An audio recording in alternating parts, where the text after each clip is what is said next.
I'm sorry. Oh, really? That's why one up there. I think that's why we installed these ones. And I thought there was one up there. It says 639. Yeah, but I thought we were here younger, those round ones up there too. No, we held off on this one because the mayor can read just directly reading over. Not accurate. Yeah, but if it's not the right time, I guess that doesn't Weird because it's atomic.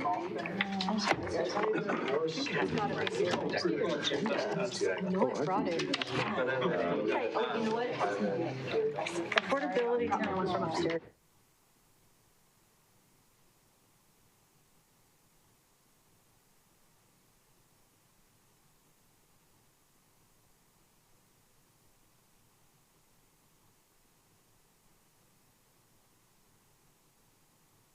We're great, we're ready. Good evening and welcome to the April 13th, 2026 pre-meeting. Are there any questions for this evening's agenda? No. Excellent. Okay, moving on to City Council reports. Councilor Izadi, do you have a report? Okay. No, I did not. Oh, thank you. Councilor Hott? No. Councilor Barajas? So we're doing reports still, like we haven't officially moved. We haven't changed anything yet. Okay, great. So I do have some stuff that I'll say on the dais, but I wanted to throw a poll to this council. So on Thursday, I spoke with the Adams County Community Resilience Department, particularly around their walking groups. And so I'm excited to, so I was excited, I'm deeply committed to kind of re-engaging with this department. We did a training with them, and that's how a couple of months ago, and personally I did. And that's how we started our local community walking group. And it has pretty much really transformed our local neighborhood. It's been really nice. We know all of our neighbors, know us, we know neighbors. It's been really great. And it's just one kind of piece that this community resilience department kind of works on. So what I would like to do is pull council to allow me to work with the city manager's office to plan and coordinate a brief introductory meeting and walking group experience. So kind of recreating the training that they did, though that was a day-long thing, this would be probably like a 2-hour thing. And with the goals of understanding what the program does, understanding what walking group is, and this experience, this brief experience would be for city leadership, for city council, and for Adams County stakeholders. So we would kind of curate an experience for whoever can attend, and obviously anyone kind of around this table would be encouraged and invited. And then depending on how that goes, I can then come back to council with other policy ideas and kind of ask permission for kind of bigger programmatic stuff. But this is a real low stakes. I think it's just, it would, all in all, it would take more than 3 hours. So I just wanted to ask council for direction and approval, and then I can work one-on-one with the city manager's office to get that done. So that's the poll I would like to ask. Thank you. All right, we'll do that real quick and then we'll finish our council reports. If you're comfortable, Christine Ireland, did you want to? I'm just asking what kind of experiences are you suggesting? Do you mean like after this is over? For the group, for the walk, where So I would kind of coordinate with Adams County, with that department and the city manager's office to really nail it down. But initially in my mind, it would be kind of like a 30-minute meeting here, a 45-minute walk around this area. So we would use some of the crosswalks, kind of walk together as a group, do some of the reflective practices that the walking groups tend to do, and then come back here and have probably like a 30-minute debrief. So it would be. Okay. So it looks like kind of like our business walks, but Yeah, but this is more for communities, like for knowing each other, and seeing what can be modeled. The idea would be this could potentially be modeled programmatically outside of this group. This is just to kind of, so everyone, when I do bring up policy direction around this, people have a understanding of what I'm asking for. I'm fine with it. Okay. I'm good with the initial. I'm just wanting to caveat with the overall efforts that we have with outreach and how this programmatically might fit in. Yeah. So I'm just going to be cautious about just making sure we have the bandwidth for it, and would love to see something built towards having, community navigation and outreach like this. But I definitely would defer to kind of how we employ it over time. Do you want to? Okay. And I don't know if you were waiting for feedback is what I was pausing for, but. Oh, no, that's just my thought there. Mayor, sorry, to speak to Mayor Portem's comment, if council directed, we would work on this and there would be a report back to City Council as to what were the learned experiences, what would be possible moving forward. Yeah, that's great. And there is, since the idea would be we're partnering with Adams County Community Resilience Program that already has kind of stuff, we could potentially just lean into some of their existing programming, invite them a little bit more deeply into the city, and then try to find ways to really streamline. The goal of this would not be kind of to add on. It would be to really just kind of enforce and influence what we're already doing. So like grab their capacity. Yep, that would be a great kind of first move on it for sure. Okay, great. Yep. Yeah. This fits in so well to our goals of engagement with the community and really enhancing our face-to-face interaction with each other and that neighborly connections that we're trying to build within the city. I'm also excited because perhaps we can use this as an opportunity to help show folks, where our trails are, because often we need to be walked through. I like to go with a friend, for example, on a bus the first time I do it. And so if we can show them where those trails are, I think it'll help make sure that they're used, and then also know what improvements we need to make. So I'm a yes. Councilor Azadi, are you? We're doing yes, so I'm absolutely a yes. I think this is one of those ideas that will help build trust with people. So yes. Thank you. Yep, I'm also a yes. Perfect. Okay, thank you. Anything else to add? Nope, I'll kind of continually kind of inform and give feedback to this body, and then hopefully we'll have some dates on the agenda. I'll double back with the city manager's office to Perfect. dive in. Thank you. Councilor Ireland? I went to several things, but I attended AgCog. There are members of our community that are really excited that there's going to be a bus park and ride at Highway 7 and I-25, because many of their kids go to CSU and it'll take them to Fort Collins, and that's coming up soon, I think the end of July. That was the major thing I heard there that affects us. Adams County Mayor's Commission Youth Awards, I went, and Mayor Pro Tem was there with me. Great event. I'm impressed with the youth that they can overcome so much adversity and still excel and serve their community and their families. I went to the Westminster Chamber Awards. It was a great turnout, and there were so many small businesses there that some of them I know about, some I don't, so that's one thing. My homework is to learn about all of them.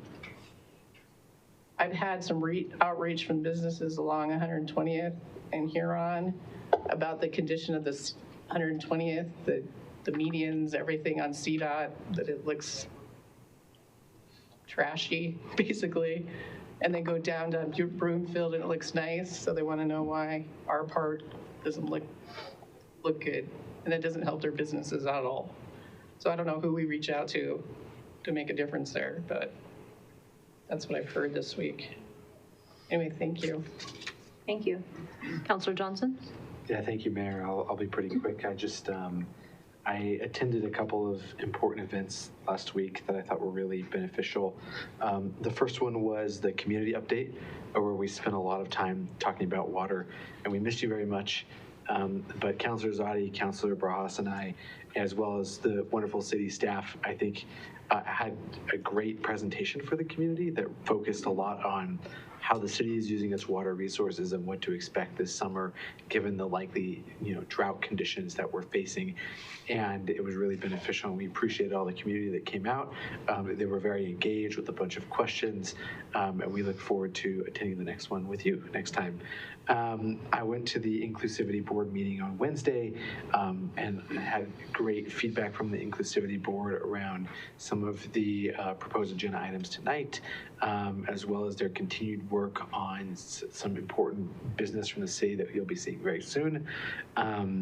And the last two things are I was on a Zoom call talking about the Walmart drone delivery system that could be potentially impacting our community, and really appreciated many members of the police force being there, especially our own police force's drone team, to talk about how this would impact some of the potential public safety related interactions with our existing drone program. And they asked some really great questions, and I was really encouraged by the way city staff engaged. And it seems like they're still a ways out in terms of bringing the program out, especially they'll require at least some permits from the city to get it set up. So we will be hearing more as a council when that moves forward, but the city staff are asking all the right questions to make sure that if it were to move forward, that we have the right things in place. And finally, the Chamber Gala, as Councilor Ireland said, it was great to, congratulations to all the winners and all the nominees, and it was a great event, and I was really encouraged to see the energy and excitement around commerce in Westminster, people bringing their business here. There were so many new members, and I think that was really exciting to hear about people bringing their business here to our city. Thank you. Mayor Pro Tem? So yes, I attended with Councilor Ireland, the Mayor and Commissioner Youth Awards, and also had a planning committee meeting for the Front Range Passenger Rail, and one of the things that they were looking at, which has been discussed in the past couple of meetings, has been like an event train that might potentially go to was it the future Broncos Stadium at Burnham Yards? And so they're just evaluating whether or not an event train is a thing, and so more to come on that piece of it, but they're also working on just an overall documentation of what the service would look like in advance of the ballot measure. And so they're still working. They've started a document that kind of lays out all the FAQs, and so these public meetings that are being held in various cities where the stations are planned have been helpful to kind of vet out what are the concerns from the communities. And just as a reminder, ours is April 29th. It's here, right? In the council. Oh, it's at the. No, I think it's here. Here, I thought. It's here. I apologize. In the council chambers, right? Yeah, at like 5 to 7 or something. So anyway, we'll make sure people are aware of that when it comes. So, yeah. Thank you. Yes, so I was traveling last week for work, so thank you to those who covered for me at the community update. I really appreciate you because that was a highly important topic, just informing our residents about the incoming drought and what it is that we're doing to mitigate and prepare for that. And then also thank you, Mayor Pro Tem, Councilor Ireland, but thank you for covering for me at the Adams County Youth Awards, much appreciated.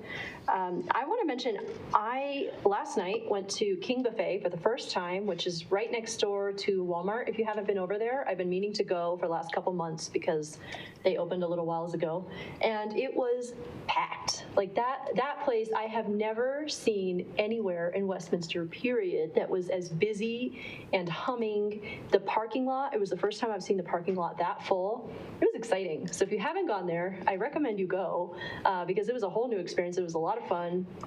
really affordable. Lots of families were there, lots of kids were there. You could tell that it was everything we're hoping for, which is including, our families and affordability and all of that. And so just a big shout out to them for doing so well. And apparently that was a need that I didn't know we had, but it was definitely in demand. And then the Westminster Chamber Gala was fantastic. It always is, but it really was a big shout out to our chamber for putting that on and doing so well. And of course, a big congratulations to all the awardees. With that, Councillor Councillor Zadi, did I get your report? I did, okay. I just wanted to make sure. I'm sorry. Folks are reminding me that I did. Okay, with that, we're going to move on to our pre-meeting presentation.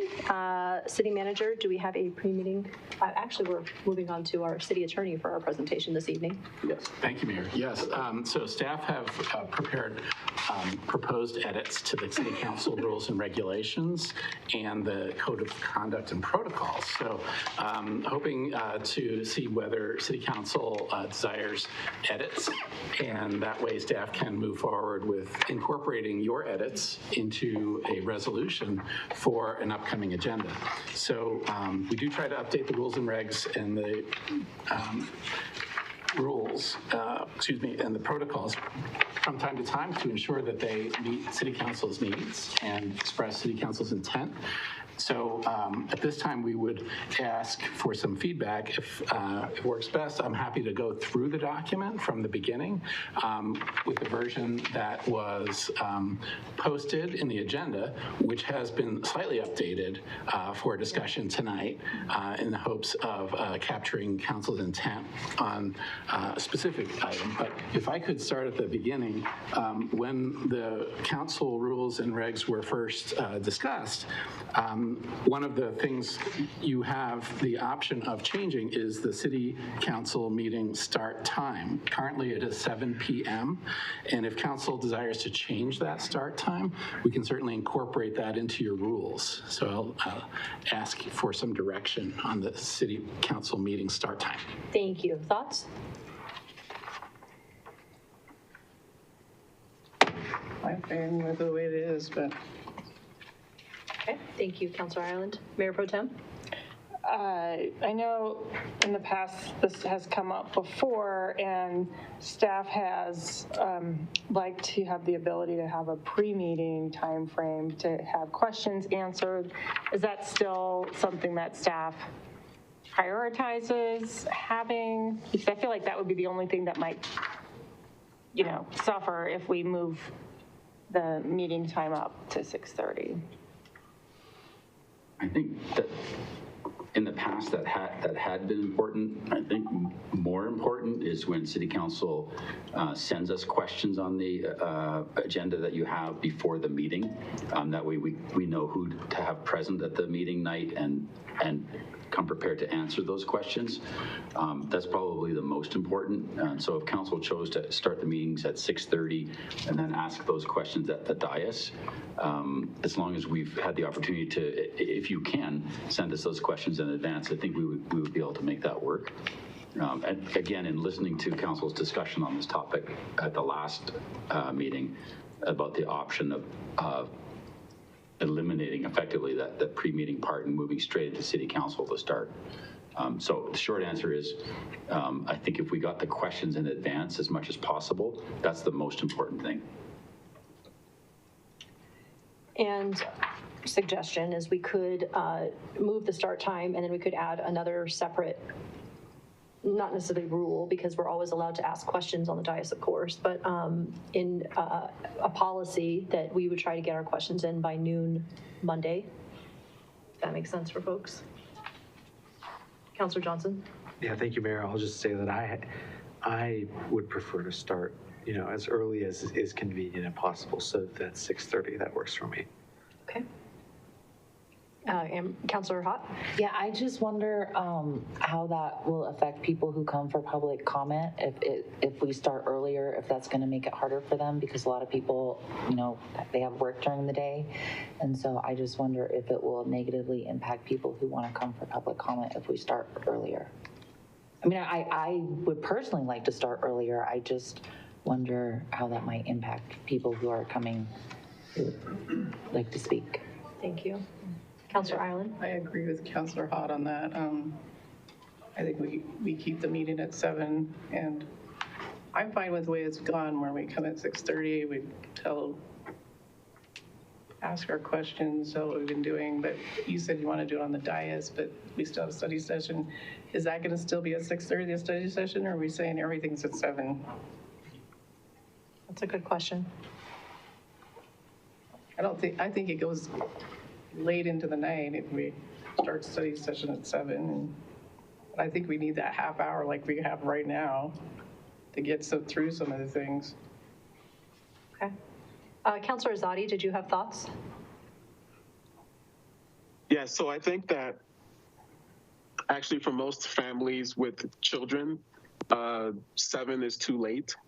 So when they want to come and make public comment, I've heard for years now that, oh, it's so difficult, OB, to come here because public comment might not even start until, 10, 15, 20 minutes after 7 p.m. So actually earlier is better because people need to get back home, put their kids down, and have their kids sleep at a decent hour. So I would be a proponent of 6 p.m., if not 6, at 6:30 with no pre-meeting. Thank you.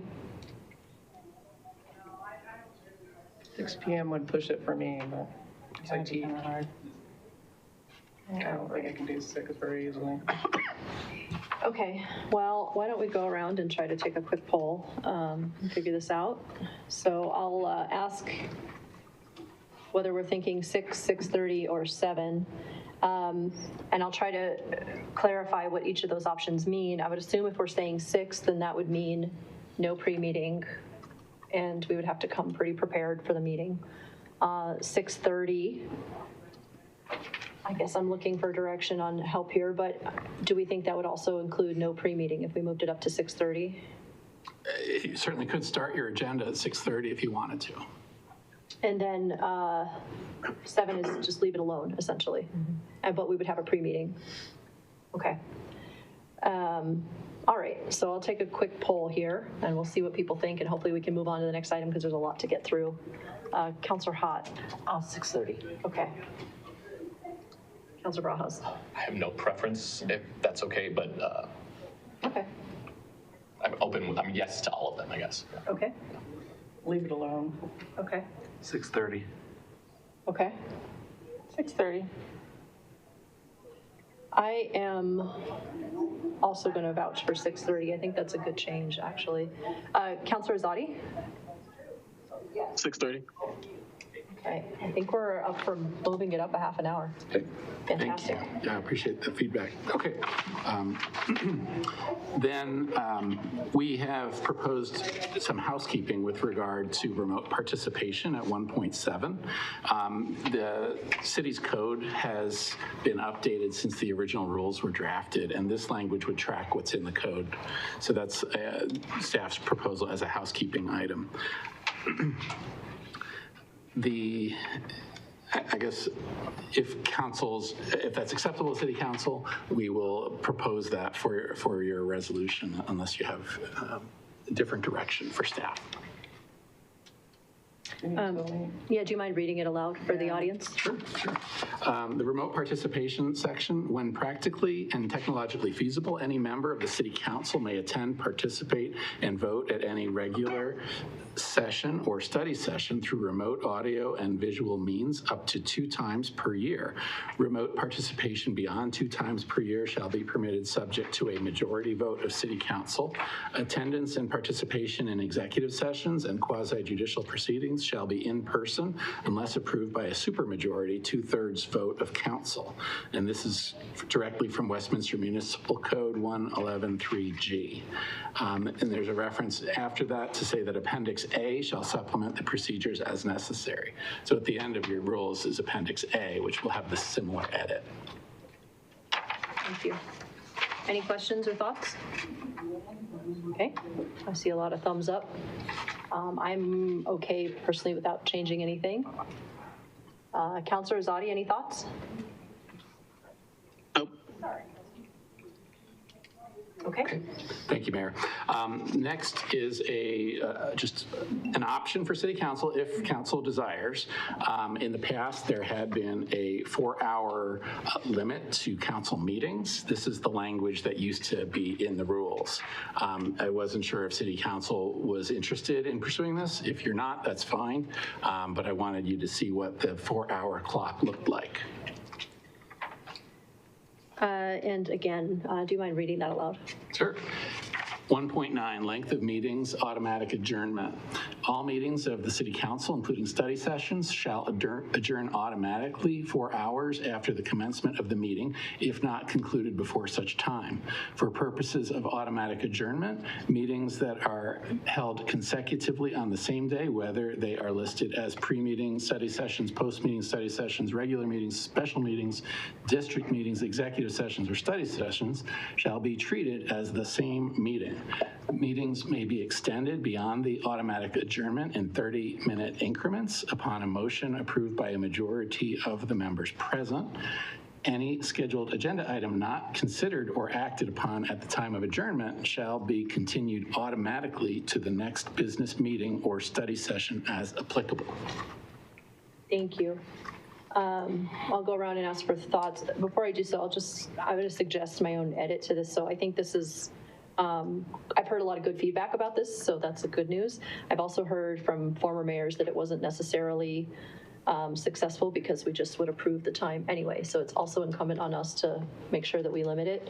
But my only edit would be to change the 30 minutes to 1 hour so that we're not taking more time to vote every so often. So those are my thoughts there, giving that feedback that I received. Councilor Barajas? Yeah, I mean, I don't necessarily need, I'm fine with kind of no end meetings. I would, functionally might be the same, but I think it's kind of, the onus is on us if we do something like this. I would prefer the opposite, that we continue meetings, but at the 4-hour mark, we can have an automatic vote to adjourn instead of an automatic adjournment where we vote to continue. And I don't know if that's like legally, if the difference is allowed, but I think kind of visually it makes more like we have a meeting that we can continue, but we can vote to adjourn. Thanks for that idea. Yeah. Okay, other thoughts? Councilor Hott? I like what's here. I'm good with the hour instead of 30 minutes. Okay, thank you. Mayor Pro Tem? I also like what's here and with the 30 minutes. I mean, I don't know. I feel like sometimes it's difficult to be able to say, not feeling well or I'm done, like at a point where it's like 1 a.m. or something, and being able to just physically call something and just be able to stop a meeting. I think that's important. I think 30 minutes, I know it's kind of annoying, but I'd rather have us kind of focus in 30 minutes than extend to an hour and just let it ride, because at that point we're all pretty exhausted. Okay, thank you. Councilor Azadi, any thoughts?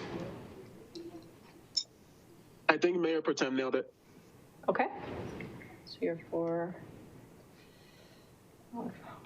a bit all over the place. Any further thoughts? Councilor Johnson? Yeah, I like Councilor Barajas. I'm okay without 1.9, but if we are going to do 1.9, I do think it's important to change it so that there's an automatic vote at 4 hours, but not that it automatically ends, because I think just visually and from the kind of roles and responsibilities of council's perspective, I think the result is the same. Like, we take a vote at 4 hours, but it's not that it adjourns, it's that the vote happens at the 4-hour mark.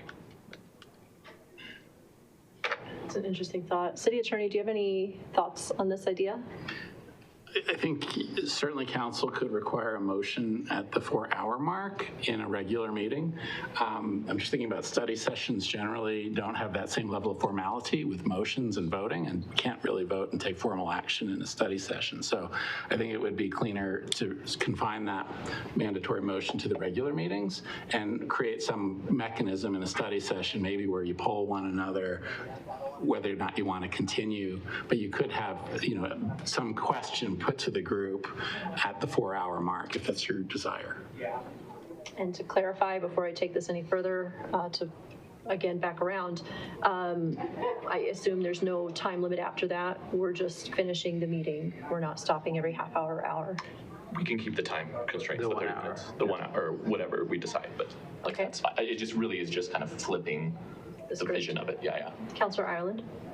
I'm fine with staying like we've been doing.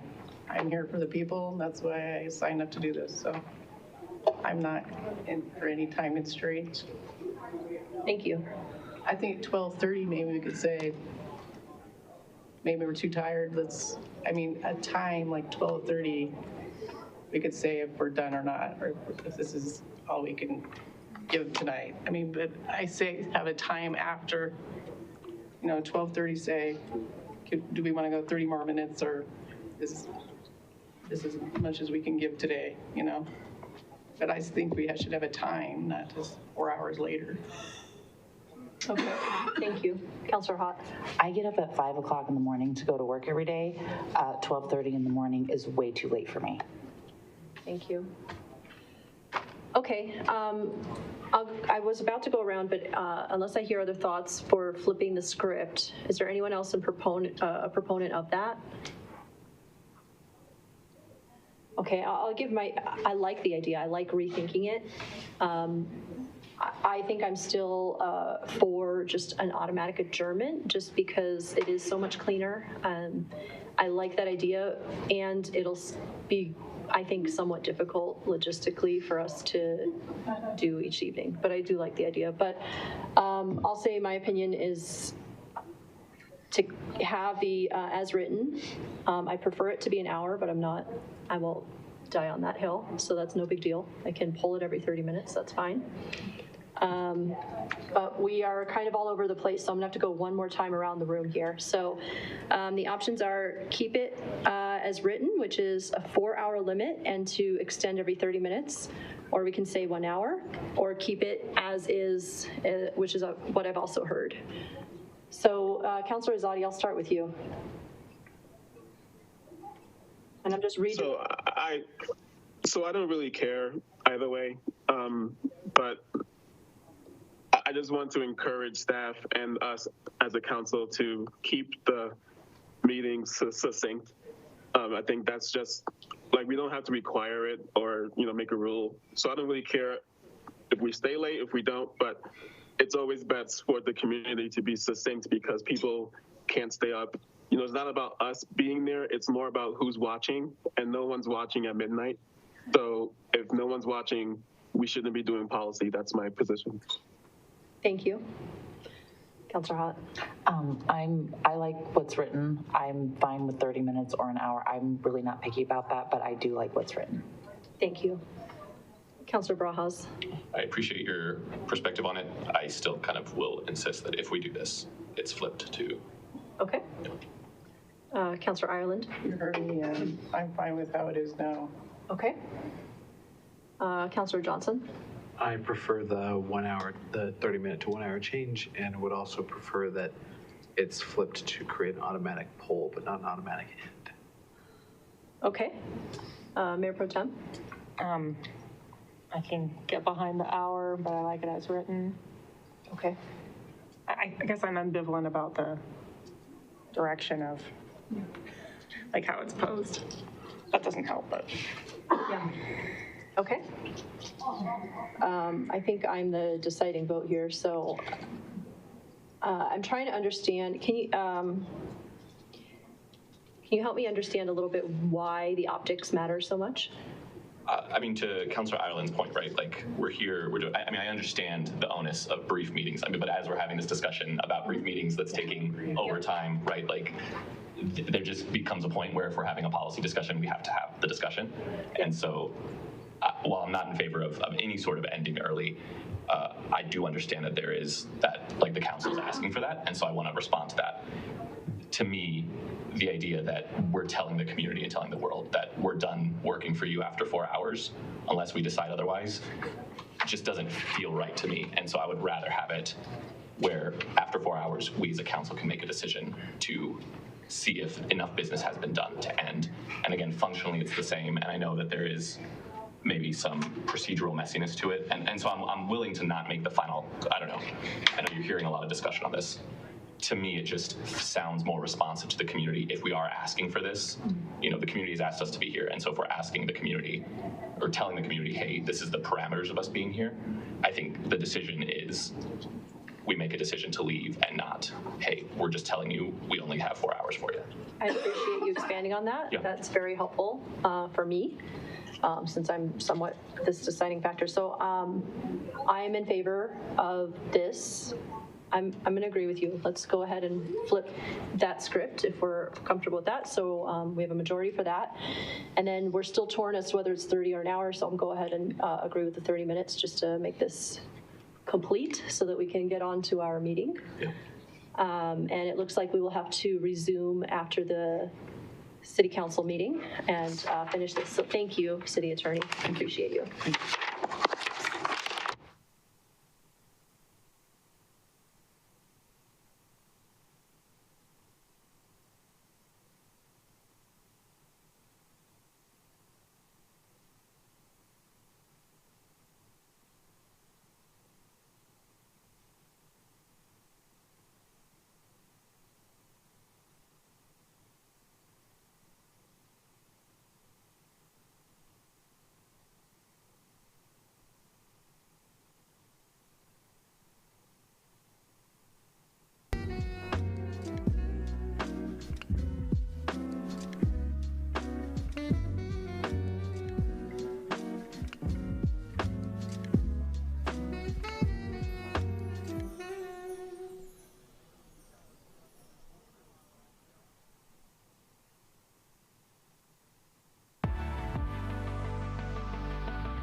Yeah, it's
good evening and welcome to the April 13th, 2026 meeting for this evening. Please stand and join us in the Pledge of Allegiance.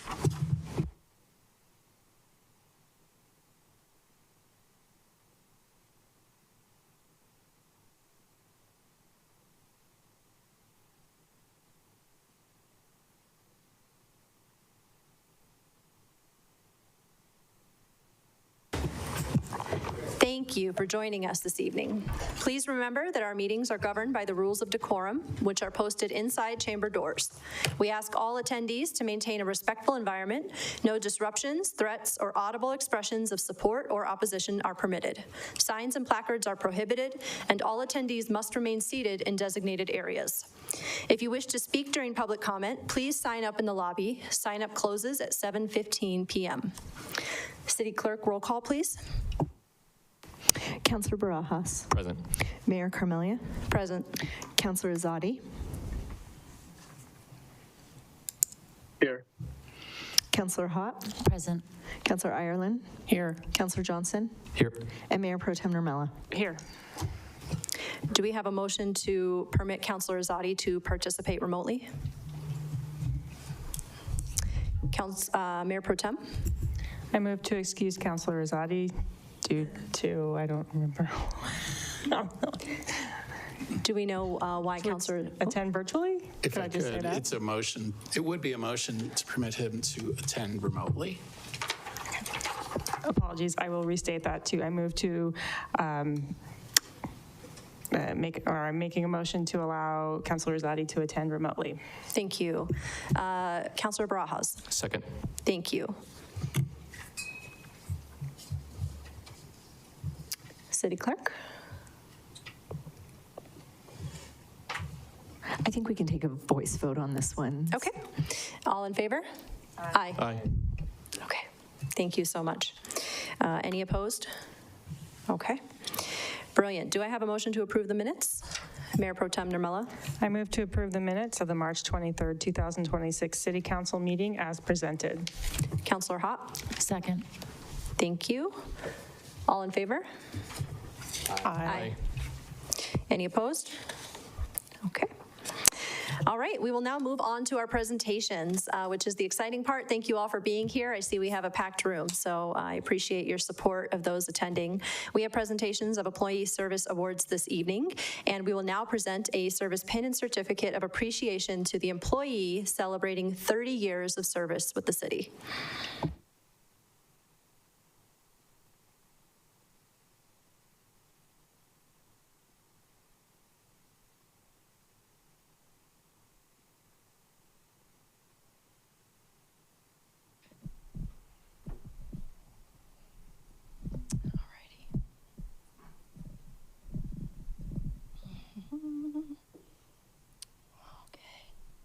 Here we are. Excellent. Okay, can I get David Varney up here?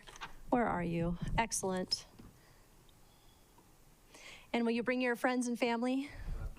Excellent. She stands in for everyone. Hello. How you doing? Good to see you. This is Valerie. Hi, it's good to meet you.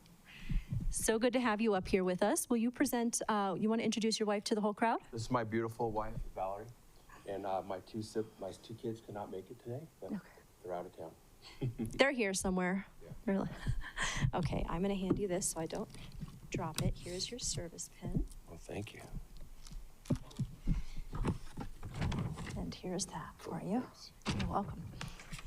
Well, big congratulations to Mr. David Varney here, who has been with us for the past 30 years.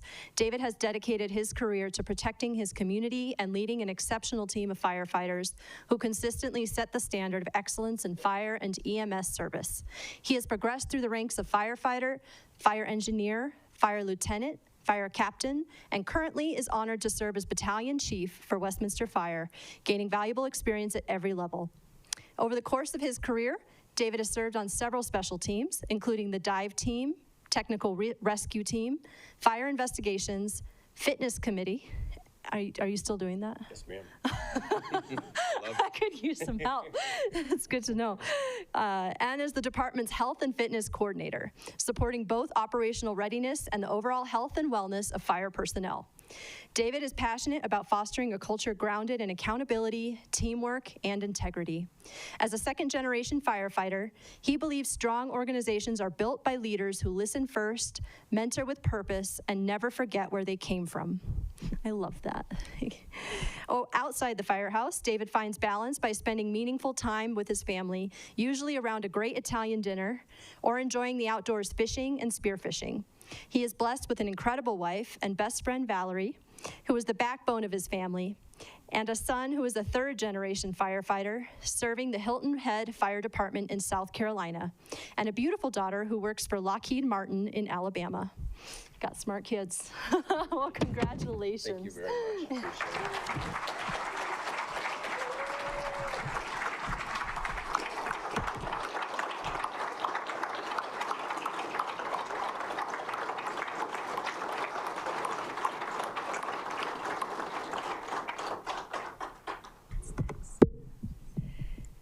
Okay, now we will go ahead and do some proclamations. Thank you. Starting with Mayor Pro Tem Nurmela with the first. All right, I believe I am doing the volunteer, which one is it? National Volunteer. I know, oh, yeah, no, I'm sorry. Oh, here it is, right here. So Martha Hines, there you are.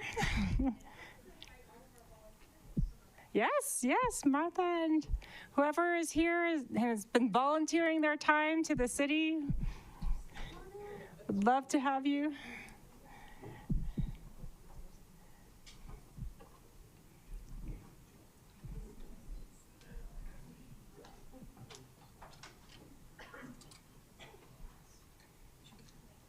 Yes, I think everybody just come filter on in, and I know there's a lot of folks here, but I want to see if you guys would be willing to just do a quick intro of yourself. I see our former mayor in the queue here. Do you mind if I? No. Okay, all right, I'm going to just hand it. Hi, Mayor. All right, I'm going to hand it over to you. Oh, Tamara Mapp. And I'm going to have you guys pass, if you're willing, to pass it around. Carol Jones. Nancy McNally. Steve Kretzel. Gianna Kretzel. Gordon Toole. Deb Toole. Kathy Pasco. Lou Pasco. Shelley Seymour. Yolanda Ann Mogis. Martha Hines, Volunteer Coordinator. Olivia Signs. Audrey Signs. Miguel Signs. Nadine Jaime. Linda Grabiel. Claudia Hahn. Lisa Elliott. Thank you. This is just a small sampling. And Martha, do you want to just talk about a little bit about our volunteers and how deep they go and how broad they reach the city? Yes, thank you. Yes, if you don't already know, we have quite the robust volunteer program called Volunteer Westminster. It's made up with about 1,800 consistent volunteers that serve in a variety of roles, from libraries, book leads. We had our dog volunteer here. Well, maybe he's still outside. We even have a dog volunteer who's here somewhere. We also have volunteers at the police department. Basically, in almost all of our departments in the city, we have different volunteers that serve in some capacity and give back to their community. Last year, our program grew by about $100,000, so we now have a $1.2 million volunteer program, and that's all because of our volunteers.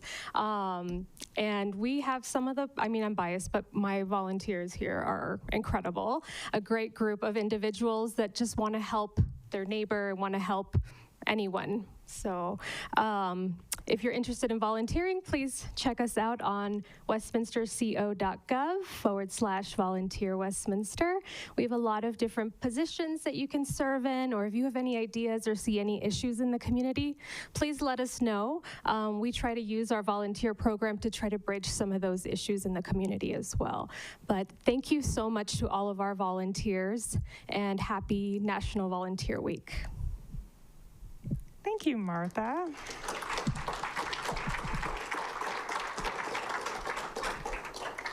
I hope that is inspiring to folks who have not yet volunteered, but I'm going to go ahead and read the proclamation.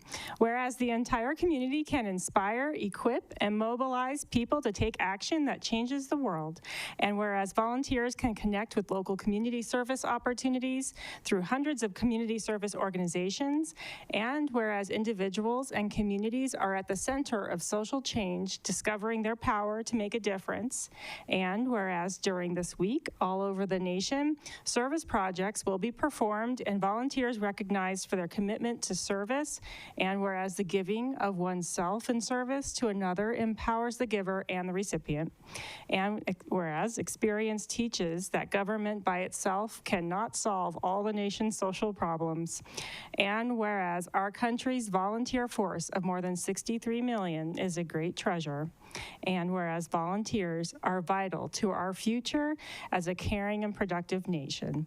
Now, therefore, I, on behalf of Claire Carmelia, Mayor of the City of Westminster, Colorado, on behalf of the entire City Council and staff, do hereby proclaim the week of April 19th to the 25th, 2026 as City of Westminster Volunteer Week, and encourage residents to volunteer in their respective communities. By volunteering and recognizing those who serve, we can come together to make a difference.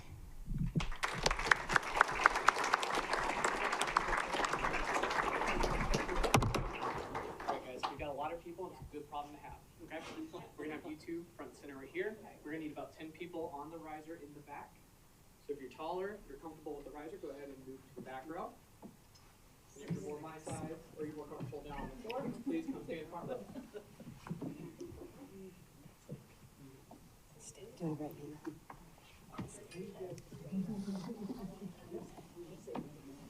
No, normally I say Simon says. Everybody good? Everyone seeing okay? Great. All right, we'll be quick. Like I said, good problem to have, right? That will help. Ready? Everyone looking this way. 1, 2, 3. 1, 2, 3. Thank you, everybody.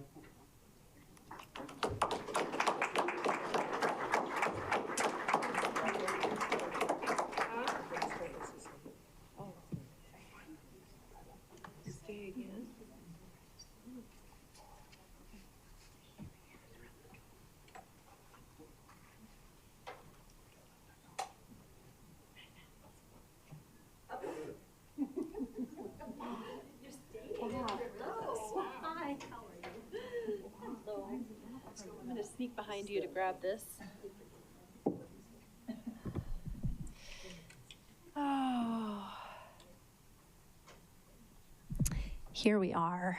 Hello. Hi, how you doing? Good to see you. Before we just go ahead and get started, we are doing the big proclamation here. This is the big one. It is now the birthday of Westminster. It is the birthday this year for the state of Colorado, and it is the birthday of the United States, right? And so it is, it is a real big year full of celebrations. So before I go ahead and celebrate all of these birthdays, I'd like to pass the mic and have these folks all introduce themselves. So do you want to say your name and then who you're with? Carol Jones with the Historical Society. Kathy Pasco, Historical Society and Landmark Board. Nancy McNally, Historical Society. Linda Graybiel, Historical Society and Landmark Board. Shelley Seymour, Historical Society. Lisa Elliott, Historical Society. Mary Oswald, Historic Landmark Board. Alana Mace, Historic Landmark Board. Keith Teeter, Historic Landmark Board. Kate Cook, City of Westminster Cultural Affairs Coordinator. Cultural Affairs Coordinator, if you didn't hear that, because she's a star and she does so much work for us and deserves to be recognized. So thank you. And of course, we have our, most folks, I think, here with the Historical Society, and thank you for being here, and our incredible former Mayor McNally. So thank you all for being here. Yes, let's clap.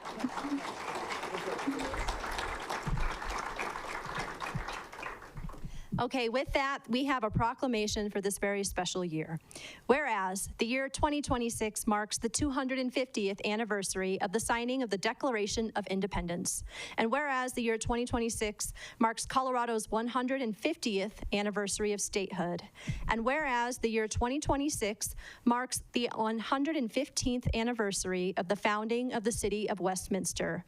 And whereas in 2016, the United States Congress established the Joint Resolution, the America 250 Commission, to encourage observance of the 250 years of our nation's existence. And whereas the Colorado Legislature established the America 250 Colorado 150 Commission with the passage of Senate Bill 2022-011, and the Commission has determined its mission and purpose is to celebrate Colorado by acknowledging the completeness of our shared history, honor what makes Colorado unique, and strive toward a more perfect union. And whereas it is appropriate that the City of Westminster engages fully with our past and looks toward a shared future.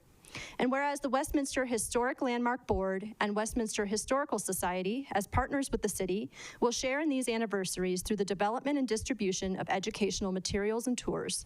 And whereas the City of Westminster will fully engage in commemorative activities, including the Summer Block Party, Movies in the Park, Vintage Baseball Game, our 4th of July celebration, history tours, and Westy Fest. And whereas the mayor and city council encourage our community to participate in programs that will commemorate the history of Westminster, Colorado, and the United States. Now, therefore, I, Mayor Claire Carmelia, on behalf of the entire City Council and staff, do hereby proclaim that the City of Westminster will fully engage in commemorative activities to observe the 250th, 150th, and 115th anniversaries, and urge residents to attend city events, seek opportunity to share, volunteer in our community, which you just met all of our volunteers. Please join us. I am also one of those volunteers, by the way, and discover pathways for historic preservation and take advantage of the resources available from the America 250 Commission and the America 250 Colorado 150 Commission. Signed this day, the 13th of April. Thank you all so much. Gosh, I don't usually say. She's the president. You want to hold that? Thank you. Sure, if it covers me up. Make it good to post your size. All right, guys, all together. Everyone sing okay? Ready? 1, 2, 3. 1, 2, 3. Thanks, guys. This is the first time. Okay. Which one's next? Okay. And we will now present Arbor Day. Thank you, Counselor. Thank you, Mayor. Could I get our forester, Brian, to come up? Oh, there you are. Hi. I wore my green tie for this, so. Do you want to good to see you. Thanks for coming up here. Do you want to give a quick introduction on who you are and the forestry or urban forestry program? Yeah, sure thing. Hi, I'm Brian McCoy. I'm the city forester and horticulture supervisor for the city of Westminster. We take care of about 20,000 trees out in our public spaces. One thing I wanted to say is, this is our 41st year of being a designated Tree City USA, and that shows a commitment from our leadership and residents to take care of and grow our urban canopy. So I encourage you all to plant trees. We need them now more than ever. And something recently that we've provided for your use actually is a tree manual. I'm sure you've got questions how to take care of trees, what are our ordinances around trees. You can look that up on the city website and learn more about proper tree care. Thanks, Brian. We didn't even recognize each other in our formal attire. We're used to our gardening clothes, but great. I'll gladly read this Arbor Day proclamation on behalf of the mayor. So, whereas in 1872, J. Sterling Morton proposed to the Nebraska Board of Agriculture that a special day called Arbor Day be set aside for the planting of trees, and whereas the holiday called Arbor Day is now observed throughout the nation and the world, and whereas trees can reduce the erosion of our precious topsoil by wind and water, cut heating and cooling costs, moderate the temperature, clean the air, produce oxygen, are a source of joy and spiritual renewal, and provide habitat for wildlife. And whereas trees in our city increase property values, enhance the economic vitality of business areas, and beautify our community.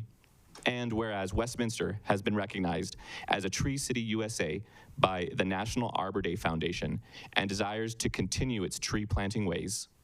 Now therefore I, Claire Carmelia, Mayor of Westminster, Mayor of the City of Westminster, on behalf of the entire City Council and staff, do hereby proclaim Friday, April 17th, 2026 as Arbor Day in the City of Westminster, and call upon the people of Westminster to support efforts to protect our trees, to support our city's urban forestry program, and further urge all citizens to plant trees to gladden the hearts and promote the well-being of present and future generations.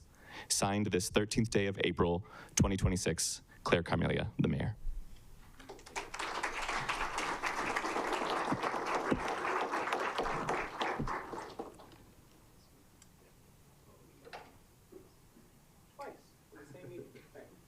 Ready, 1, 2, 3. 1, 2, 3. Thanks, guys. Thank you. And now Councillor Hott will do our next proclamation. If the Inclusivity Board could join me, please.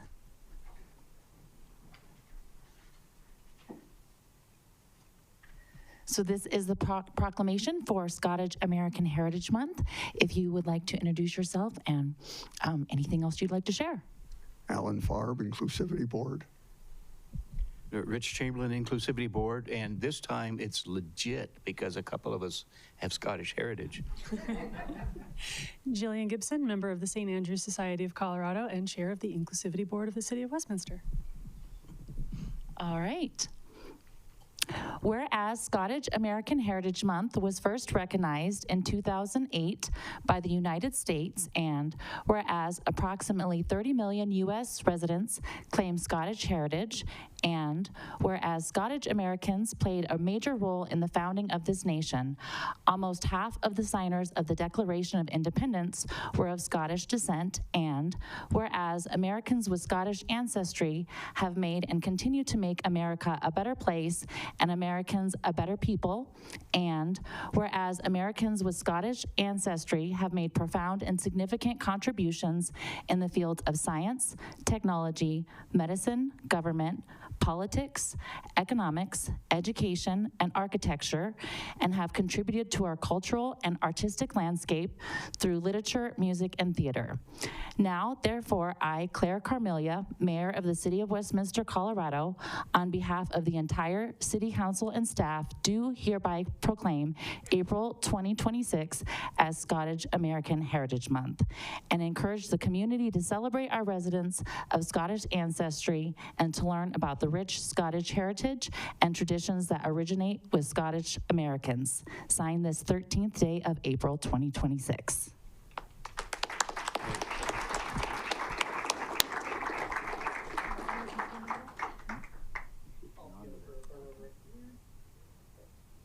Ready, 1, 2, 3. 1, 2, 3. Thanks, y'all.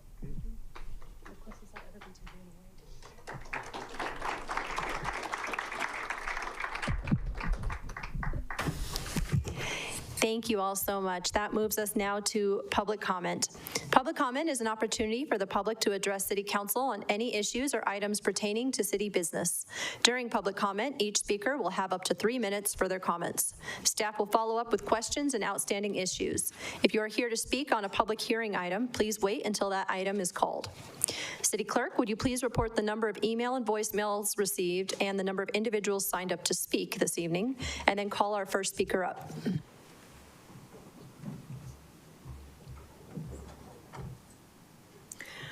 We received 2 emails, 2 voicemails, and we have 30 speakers signed up. The first speaker is Tyler Weaver.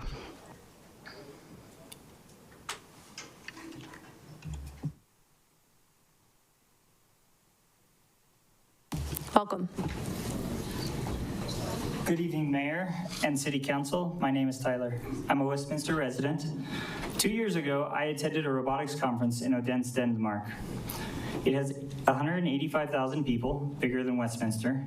It was a shipyard town. That industry left. They reinvented themselves by investing in cycling infrastructure and redesigning the streets around people. It worked. Over 160 robotics companies moved in. their head of economic development said the company specifically asks about bike infrastructure because workers need to get around without a second car inside the city. That is the reason I was there in Odense, as I work in a robotics startup.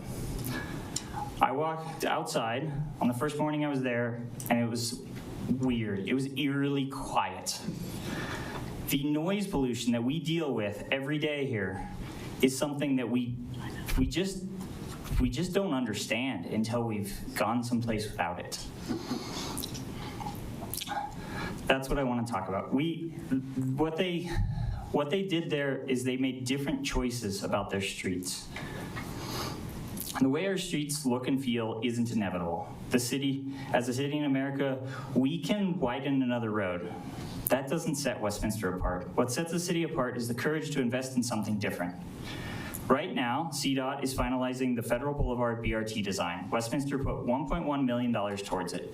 The current plan has dedicated bus lanes, but no protected bike infrastructure. I-25 is 3 miles east. We already have a north-south highway for cars. Federal does not need to duplicate that. My wife works in Denver. She would like to bike commute, but there is no safe north-south route from Westminster. Our trails run east-west. Federal is the obvious corridor, and we're already rebuilding it. I'm asking City Council to direct staff to advocate to CDOT for protected bike paths along Westminster's portion of Federal. Build them with the BRT, and it'll cost a fraction of doing it later.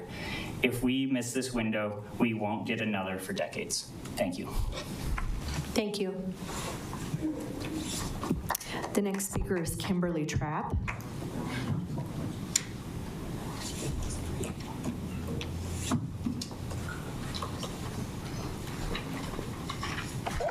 Welcome.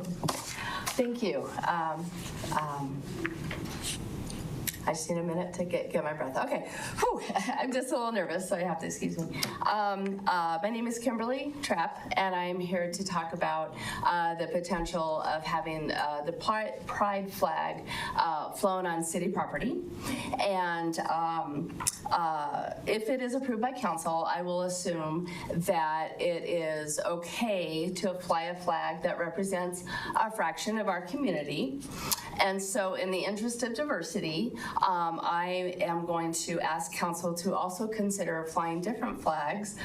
For example, the one that's near and dear to my heart is the Christian flag. And when I first considered this, I thought, is that the establishment of religion? Is there a problem here? So I looked up a couple of Supreme Court cases, and it turns out that the message from the Supreme Court is that the government cannot favor one viewpoint and censor another in a public forum. Municipalities can approve a commemorative emblem like the Christian flag without it being attributed as government speech. So I do have pictures of the Christian flag that I want to give to council, just so you're familiar with it. But before I do that, I also wanted to comment on the proposal to keep ICE out of city buildings. In the last about year and a half, ICE has rescued over 145,000 children who were lost. They were brought over the border, and their families had no idea where they were. They're not evil. They're not bad guys, okay? They are enforcing federal law. They're also deporting dangerous people. And I want my community to be protected from those dangerous people. And there are trafficked children in our community, and I would like it if they were also rescued. So please consider sending the message to ICE that they are welcome here. Thank you for your time. Audience, I will remind the crowd that there is no support or opposition to be voiced, and no clapping or other voices or motions. And I'm sorry. You have to approach the dais. My bad. You have to come hand them to me. Oh, that's okay. Thank you. Thank you.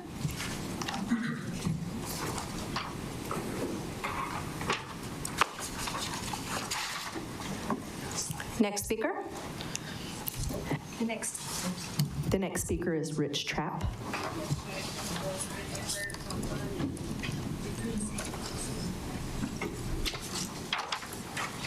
Good evening, Council, Mayor, ladies and gentlemen, thank you.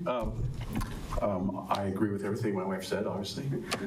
It's also my birthday today, so I'm honored to be part of such an auspicious occasion. I want to talk about the issue with ICE as well. The horrible scenes we saw in Minneapolis, in my opinion, were facilitated by that city's decision to keep ICE out of their prisons and their government buildings, which forced them to take people that they could have taken out of the jail with the cooperation of the police and the government. They had to get them where they were working or where they were hiding or where they were residing at the time, which just caused disruption of the public. And it also encouraged the protesters because it gave them just encouragement from the council to say, these are bad people and you shouldn't obey them or shouldn't listen to them or help them. So I would like to avoid that in Westminster. I realize that we don't have a big jail here, and if we do have people that are here that are illegal, they're only here for a short time. But in that same, just because that's a small amount and a short time doesn't mean we shouldn't facilitate the thing that's legal and right to do. And ICE agents aren't the bad guys, and I would just ask that we avoid the social disruption and don't encourage a more criminal activity by protesters who are against them. Thank you. Thank you. Next speaker.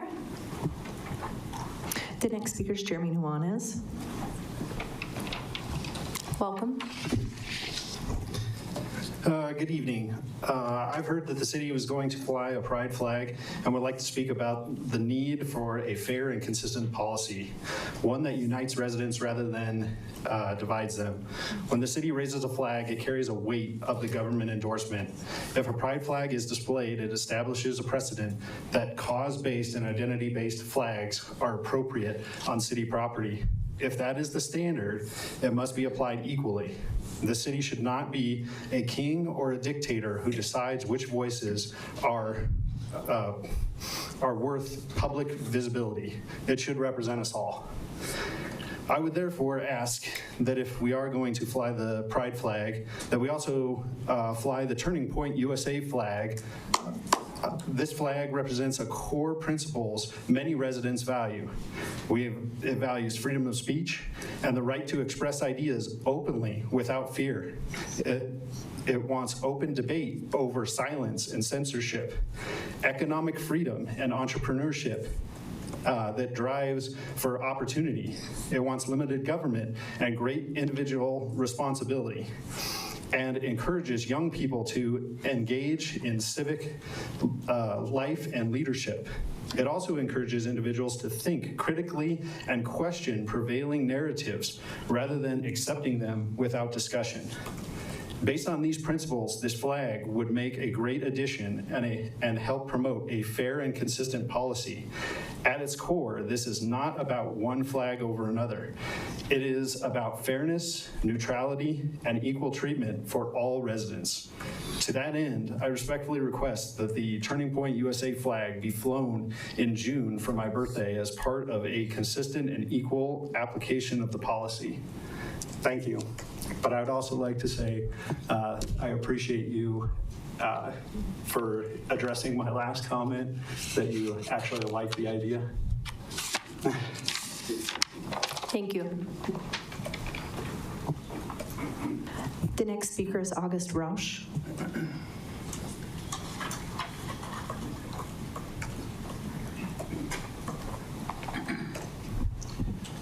My name is August Rashi. I represent the Westminster Professional Firefighter Union, Local 2889. For almost a decade, Westminster has had the unfortunate distinction of possessing one of the most restrictive collective bargaining ordinances in all of Colorado. We have been siloed into a narrow definition of collective bargaining, one that prevents us from working dynamically with our administration to solve the many issues we face. Now, I'm biased, but I truly believe we can do more. The proposed changes to the ordinance will give our union more of a voice in the issues that matter to my brothers and sisters: safety, working conditions, and providing the kind of service we can be proud of. This new bargaining framework is not unique. Fire unions across the state, including in our neighboring departments, currently negotiate these issues in their contracts. We're not asking for special treatment. just the same rights and same dignity afforded to firefighters across Colorado. I'm thankful for the assistance and support we have received from Chief Burke, City Manager Jody Andrews, Ron Arguello, members of our City Council, as well as Mayor Carmelia. Mayor, it's no accident that this pro-labor momentum is happening under your leadership. This is a new era for Westminster, a new era for labor, and our union is excited to be a part of it. And to Councilor Obiaziati, I've known you since you first ran for council in 2021. In that time, you have proved yourself time and time again as a close ally to the labor movement. This ordinance you have championed gives us firefighters a voice in safety, wages, and working conditions, the core issues for all labor unions. I don't know where your career is going to lead you, but I do know that wherever you go, you have earned Local 2889 support and endorsement. This marks a new era for labor in Westminster. We should all be proud to see workers' rights being uplifted and supported by our government. I feel certain that this new draft of the ordinance represents the best interests of our union, the city administration, and the citizens of Westminster. Thank you for your consideration. Thank you. The next speaker is Corbin Gray.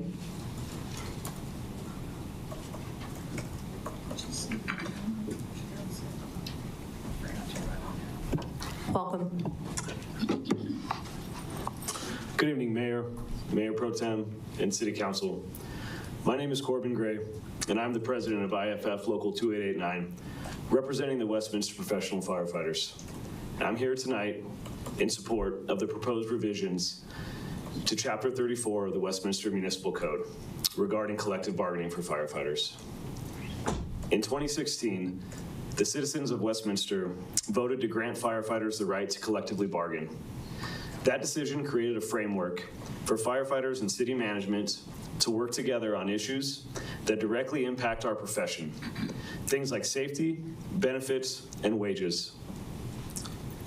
Over the past decade, we have honored that responsibility and engaged in good faith bargaining with the city. However, through that process, we have also learned that the original ordinance was written in a way that unintentionally limits our ability to fully address some of the most important issues facing firefighters, particularly those related to safety and working conditions. Over the past several months, we have worked collaboratively with city management to improve that framework. These proposed revisions are not about overreach. They are about alignment. Alignment with standard labor best practices and with agreements already in place in fire departments across our region. We believe these changes will allow for more meaningful and productive discussions while still preserving the city's ability to operate effectively, and most importantly, ensuring we continue to serve and protect the citizens of Westminster at the highest level. This process has demonstrated that labor and management can come together, work through challenges, and find common ground. We respectfully ask for your support in continuing that progress by approving these amendments. I also would like to recognize Councilor Johnson, Councilor Barajas, and Councilor Hott. Your willingness to engage on this issue, ask thoughtful questions, and take the time to understand the real impact of this ordinance has helped move this process forward in a meaningful way. That kind of leadership matters, and it has not gone unnoticed. Regardless of the outcome, I want to be clear. Every firefighter in this department will continue to show up and serve this community and uphold the oath we have sworn. Thank you. Thank you. The next speaker is Gary Gambino.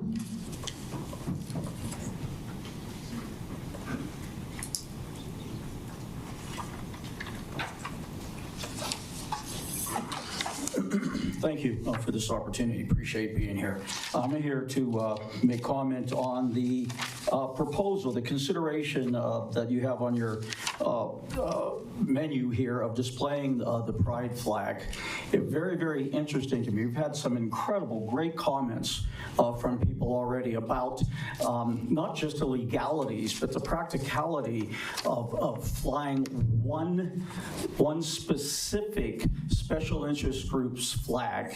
There is estimated over 1.2 million nonprofit organizations, special interest organizations within the United States. How did this city council come up with flying one, specifically the pride flag? Now, not only that, the pride is, LGBT is worldwide.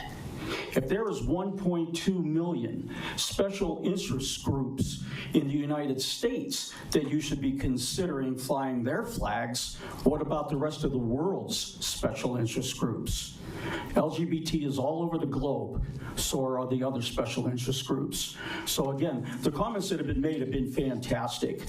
There are so many groups just in the United States and throughout the world that do so much for communities everywhere, for us individually, all of us collectively, not just 5 to 7 to 8 or 9% of the population, but all of us. Why not fly the World Wildlife Federation, who focuses on consideration on conservation and reducing human impact on the environment? Why not fly? This is a great one.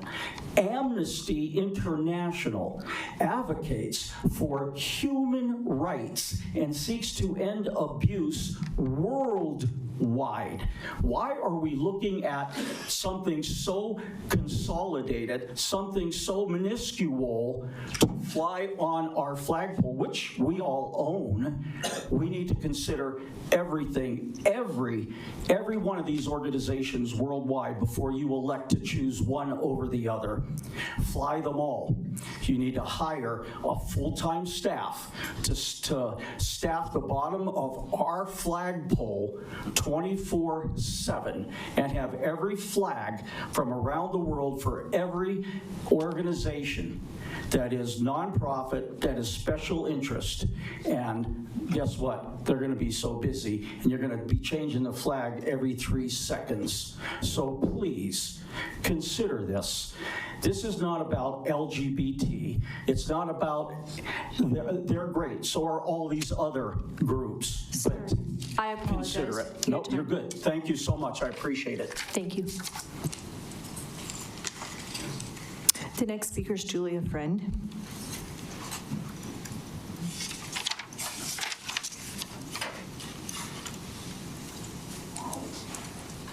Welcome. Thank you. Good evening, Mayor and City Council. My name is Julia Friend, and I am a longtime Westminster resident. I'm addressing agenda number 11E, the immigration enforcement. I support ICE. America and Westminster need safe neighborhoods where people can be out and about without worrying about crime or being murdered. The massive illegal immigration that has occurred in America has made many communities dangerous, and these illegal aliens need to be deported, so I'm fully supportive of ICE doing their lawful job. The second item is number F, the consideration of displaying the pride flag. I was just curious why the pride flag is being considered and not other special interests, considering, as the previous speaker spoke, there's thousands and thousands of special interests. So for example, I respectfully request that the Knights of Columbus flag be displayed, as this organization gives back to the communities across the country in the form of disaster relief, support of people with disabilities, scholarships, and much, much more. By allowing the pride flag and no other special interest flags to be flown is actually discriminatory. There are also many more pressing issues facing the Westminster City Council than flags on the flagpole. Also, taxpayers have paid for the flagpoles, and we're also paying for your salaries. So I think the taxpayers' opinions should be represented on the flagpole, and I respectfully request that the Knights of Columbus flag be considered for display. Thank you. Thank you. The next speaker is Mitch Terry.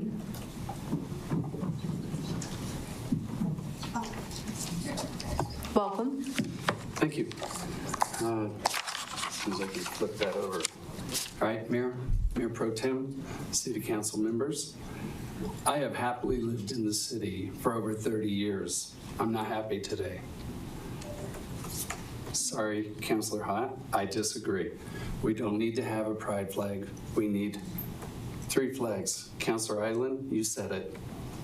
The flag of the United States of America, the flag of the state of Colorado, and the flag of the city of Westminster. Now, I did notice when I walked through the parking lot, we have the POW MIA flag. They died for us, should stay. All other flags, they don't need to be displayed. There are other issues here that you might want to consider. Every one of you in some way are employees of the city. This flag, if it is made to be flown by employees of the city, could be a problem legally. There are 3 topics employers don't talk about. They don't talk about politics, they don't talk about religion, and they certainly don't talk about sex.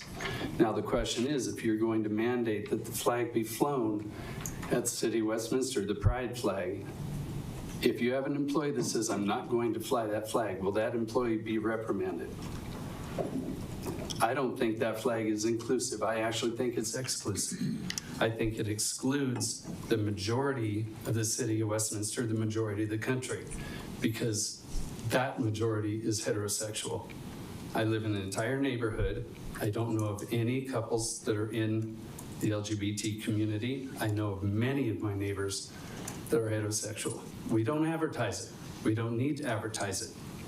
We are just standard Americans, standard city of Westminster residents. So my hope is you will consider this only the flag of the United States of America, only the flag of the state of Colorado, and only the flag of the city of Westminster. But since I came here, one other one, leave the POW MIA flag flying. It's out of respect. Thank you. Thank you.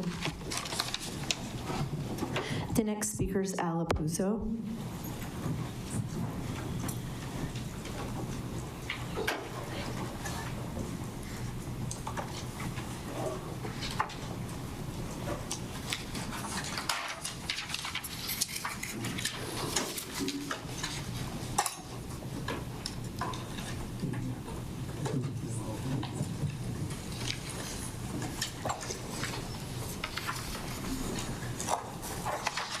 Thank you, Mayor, City Council. I'm sorry? Welcome. Yes. I appreciate this forum to be able to have our fellow citizens speak what's on their minds. I thought it was specifically and especially timely that we're having this discussion tonight in light of the 250th anniversary for our country coming up and other milestone dates that we want, and feel that it's great to remember these times. And I would like to recommend that if we are going to look at having other flags displayed over the city of Westminster, that we would consider the flag that was lifted over the brave and forward-leading founders of this country in their heretofore noble enterprise, upon encountering numerous tasks beyond their experiences, would humble themselves and seek guidance from Almighty God. The Appeal to Heaven flag was used by George Washington and the other founders to fly over our ships, over our armies that fought in the American Revolutionary War. They chose that flag because we encounter times that try men's souls, and we need guidance beyond our abilities. And so I would suggest that if we consider the flag an appeal to heaven flag, we would be commemorating much of what the revolutionary forefathers fought for. In fact, before the Revolutionary War actually began, General Washington formed and financed America's first Navy and commissioned them to sail with this flag flying overhead. During the American Revolution, an evergreen tree on a white standard could be seen flying in Massachusetts and before long throughout all 13 colonies. The words "an appeal to heaven" became the decreed statement over the nation as this flag flew amid battlefields and encampments. This standard led the American Revolution's grossly outnumbered and under-resourced troops into battle repeatedly as they fought and won the war for American freedom. The flag's history is expansive and profound. In addition, I would like to say that I believe that our ICE officers and our federal employees that enforce immigration standards are... Sir, your time is up. Thank you very much. You have a good evening. Thank you. The next speaker is Margaret Martinez.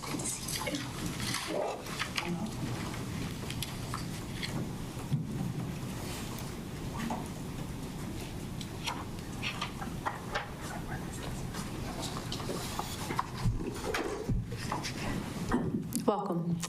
Okay. Well, first, thank you for continuing to have this public portion of the council meeting. Sometimes it's hard to find the right person or the right department for the issue that I'm going to describe to you. My name is Margaret Martinez. I'm the president of Highland Greens East HOA. Google and fiber installation was completed in our neighborhood recently at the end of March. It resulted in serious damage to the irrigation system in our common grass area along Wall Boulevard, south of our HOA entrance at 102nd Avenue. That area is owned by the city, but our HOA has been faithfully maintaining that area for 40 years as specified in our ODP original development plan, which is on file with the city.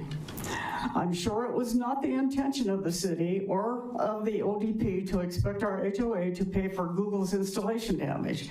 Our landscaper has spent 5 long days to diagnose and repair Google's cuts to the main control wire serving 10 irrigation zones and about 200 sprinkler heads. He has also taken extreme precautions in doing the repairs to avoid harming Google's new fiber optic lines. The total cost of repairs is a little over $6,900. Our HOA had done our part leading up to the Google installation by investigating and responding to the 811 notification. As it turns out, that 811 notification did not include an accurate description of all that was actually done, and which resulted in severing our main control lines. We are now asking for your help in filing a claim for the damage we have incurred. Please provide me with the appropriate contact information to do so. We are prepared to provide invoices, pictures, and more detailed descriptions as needed. My contact information is at the bottom of this letter, and I'll leave this letter with the clerk so you can contact me. We hope to hear from you soon. Thank you. Thank you.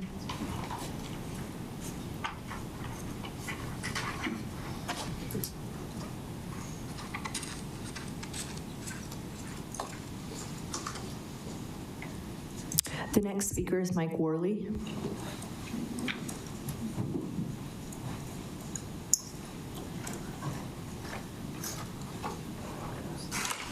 Welcome. Thank you. I do appreciate this forum. I thank all of you for your time. I'm a 25-year homeowner here at Westminster. Oh, sorry, my name's Mike Worley. I'm sorry. I work for a small business that's resided in Turnpike Boulevard for 20 years. My wife teaches in Westminster. My son works next door. I'm proud of Westminster. I'm proud of what previous administrations have been able to do. Unfortunately, I think that the current trend of this council is not indicative of our residents. Ms. Ireland, I thank you so much for your courage and your traditional values, but unfortunately, in my opinion, and I think in the opinion of a lot of folks here, this council has strayed from the values of most Westminster residents. I encourage you to listen and act with the same vigor of these comments as you have for other items that maybe, for example, you may not disagree, you disagree with more often. My issues are specifically with the homeless population. I live in South Westminster around Harris Park, Bradburn Boulevard. I disagree with a lot of the data that the Westminster homeless committee brought last couple of weeks. The homelessness in that area is out of control on 72nd. I also mentioned I work on on Turnpike Boulevard, just south of La Quinta. You know, our small firm manages about $350 million of regular people's money, most of residents here in Westminster. And, you know, we have to ask them to share a bathroom with homeless in our suite because of the lack of enforcement. The La Quinta is disgusting.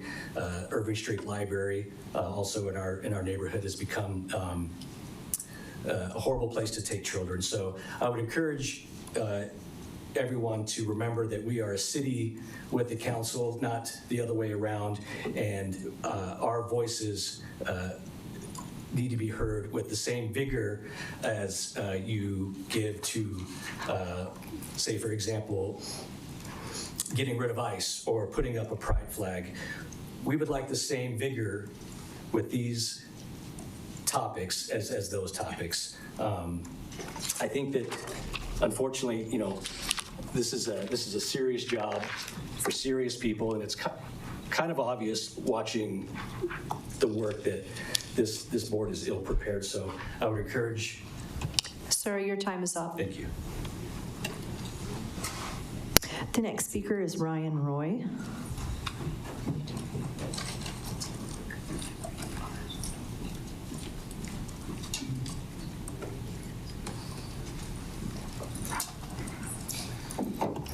Welcome. Welcome. Good evening, Mayor and council members. My name is Ryan Ron, I'm a Westminster resident. I'm here because I heard pride flag was going to be flown, and I feel we are overlooking a section of the population. I'm here today to advocate for the flying of the faith and addiction broken at the foot of the cross flag over our city. Westminster, like many communities across the country, is not immune to the devastating impact of the addiction crisis. This flag serves as a powerful symbol of hope and resilience for those currently struggling, those who are recovering, and the families who have lost loved ones. Flying this flag represents more than just a religious sentiment. It signals community commitment to healing. It acknowledges the heavy burden of addiction while pointing toward the path of restoration and support. By displaying the symbol, the city of Westminster validates the struggle. It lets our citizens know that they are seen and that their battle with addiction is a priority for this community.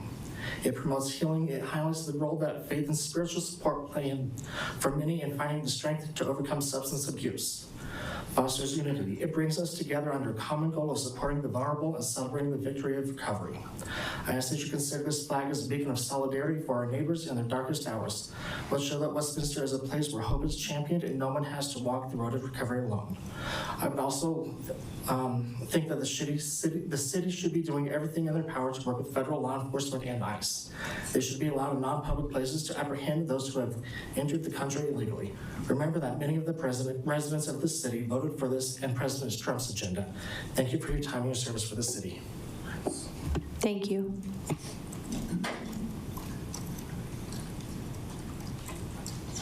The next speaker is George Jarvis.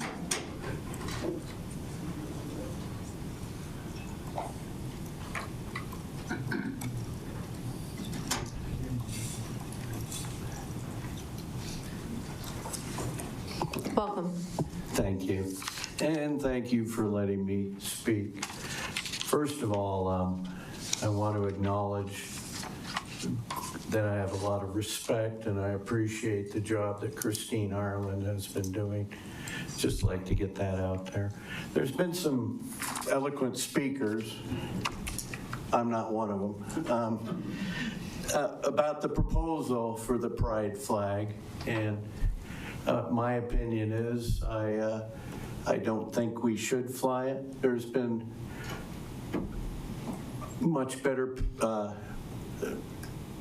ideas that have come across that against it.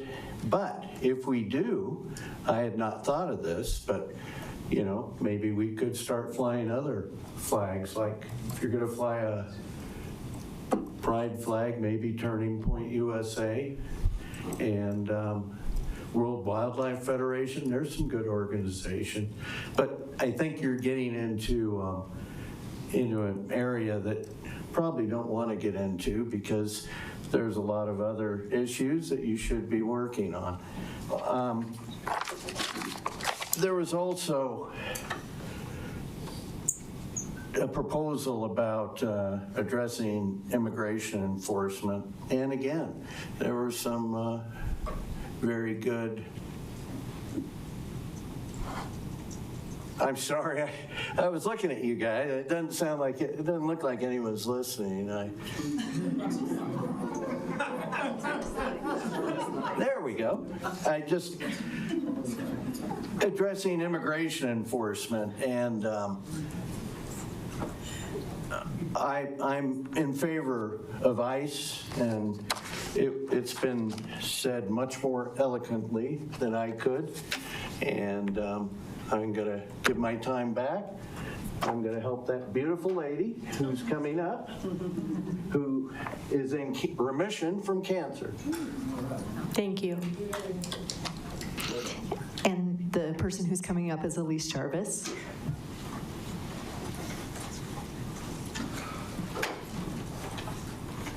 Can I stand next to her?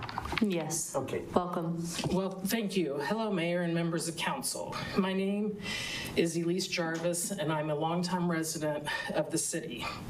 Thank you for the opportunity to speak with you tonight. I would like to address the proposals to add additional flags at city facilities and to restrict ICE agents from entering city buildings. Sorry, guys. Regarding the flag proposal, my concern is not with any one group or message, but with the precedents this is going to set for our city. Once the city begins displaying flags representing specific organizations or causes, it's going to open the door for many others to request the same recognition. This will place the city in a difficult position, deciding which group are included and which are not, potentially leading to division within our community and even legal challenges over fairness and equal treatment. Additionally, I ask that you consider the practical implications. What is going to be the cost to taxpayers for new flagpoles, the flags, and ongoing maintenance? Who will be responsible for managing this? These are important questions, especially at a time when residents expect careful and responsible use of their public funds. On the issue of restricting ICE agents from city buildings, I respectfully disagree with that proposal as well. Law enforcement agencies, including ICE, have defined responsibilities under the law. Preventing them from accessing public buildings could interfere with their ability to do their jobs and may expose the city, again, to unintended legal consequences. I support lawful immigration and believe strongly in public safety and the rule of the law. I do not believe that allowing ICE access to our buildings will pose a threat to residents or employees. In closing, I see my time's over. Thank you. Thank you. You have one more minute, ma'am. Oh, you're good. Thanks. In closing, I respectfully ask the council to vote no on both these proposals. I believe doing so will help maintain fairness, avoid unnecessary division, and ensure responsible governance in our time. Thank you for your time and consideration. Thank you. Thank you. The next speaker is Karen Scharnhorst.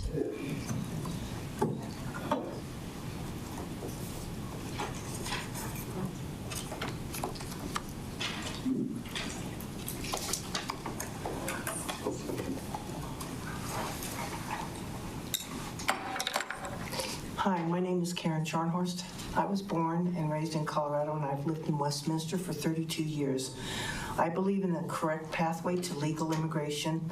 I believe when people from other countries do not use the legal path to immigrate, they should be deported. Homeland Security should be allowed to secure and deport illegal immigrants in Westminster facilities. I support Homeland Security and want that flag flown in here in Westminster. Here are some of my reasons why I support two things. On April 3rd, 2026, in Miami, Florida, Robert Jacob, an illegal immigrant from Haiti, was arrested for bludgeoning an innocent mother to death with a hammer, hitting her 6 times in the head. The video showed that the first blow knocked her to the ground, then he continued to hit her in the head. The video showed him smashing in her windshield while she was working in a small gas station. She came out and told him to stop, but he then approached her and killed her in broad daylight. Second, an 18-year-old Sheridan Gorman from Yorktown, New York, was going to a Chicago college and was shot by an illegal immigrant on March 19th, 2026, from Venezuela, named Jose Medina. He shot her in the back while she was walking with her college friends. Now here's 3 Colorado cases. On July 2024, Caitlin Weaver, age 24, was struck and killed by a vehicle driven by an unlicensed 16-year-old illegal immigrant from Colombia driving his mother's Jeep at 90 miles per hour in a residential zone in Aurora, Colorado. His name was not disclosed because he was a minor. January 10th, 2024, an illegal immigrant, Jose Guadalupe, was arrested and deported to El Salvador. He was charged with vehicular homicide. He crashed into his truck into a vehicle of a 47-year-old Broomfield, Colorado resident, Melissa Powell, and her 16-year-old son, Reardon, killing them. Jose had already had several prior convictions. November 9th, 2025, 19-year-old Eduardo Pero Cora, an illegal immigrant from Mexico, was driving without a valid driver's license and traveling 100 miles an hour in Greeley, Colorado. He ran a red light, slammed into a vehicle driven by a 27-year-old Windsor, Colorado woman, killing her. In conclusion, because of these cases and more that aren't even being reported, we should allow Homeland Security to be able to do their job even in Westminster facilities, and I am in full support of flying their flag in Westminster. Thank you. Thank you. The next speaker is Dan Field.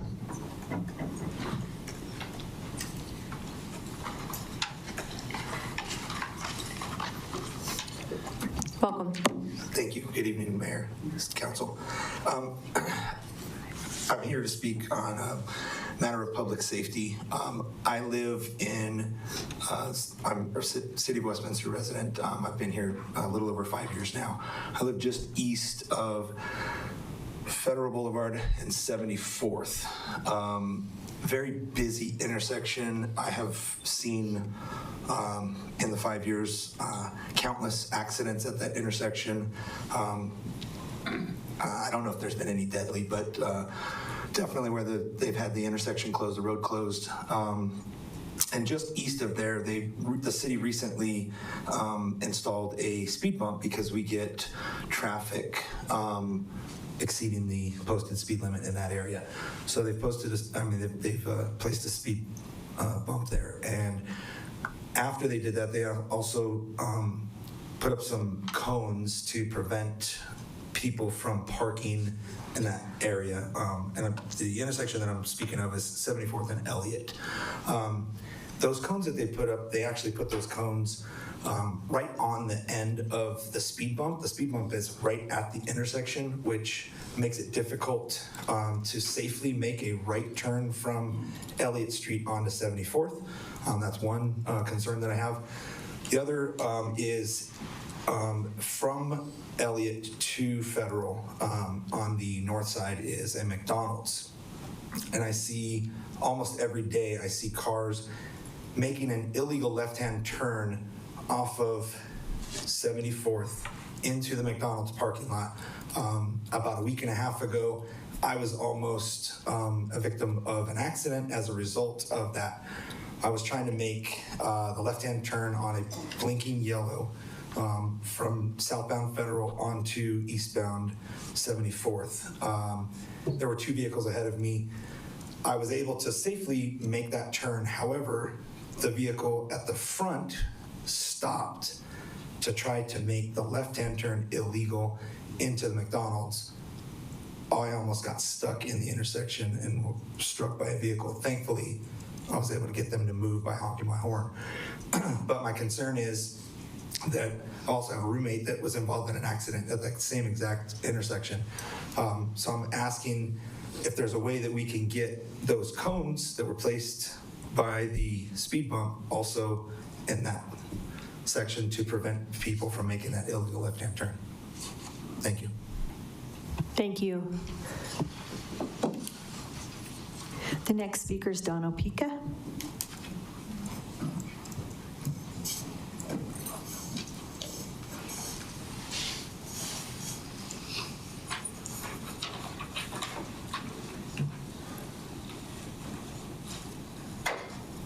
Welcome. Good evening. Thank you. The 3 issues I'd like to address this evening. The subject of bike lanes came up and commuting in and out of Denver. I've ridden the trip from this part of Westminster into Denver many times. Making the trip back is not practical on the current bike trails because they're too steep to make the trip. I've ridden the trip into Denver, hopped on the bus, and ridden the bus back. But if you're going to build bike trails, you need to reduce the grades so that on the way back up the hills, they're manageable to pedal. Another issue that has come up, I'm not against trees, but one of the items on the agenda for tonight was water issues and concern about water conservation. Your plantings on Westminster on Church Ranch Boulevard at 103rd Avenue block the sight lines to make the left turn from eastbound Church Ranch onto westbound 103rd. And I've called the city in the past about those. It would be nice if you could remove those trees so that I can see the cars coming instead of being blocked by the trees that are in the center island. Would be helpful. Another issue that was on the agenda for this evening was an issue of subsidized housing. I've been in the mortgage business for 30 years, and what I see among my customers is the possibility of housing that is less expensive than subsidized housing, but the downside to subsidized housing is that it blocks people from ever buying a house, effectively because the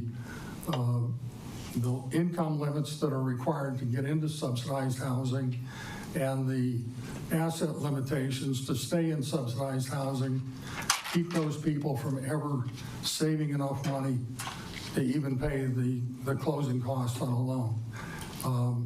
There are other options out there, Sunshine Home Share, silvernest.com are means to provide lower cost housing. If you're interested in more ways to house people at lower cost than subsidized housing, I can tell you plenty of stories. You've got my email, you've got my phone number. Be happy to talk to you after the meeting. Thank you. Thank you. The next speaker is Diana Smith.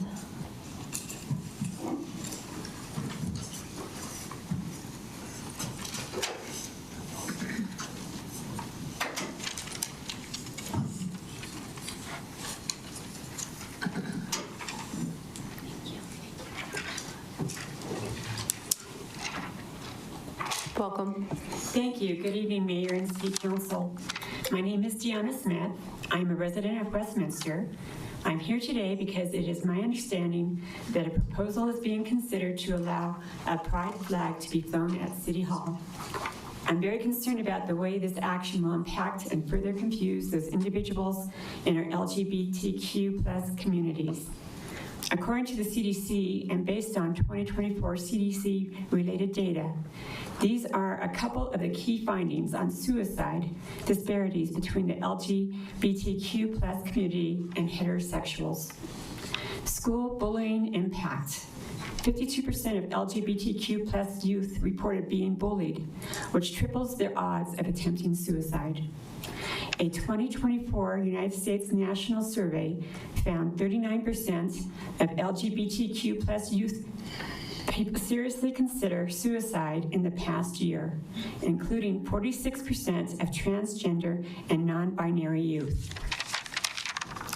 By flying a pride flag, you are sending a mixed message, one of promoting homosexuality and one of acceptance. But it isn't accepted, and sadly, the rates of suicide prove that. My flag represents the state, with the name Colorado proudly displayed in front of the beautiful mountains that Colorado is known for. The cross represents the religious freedom that the colonists set out to America. The flag in the background, of course, includes the 50 states, one of which I have lived in practically all of my life, the beautiful state of Colorado. I would ask for your consideration of this flag. And second, I too am for ICE agents. They are saving children and saving lives. Thank you. Thank you. The next speaker is Dan Smith.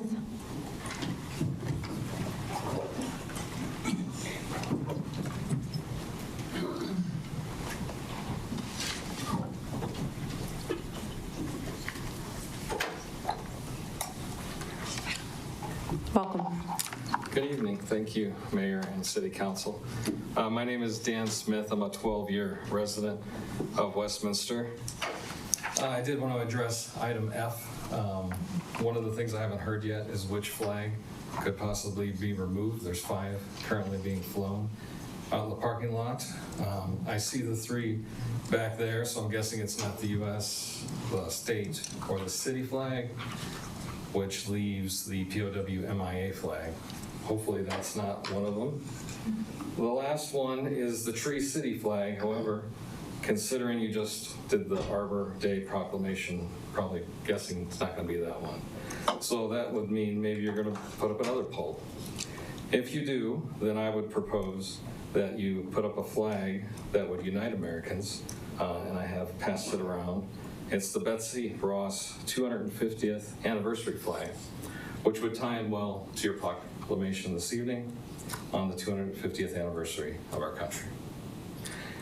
Additionally, I would like to touch on Resolution 11, the issue of the ICE enforcement. In November of 2025 survey of Coloradans, the #1 concern in the state was affordability, and #2 was safety. Why would the council put barriers in the way of public safety? Thank you. Thank you. The next speaker is Alan Farb.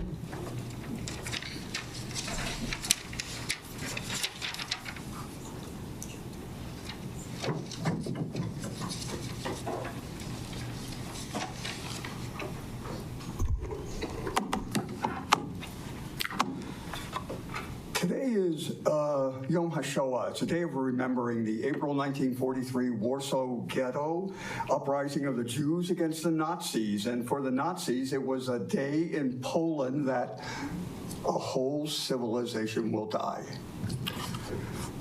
Respect, dignity, inclusion, and freedom. These are some of the hallmarks of what America stands for. The freedom to be, to live freely, openly, without being assailed, attacked, without being governmentally discriminated against, without being economically discriminated against, without persecution. You know, that red and white striped flag with the blue canton in the upper hoist containing the 50 white stars that stands behind you has since 1777 come to represent freedom, dignity, respect, inclusion. The banner's red symbolizes valor, the white symbolizes purity and innocence, the blue represents perseverance and justice. Valor, purity, perseverance, justice, multi-meaning, multicolor. Take away any of those color symbols and you disintegrate, degenerate what the American flag represents. Imagine our star-spangled banner without that blue canton that inclusively embraces our 50 white stars. That lost blue would erase the perseverance and the justice of what it represents for all of us under its banner. What a sad loss of the American ethos, the removing of justice, the removing of perseverance. Each of my grandparents arrived in this country from different parts of Eastern Europe where they had faced being assailed, attacked, being governmentally discriminated against, economically discriminated against, persecuted. Here in America, they could experience the opposite. Here in America, they persevered and they pursued justice for others, a justice that had once been denied to them. My grandfather, who owned a shoe repair shop, never charged anyone in uniform. He proudly displayed his red, white, and blue American flag in his shop. Our star-spangled banner symbolizes his freedom, his justice. Besides our city and state flags, we also customarily fly such banners as that of the American military, MIAs, POWs, because we honor the sacrifices of those approximately 83,000 people it represents. Flying a multicolored banner, the pride flag that represents almost 32 million people in America, nearly 1 in 10 who identify as LGBTQ+, honors women, men, and children who too long still remain marginalized, discriminated against, even assailed and attacked because they are who they are. They are us, they are you. It's not a question of how many flags of different groups that we in the city should have to raise.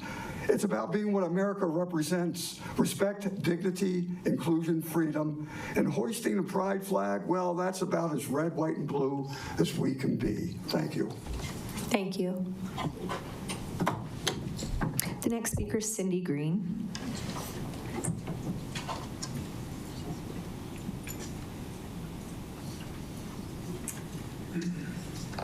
Thank you, Mayor and councilors.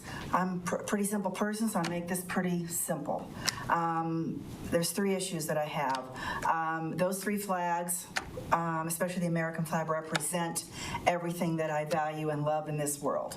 But if we're going to fly other flags, my granddaughter came up with a wonderful one, which I will submit to the clerk, because as the center of her life and mine, it's Jesus. So with that, I'm going to submit that, and you guys can decide which is best. I think other people have spoken more eloquently than I can about this issue, but I do believe that those 3 flags there represent everything we need, and that's all we need. There is also the issue with the POW flag, which I do believe should stay because of the fact that those people did, and some of them never, of course, came home, and that should be respected in this country. The next issue is the ICE issue, and I do believe if somebody breaks into your home, you call the police. Somebody breaks into your country, I do believe I should be allowed to deport these people that were broken into our country illegally, and if they're criminal activity, they should be deported immediately, and they should be allowed to be in all of our government facilities. So I thank you for that. The third issue is the homeless population. I've lived in Westminster for 38 years, and off 120th, they seem to be dumping more and more homeless people. I don't know where they're coming from, but the trash is rampant, and there's more and more of them. We have businesses along there, and we're getting sick and tired of trying to put out fires that they're starting by our businesses and leaving their trash. And it's a monitoring system that we have all the time, my husband and myself, of trying to make sure that our businesses are safe and they don't burn down. So I appreciate the concern with the homeless population because it is getting worse. I do have some solutions, but if you'd like to underscore that, have a discussion on that at some point in time. But those are the 3 issues that I have for you tonight, and I thank you for your time. Thank you.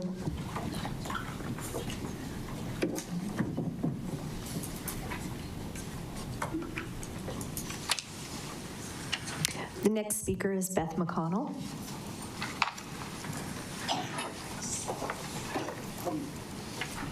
Good evening, Council. My issue is also in regards to the pride flag. The number one responsibility of government is to keep its citizens safe. So I would want to fly a flag that says support for the police plus ICE. The police deserve utmost support, and I am also greatly in favor of ICE. I would like to see the city of Westminster work with ICE. Tom Homan reported that ICE rescued 3,300 trafficked children while they were in Minneapolis. All trafficked children deserve to be rescued, and this includes the trafficked children right here in Colorado. Thank you for your time. Thank you.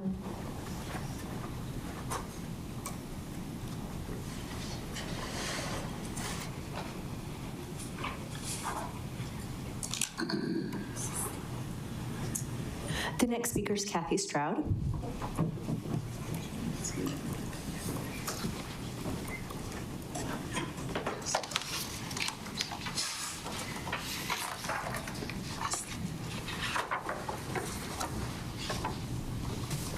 Welcome. Thank you. Hi, my name is Kathy Stroud. Those three flags behind Christine Ireland are really the only flags we need. The American flag, the state flag, the city flag. However, if we are going to entertain other flags, one is coming around, it's the Gadsden flag. The Gadsden flag was designed by Christopher Gadsden, the commander of the South Carolina military in 1775 during the American Revolution. The Gadsden flag represents colonial unity and resistance against the British tyranny. You know, the actual king that we as Americans said no to. The Gadsden flag represents American independence, vigilance, and the assertion of individual rights against the overreach by any tyrannical government. The flag was flown by Esek Hopkins, the Commodore of the Continental Congress's naval forces, on his ship, the USS Alfred, during the war. Why a coiled rattlesnake? The rattlesnake was only found in the American colonies and, as noted by Benjamin Franklin, was a symbol of alertness and lethal defense, never initiating an attack, but dangerous once provoked. The motto, "Don't tread on me," directly warned Great Britain against further encroachment on colonial rights. You could say that this was the original No King's flag, as it symbolized limited government and individual liberty. I feel that this flag represents the American spirit, as it was born about the same time Americans fought for our country's independent identity. We are Americans, and flying this flag at City Hall unites and represents all of us here in Westminster, in Colorado, and all across the USA. I'm proud to be an American, aren't you? The second thing I'd like to talk about is your proclamation to, I guess, deny ICE access to city facilities. Is that what I believe that's what you have done? ICE is, well, it's a federal agency.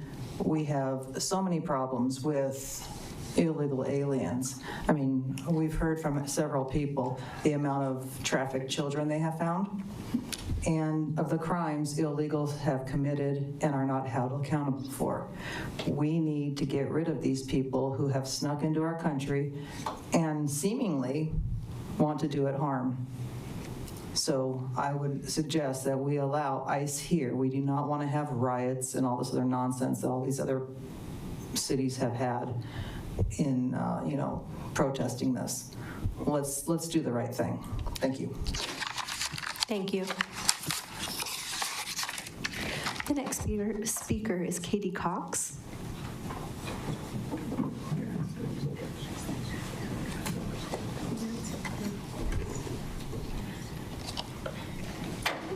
Good evening. Oh, sorry.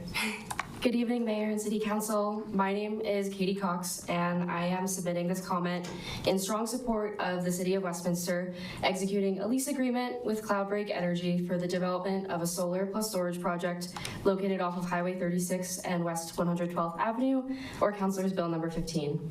Cloudbreak Energy is a Colorado-based renewable energy developer headquartered in Boulder.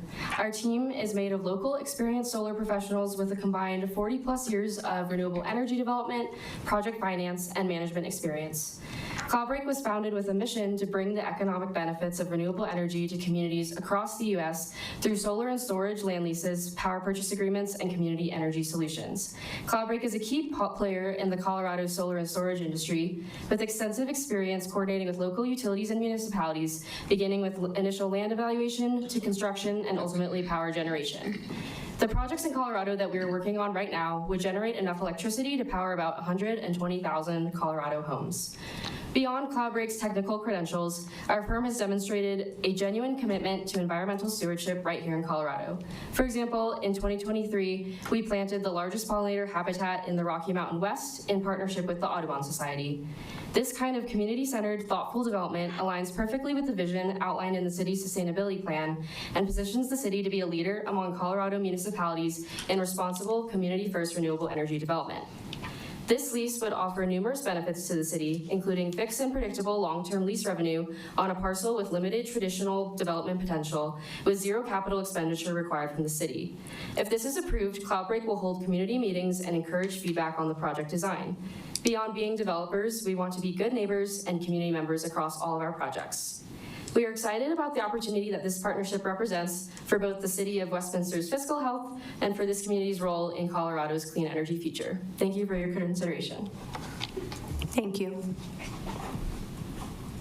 The next speaker is Julie Scott.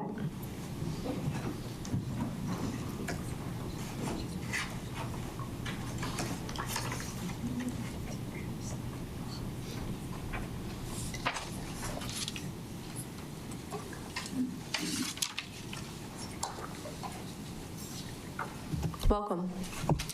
Thank you. My name is Julie Scott. I've been a Westminster resident since the late 90s, and I'm here to speak on two issues that have been extensively addressed tonight, so I will try to keep my comments short because I believe other people have done a great job of pointing out all the different aspects of these.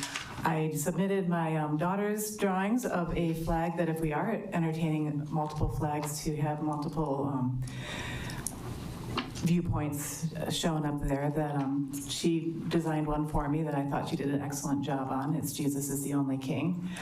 But I agree, we have our three flags. I think that's all that we need. I think there's a lot of issues in addressing all this that have already been discussed. And my other issue is I just want to express my support for ICE.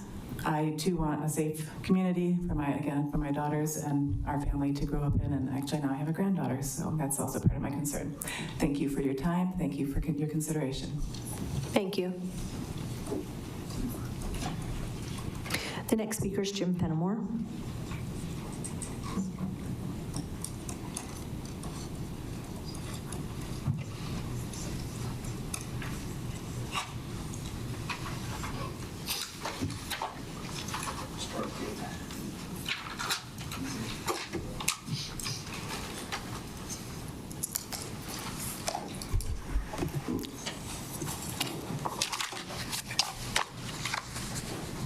Welcome. Good evening, Mayor, Council, staff, Jody, Larry, citizens of Westminster. I've got some concerns that I would like to just bring forth. It's really very disheartening, and I'm questioning the legalities of it, and also whether it's common sense or not.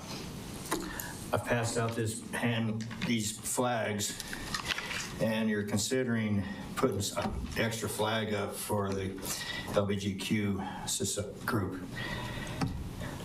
United States flag we need, the Colorado flag we need, the Westminster flag we need. We also need the POW flag because people risked their lives, they died, they came back maimed, and you all wouldn't be sitting where you're at if it wasn't for the military protecting this country and making this country free. Page 1, the Gaston flag. We already heard about that. Very good. Now, page 2, the Christian flag. These are all flags that you want to take and approve These are flags that need to be flown also. Number 3, heterosexual flag.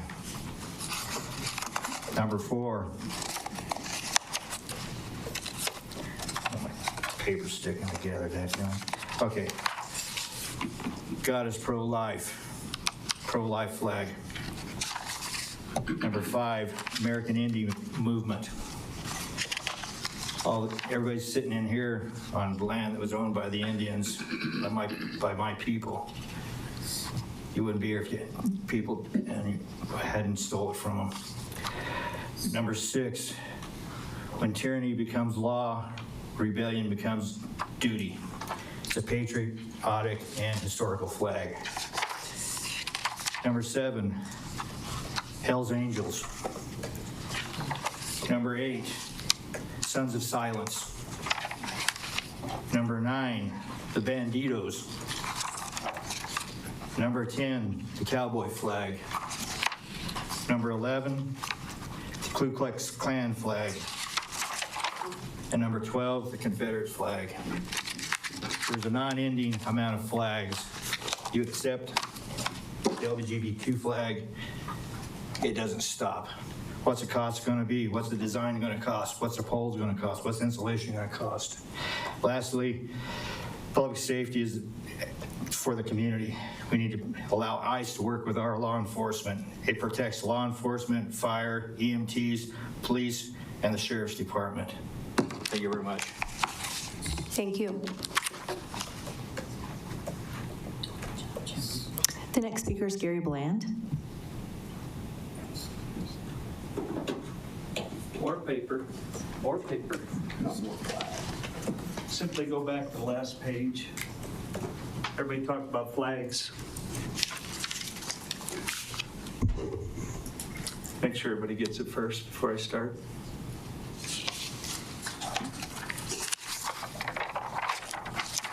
I want you to turn back to this page right here when you get that paperwork.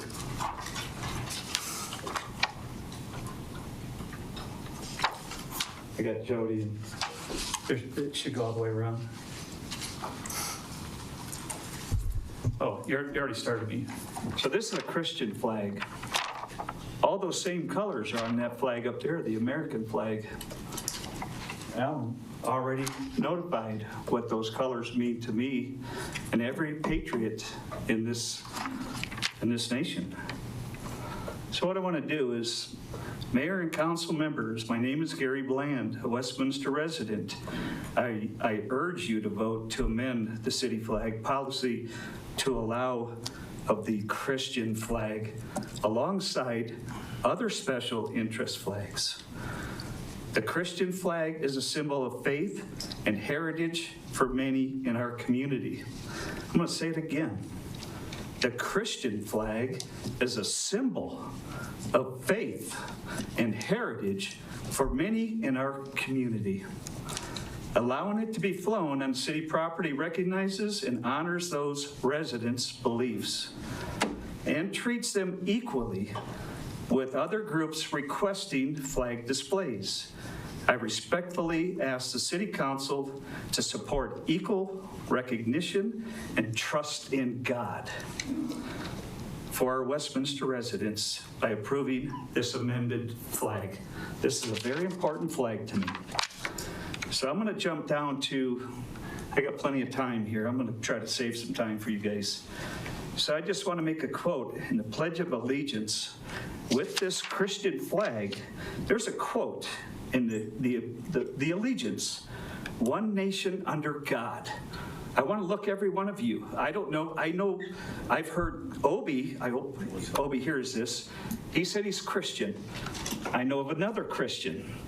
I'd like to know, just by a little wave, you don't have to say nothing. If you're a Christian, I want to see a hand up. I challenge you. This is simple. I want to go into another subject. This jumps out, this along with Alan here, he knows. We do quite a bit of stuff with the Presbyterian Church. Just want to make sure that Christine Church, she has donated homeless packages for our homeless people. I think you know that, Alan. She also, her congregation paid for those turkeys on Thanksgiving. And I'm looking for more support with this church that we represent, the Presbyterian Church. This man here does a lot more than I've ever done, and you need to look at him too. He's great. My time's up. Thank you. The next speaker is Tom Lampo.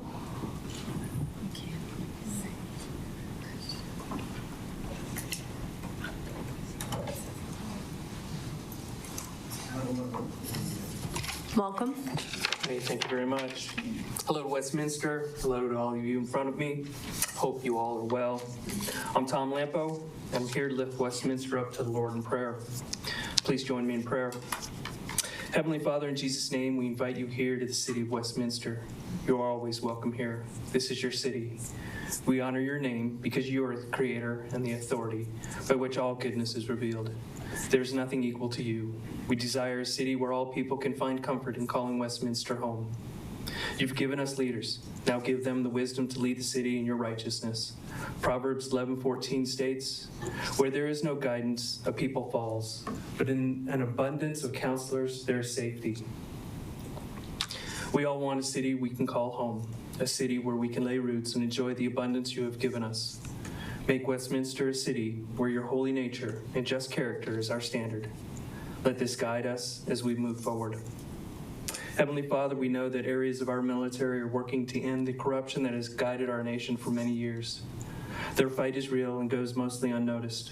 Comfort these troops with Psalm 35:1, which states, "Plead my cause, O Lord, with them that strive with me. Fight against them that fight against me." Let all those engaged in this battle, have the confidence in those around them and give them the knowledge that you go before them in their battles. Holy Spirit, come into our lives. We give you permission to work in our lives to keep us from areas we should not go. Galatians 5:16 says, "But I say, walk by the Spirit, and you will not carry out the desires of the flesh." You were given to us to lead and guide us. Left to our own understanding of our lives, we would choose what we desire. Help us to desire greater things that will produce fruit where there is no condemnation. Guide us to your everlasting peace. You are our God, and we are your people. In your precious name we pray. Amen. Thank you, guys. Have a nice night. Thank you. God bless you. The next speaker is Christine Wares.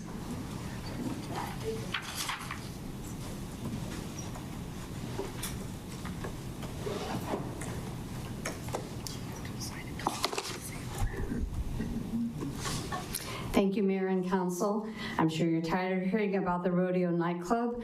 I know it's wearing me out, addressing the toxic environment it is causing our city.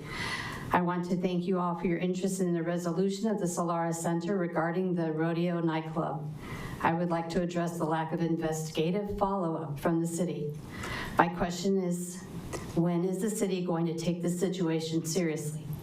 Are we waiting for an unforgettable event to occur? When will the city act before the community of Westminster is harmed?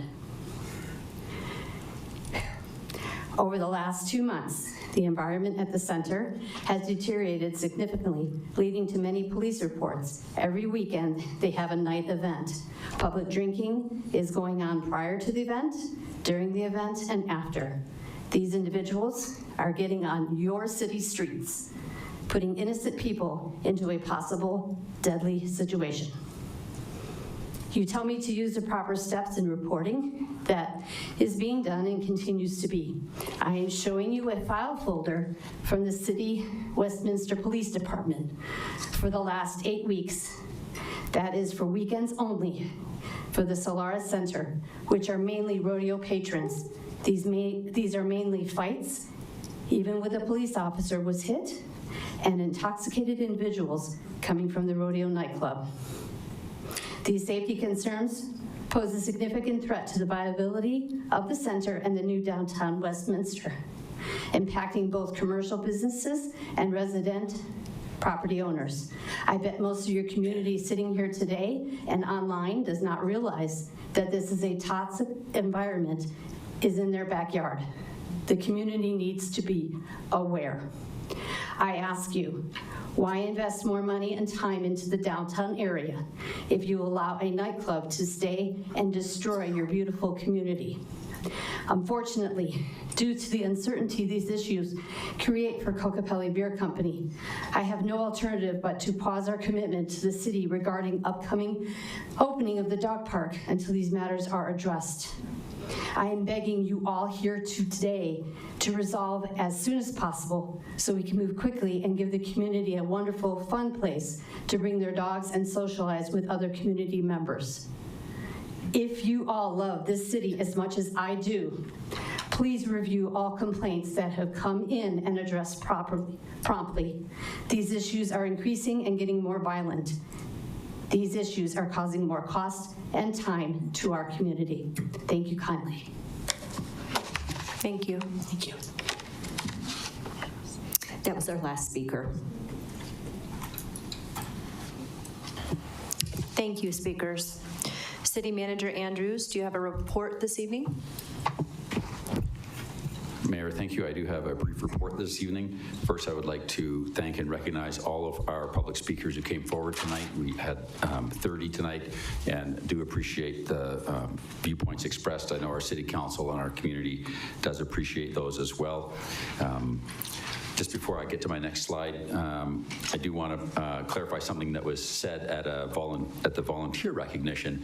And first of all, recognize Martha Hines, who organizes all of those volunteers. And she mentioned a number, $1.2 million for the program. And what she meant by that number is that's the value of the volunteers' time. That's not actually what the city spends. In fact, she also mentioned how many volunteers we have, and they outnumber city employees 2 to 1. At a ratio. So I want to do a shout out also for our volunteer community who really triples the impact of our workforce by providing $1.2 million in equivalent time to this city each year. So thank you to the volunteers.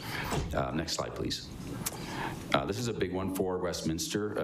Westminster is co-hosting a Front Range Passenger Rail Town Hall right here at City Hall, and Mayor Pro Tem raised this in pre-meeting. So please be welcome in joining Commuting Solutions, which is the state's outreach team for Northwest Metro Region Front Range Passenger Rail Town Hall. That's a mouthful, and what it really is the plans to bring passenger rail to the Front Range of Colorado. So that meeting will be co-hosted here at City Hall from 6 p.m. to 7:30 p.m. right here in City Council chambers. You can learn more about passenger rail before the meeting, or you can wait and attend the meeting or stream it online. Front Range Passenger Rail has a website, which is mobilize.us/ride-the-front-range/event/903085. And we'll have a link to that on our webpage, so you don't have to remember that one. Next slide, please. Also, by way of city update, we are getting very close to Westminster's inaugural restaurant week, and that kicks off on April 17th. Nearly 40 Westminster restaurants are offering exclusive multi-course menus at special pricing tiers. Restaurants have also contributed more than $3,500 in gift cards towards prizes and getaways for Westminster restaurant customers. So experience westy.com, visit there for menus, participating restaurants, and more event details, and that runs from April 17th through April 26th this year. Next slide, please. Also, by way of city update, this is my last update slide. Fire Chief Eric Burke was busy pitching this at the International Association of Fire Chiefs conference recently, and I'm proud to announce on behalf of our fire department and our chief that Westminster was selected as the host city for the International Association of Fire Chiefs 2028 Missouri Valley Division Annual Conference. So that will come to Westminster in 2028. Our chief and our department will host that. The IAFC, or the International Association of Fire Chiefs, represents leadership of firefighters and emergency responders worldwide, and this conference positions Westminster as a hub for fire service leadership. And we heard from 2 representatives from our fire union tonight, leaders actually of our local fire union, supporting our recommended changes to the fire ordinance, and so this is great timing, those events coming together. Next slide, please.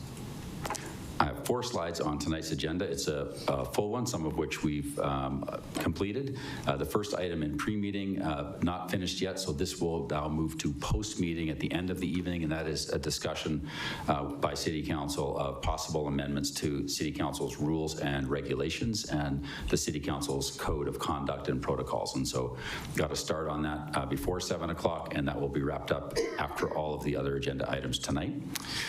Next up, we did hear a presentation of one employee service award to Dave Varney, 30 years of service for our fire department. We heard the 4 proclamations this evening. If I could have the next slide, please. Under City Manager's report, I have 2 information memos in your packet, and this is publicly available. The first is on the city's water conservation and efficiency programs. That's an update to report on those for the year 2025, and the same reporting out for our water bill assistance program. So both of those programs very important to the community, and you can find all the data and how those programs did in 2025. On consent agenda tonight, we have 11 items. That includes 6 second readings. 2 of those consent agenda items have been removed from consent and will be voted on separately after the group of consent agenda items have been voted on. Under new business this evening, City Council will be looking at a first reading of Councilor's Bill 15, and that was referenced by one of our speakers tonight regarding a lease agreement with Cloudbreak Energy Colorado for a solar and energy storage project on city-owned property at 112th Avenue and US 36. Next up will be first reading of Councilor's Bill 16 regarding an economic development agreement for the Origin Hotel in downtown Westminster. Next slide, please. Also under new business, 4 more items. Resolution 10 regarding City Council's role in the approval of multifamily official development plans, as well as first reading of Councilor's Bill number 17 to discontinue concept plan reviews. Next will be first reading of Councilor's Bill 18 that amends Chapter 34 of the Westminster Municipal Code regarding collective bargaining for firefighters. That was what I just referenced earlier, and we had 2 speakers from our union speak to tonight. Resolution number 11 addresses immigration enforcement in Westminster City facilities. We heard many speakers tonight on that one, as well as consideration of displaying a pride flag at City Hall and designing an official city pride flag. That was also spoken to by many speakers tonight. On old business, we have second reading of Councilor's Bill number 13, updating the regulation of massage parlors. And you will hear from the city attorney that we are recommending postponement of the second reading of this bill in light of state legislation, which is coming through. And we'll want to have that state legislation go into effect, analyzed, and then we'll bring something back to you on that once that legislation has landed. So that one is recommended to be postponed this evening. Next slide, please. Also, tonight we do have a meeting of the Westminster Economic Development Authority that will happen after all the items I just described, and as one item of new business, and that is an amended lease agreement between the Westminster Economic Development Authority and Olive Garden, and this is the one where the Olive Garden has requested to move out of its lease with us in the downtown Westminster because they are relocating to Walnut Creek in Westminster. So leaving downtown, but moving over to Walnut Creek. Next slide, please. This week we have 2 items coming up on Tuesday. So tomorrow night, the Planning Commission is meeting right here at City Hall. That starts at 7 p.m. We also have on Wednesday, April 15th, a special permit and license board meeting also here at City Hall, and that one begins at 6 p.m. Next slide, please. For our next meeting of City Council, it's a study session meeting. That's next Monday, April 20th, and that will begin at 6:30. We have 2 presentations, both very topical for our community and City Council. The first will be from Xcel Energy, and they're going to provide an update on electrical infrastructure and capacity planning in the City of Westminster and surrounding service area. So that one is very important to us. And the second item is 2026 Westminster Biennial Community Survey overview. So this is a survey year for us. We do those every second year, and so our communications manager will be running through that with City Council. Then we have an executive session item, which is discussion of a personnel matter, and that's the quarterly check-in for city manager. Next slide, please. That's all I have, Mayor, for my presentation. Access Westminster is a great resource to report concerns or things that our community would like to have addressed out there. Our phone number is 303-658-2400. Our website, which we are continually updating, is westminsterco.gov. And do check out our transparency portal at westminsterco.gov/903transparency, and that will show you where every dollar is spent that we collect. That's all I have, Mayor. Thank you so much. Council, are there any questions on the city manager's report? Okay, moving on to council reports. Sure, we've got a request for a 5-minute break. Let's go ahead and do that. We will reconvene at 9:07.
what we are doing.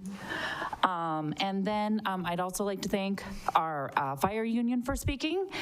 And then also for the person who came to advocate for bike lanes, and then the HOA who came to talk about damage from Google Fiber. Also the traffic concerns on 74th and Elliott. And then with Cloudbreak, so my request is that you do not use batteries made by Tesla. I know that you use batteries made by Tesla, and if we are partnering with people, I would prefer that we are not enriching people like Elon Musk. And then I do have a request from our city attorney. Would you please explain why the Supreme Court ruling does not apply to us flying the pride flag outside of City Hall if it is approved, and why legally, as City Council, we can choose which flags we do and do not fly?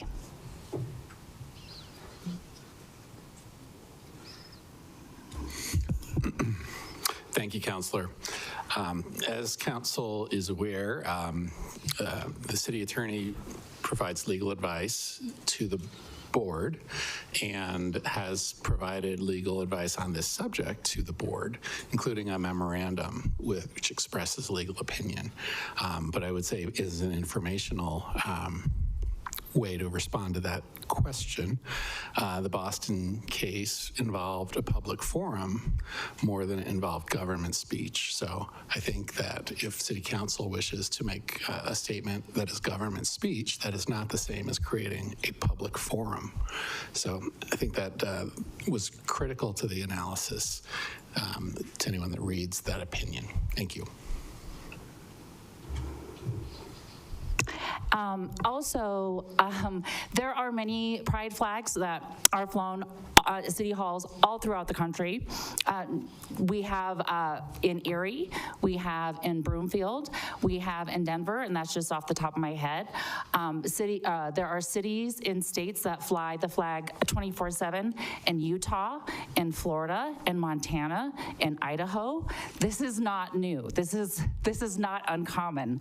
And the LGBTQ population has been under attack. Many of the flags tonight are not by groups that are under attack. And we live in a diverse city. We live in an inclusive city. And so it is a symbol saying that everyone belongs. Again, this is not new. Westminster would not be the first city to fly this flag. We would be joining many cities across the country. And yeah, I believe that is all I have to say. Thank you very much. Councillor Johnson. Thank you, Mayor, and thank you to the speakers that came out tonight. I heard a lot of really important comments around things in our city. I especially appreciate the road safety issue that was brought up around 74th at Federal and my frequented and favorite McDonald's, and I understand the road safety issue there, and I appreciate that our city manager is going to look into that. I wanted to raise an issue that we've touched on a lot as a city in the last week, but we want to remind people, which is about our water use. Both as a city and as a community, we are facing a historic level of drought in our community, and that's not only going to affect every individual household, but also our neighboring communities and our state as a whole. It has, it's going to have a profound impact on our state. As we move into fire season, not only here, but around the state, we're going to see our resources stretched. So as a city, we have stepped up and are reducing our water intake. And we're also going into drought watch at the end of this week on Thursday. And I think it's important to remind people that while drought watch is voluntary restrictions, by voluntarily complying with these restrictions and reducing your water intake by 10%, which is mostly, changing your irrigation habits if you own a single family home and irrigate your lawn, or things like how many car washes you get. This small measure can have a really tremendous impact on our community. And so I wanted to uplift this point because I think it's really important, and any steps that we can take now will have a great impact on whether we move into further restrictions restrictions later this year. I also wanted to thank all the firefighters who came here today. I know Corbin and August both spoke on their behalf, but all of them showing up was a really important signal to us as a council, and we appreciate the work that was done by the fire union, as well as our city staff and our city attorney's office, and I could not be more proud to have worked on this, and more proud to move that ordinance forward, and I wanted to say how much I appreciate everyone who worked on it.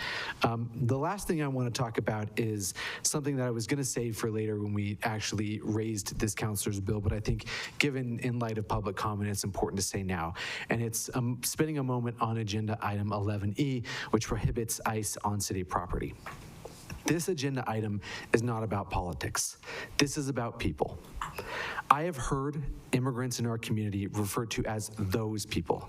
And I want to be clear on one thing. Those people are mothers, their fathers, and their families. Those people are business owners, they're students, and they are workers. Those people are my neighbors, my friends, and residents of Westminster. This agenda item is about the city that we want to be. Right now, the reality is this. Our immigration system in this country is failing us. Across the country and right here in Colorado, we have seen a pattern.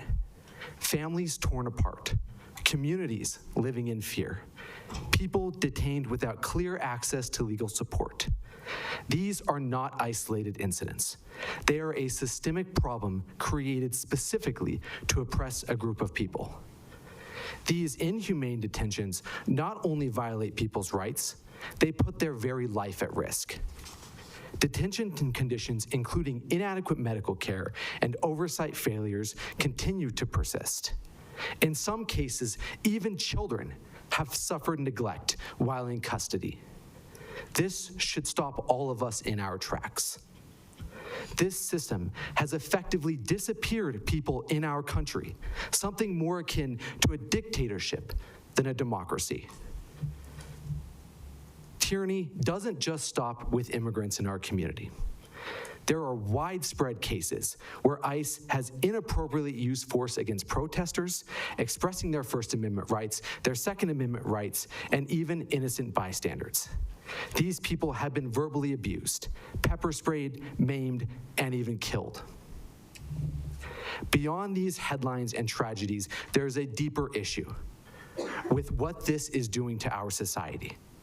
When people are afraid to report crimes because they fear deportation, public safety suffers. When families are separated, communities are destabilized. When enforcement becomes aggressive, opaque, and oppressive, the very trust in our government erodes. As a civil rights attorney, one of the areas that I am keenly aware of are practices that ICE undermines all of Americans' basic liberties, including protections against unreasonable search and seizure, liberty, and rights and due process. Every single day, courts here in Colorado issue orders against the federal government that their enforcement is against the law. ICE's actions are making our very state and country less safe. They're eroding the very fabric of our constitutional government. So we have to ask ourselves, is this working? Is a system that relies on fear, detention, and separation actually making us safer? Or is it doing the opposite? We can have an immigration system that is fair, humane, and accountable. We can prioritize real public safety threats instead of casting wide nets that harm innocent people. And we can invest in upholding dignity instead of undermining it. This is not about ignoring the law. It is about protecting it.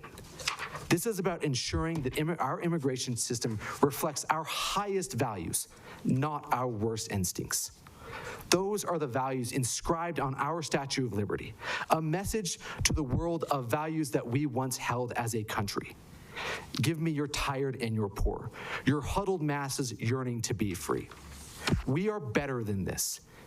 If we believe in justice, if we believe in fairness, and if we believe in human dignity, not only should we do this, but we have a responsibility to demand something better. I could not be more proud to vote for this ordinance, and I think that this is not the very minimum that we can do as a group. Thank you, Mayor. Thank you. Councillor Ireland. Thank you, everyone that came out and expressed your First Amendment rights. I appreciate the turnout and for you expressing how you feel about the pride flag and ICE and public safety on our roads. We've heard about that road for weeks, and it's still nothing has happened. So that's, hopefully we can do something there to make it safer. Google Fiber, I hope, will be responsible for the damage they made in an HOA. I know that they made damage on other people's property. There's a lot of people that were not happy, but there are other people that are happy because they have fast Google Fiber now. So hopefully Google will be responsible for their damages. Christine Wares, I still feel what you're feeling, pain for you. Hopefully we can find an answer. Don Opeka, thank you for your thoughts, and hopefully we can follow up about your suggestions for people to afford home ownership instead of being stuck in apartments for their whole entire life.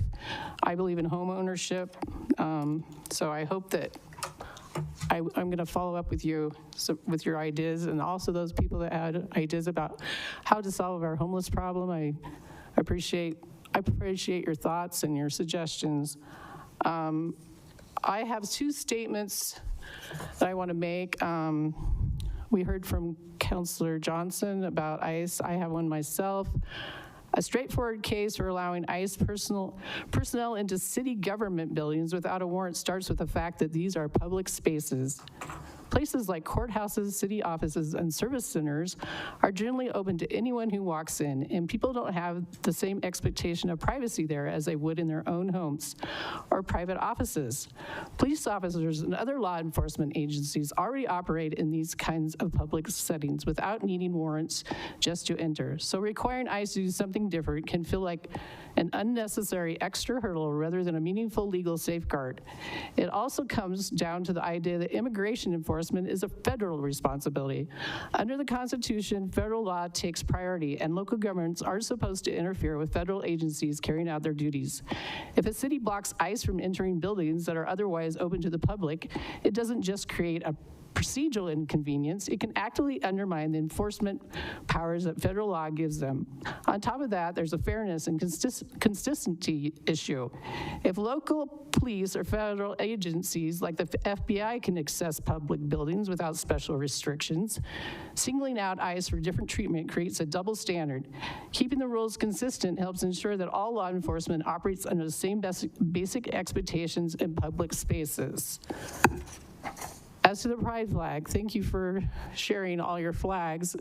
As you know, I already made a statement about special interest group flags, and I think that these three flags represent the majority, and I still feel that way, especially when I see all these flags. But if we're gonna go there with a pride flag, I think that we should let the community decide on another flag. The Christian flag would be one that I would support. I think over 50% of our population is Christian in our city, and under 10% is supportive of a pride flag. So just from the majority that came out tonight, I think that one was one that was used the most. But honestly, I'd rather just see these three. It makes it less complicated. I know they reflect the majority of us, and it's not going to be an expense to our taxpayers to keep fighting about flags. So that's what I support. That's why I will be voting no for both of these, 11E and 11F. Thank you for your time. Councillor Barajas.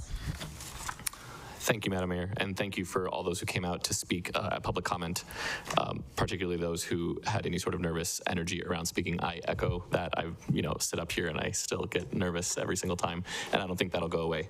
So I definitely empathize and am grateful for everyone choosing to speak. I wanted to give just a few updates.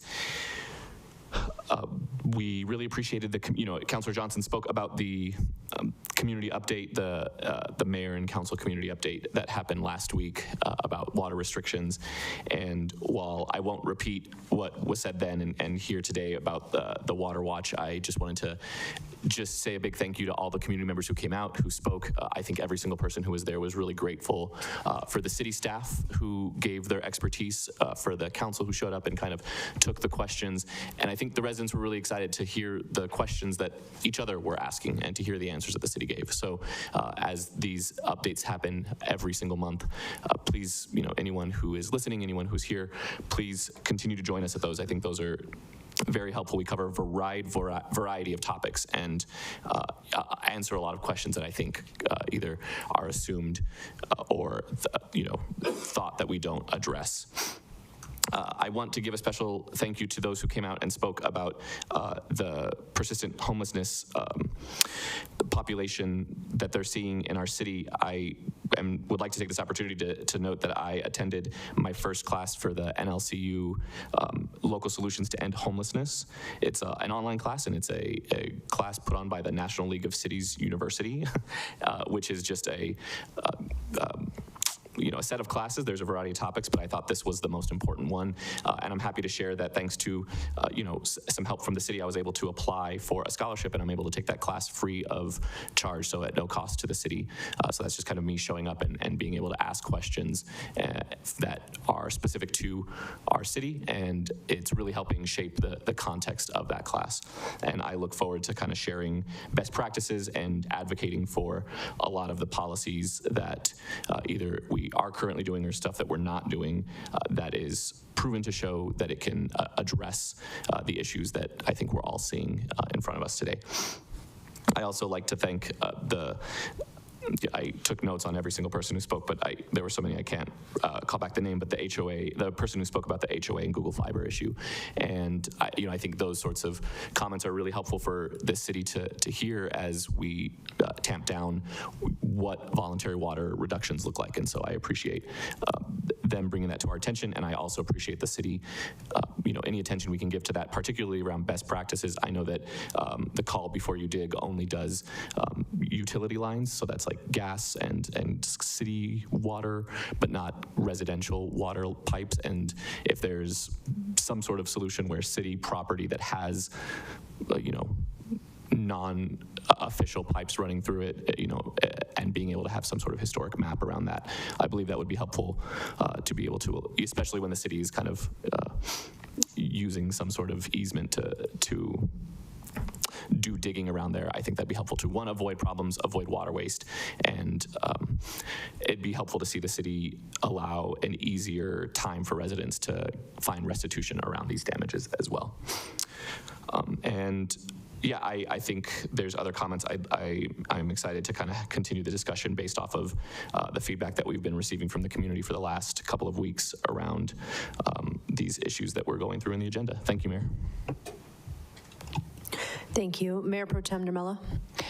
Thank you. I will keep my comments very brief. I appreciate all of our community members coming in to speak about a wide variety of issues, and I appreciate their sharing their passion and their values.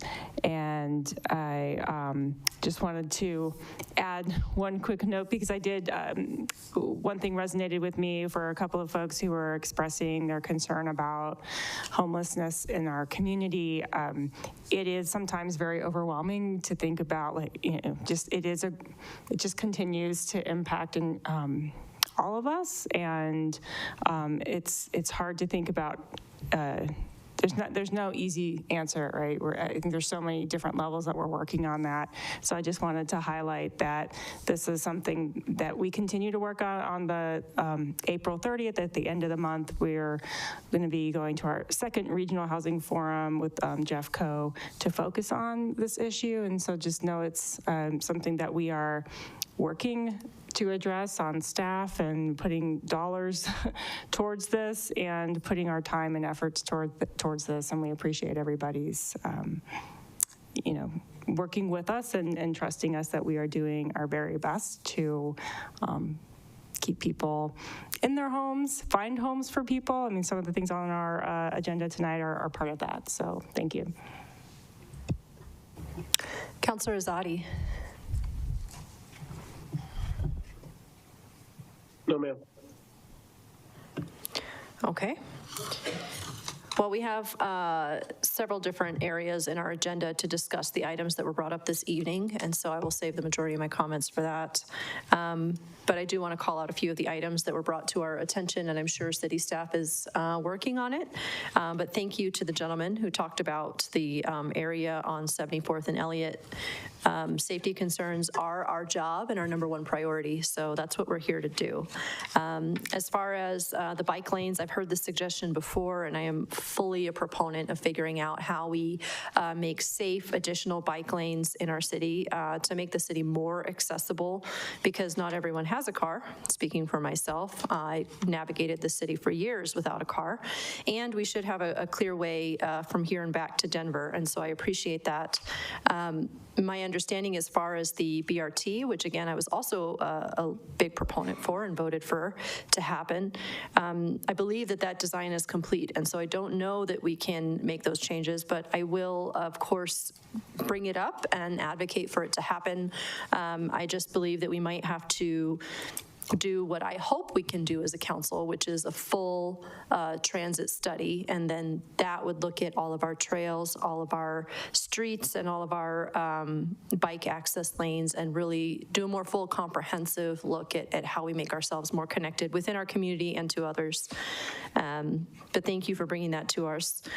And then there are a few other items as well, such as in the city manager's report earlier, I just wanted to call out a big congratulations to our fire chief for winning the conference selection at our site. And I call that out as well as it will come up later in our agenda. The importance of uplifting all of our staff, and I'm speaking to fire in particular right now, because we live on the WUI, as they call it, on the wildland urban interface, and I'm not sure that everyone fully appreciates what a risk that is, to our homes and to our families. And it is extremely important that we figure out how to support and resource our fire as well as possible, so that they can do what they need to do to keep us safe and protected, and to keep our environment safe and protected. We're here to manage both. As far as the other items on the agenda, I'm going to save that for later. Thank you so much, and that will bring us to the consent agenda. Do I have a motion for consent agenda items 8A, 8C through 8J? Mayor Pro Tem Nurmela. I move to approve consent agenda items 8A and 8C through 8J. Councilor Brajas? Second. Thank you. The motion has been moved and seconded. Councilor Barajas. Yes. Mayor Carmelia. Yes. Councilor Azadi. Yes. Councilor Hott. Yes. Councilor Ireland. Yes. Councilor Johnson. Yes. And Mayor Pro Tem Nurmela. Yes. The motion passes on a 7-0 vote. Thank you. May I have a motion for agenda item 8B? Councilor Brajas. I move that the City Council pass Councilor's Bill 9, but with language added between the last word of the second sentence in Section 3 and before the period at the end of that sentence, stating as follows: or to proposed event centers that have obtained prior to adoption of this moratorium either a building permit for construction or a proper business license for the proposed event center. Thank you. Mayor Pro Tem? Second. Any further discussion? Roll call, please. Mayor Carmelia. Yes. Councilor Azadi. Yes. Councilor Hott. Yes. Councilor Ireland. Yes. Councilor Johnson. Yes. Mayor Pro Tem Nurmela. Yes. And Councilor Barajas. Yes. The motion passes on a 7-0 vote. Thank you. May I have a motion for agenda item 8K, the agreement with the community firm? Councilor Johnson. Thank you, Madam Mayor. I move to authorize the city manager to execute an agreement with the community firm doing business as Community Economic Defense Project to provide rental and mortgage assistance for Westminster residents and move-in financial assistance for Navigator clients for an annual amount not to exceed $375,000, with the city option for one-year renewals subject to annual appropriations. Thank you. Mayor Pro Tem? Second. Thank you. Roll call, please. Oh, any further discussion? Yes, Councillor Ireland. So I took this item off the agenda because I have some unanswered questions, and this item hasn't been thoroughly discussed by City Council. So I want to acknowledge that we all care about helping people stay in their homes and preventing homelessness. This proposal raises some fundamental questions that I need some clear answers. And maybe you can address it, Eric. Why is the level of funding what it is, and what exactly are we expecting in return? Councillor Ireland, thank you for your question. Eric Otzelberger, Parks, Recreation, and Libraries Director. So this item is being brought forward after a competitive procurement process that 5 nonprofits in the space competed in.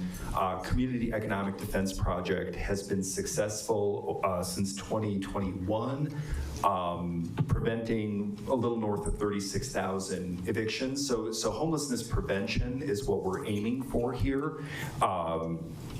They roughly through different partnerships have basically programmed $280 million across the greater Colorado area. So they have a strong track record of experience. So really it's homelessness prevention when there is that bump in the road with rent and mortgage assistance with wraparound services to help navigate certain legal or financial matters. Rent assistance, mortgage assistance, there are clear intake procedures, documentation, caps. We're limited in our resource with everything that we do. Looking at our data, we were actually comparing, we've had roughly over 500 clients in the Navigator program since its inception, and half of those have been chronic homeless and half are newly homeless. So this is really aimed at that prevention and trying to manage the potential growth of the unhoused population, because it is more cost effective.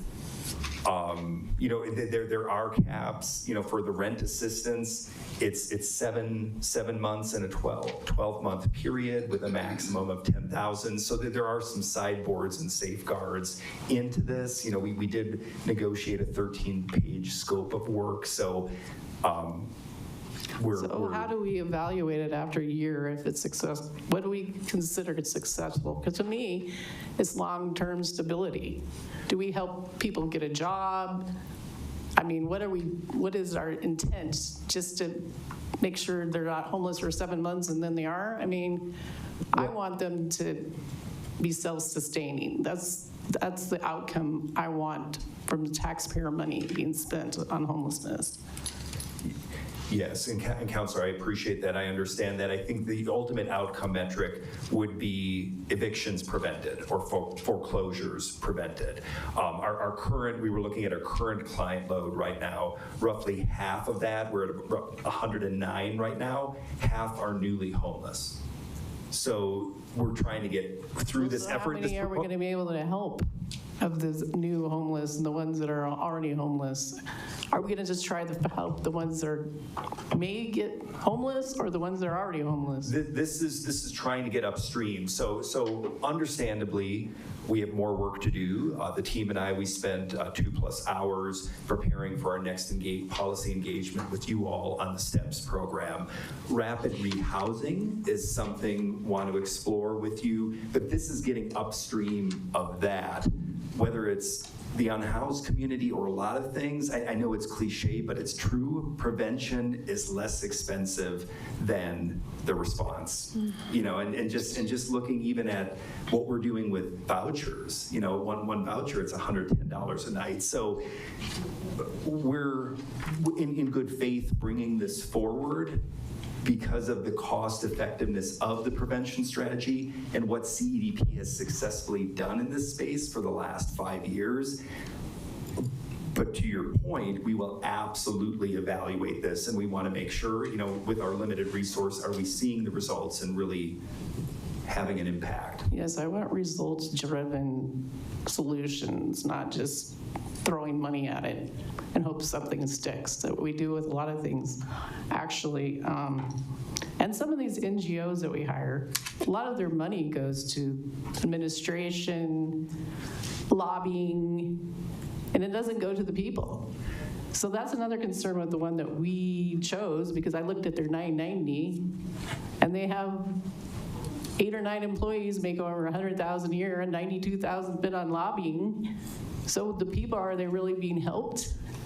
Are we really helping the NGO, or are they really helping these people? That's my question, and that's why the taxpayers are upset with all these things that we throw at homelessness, because there is no changes being made.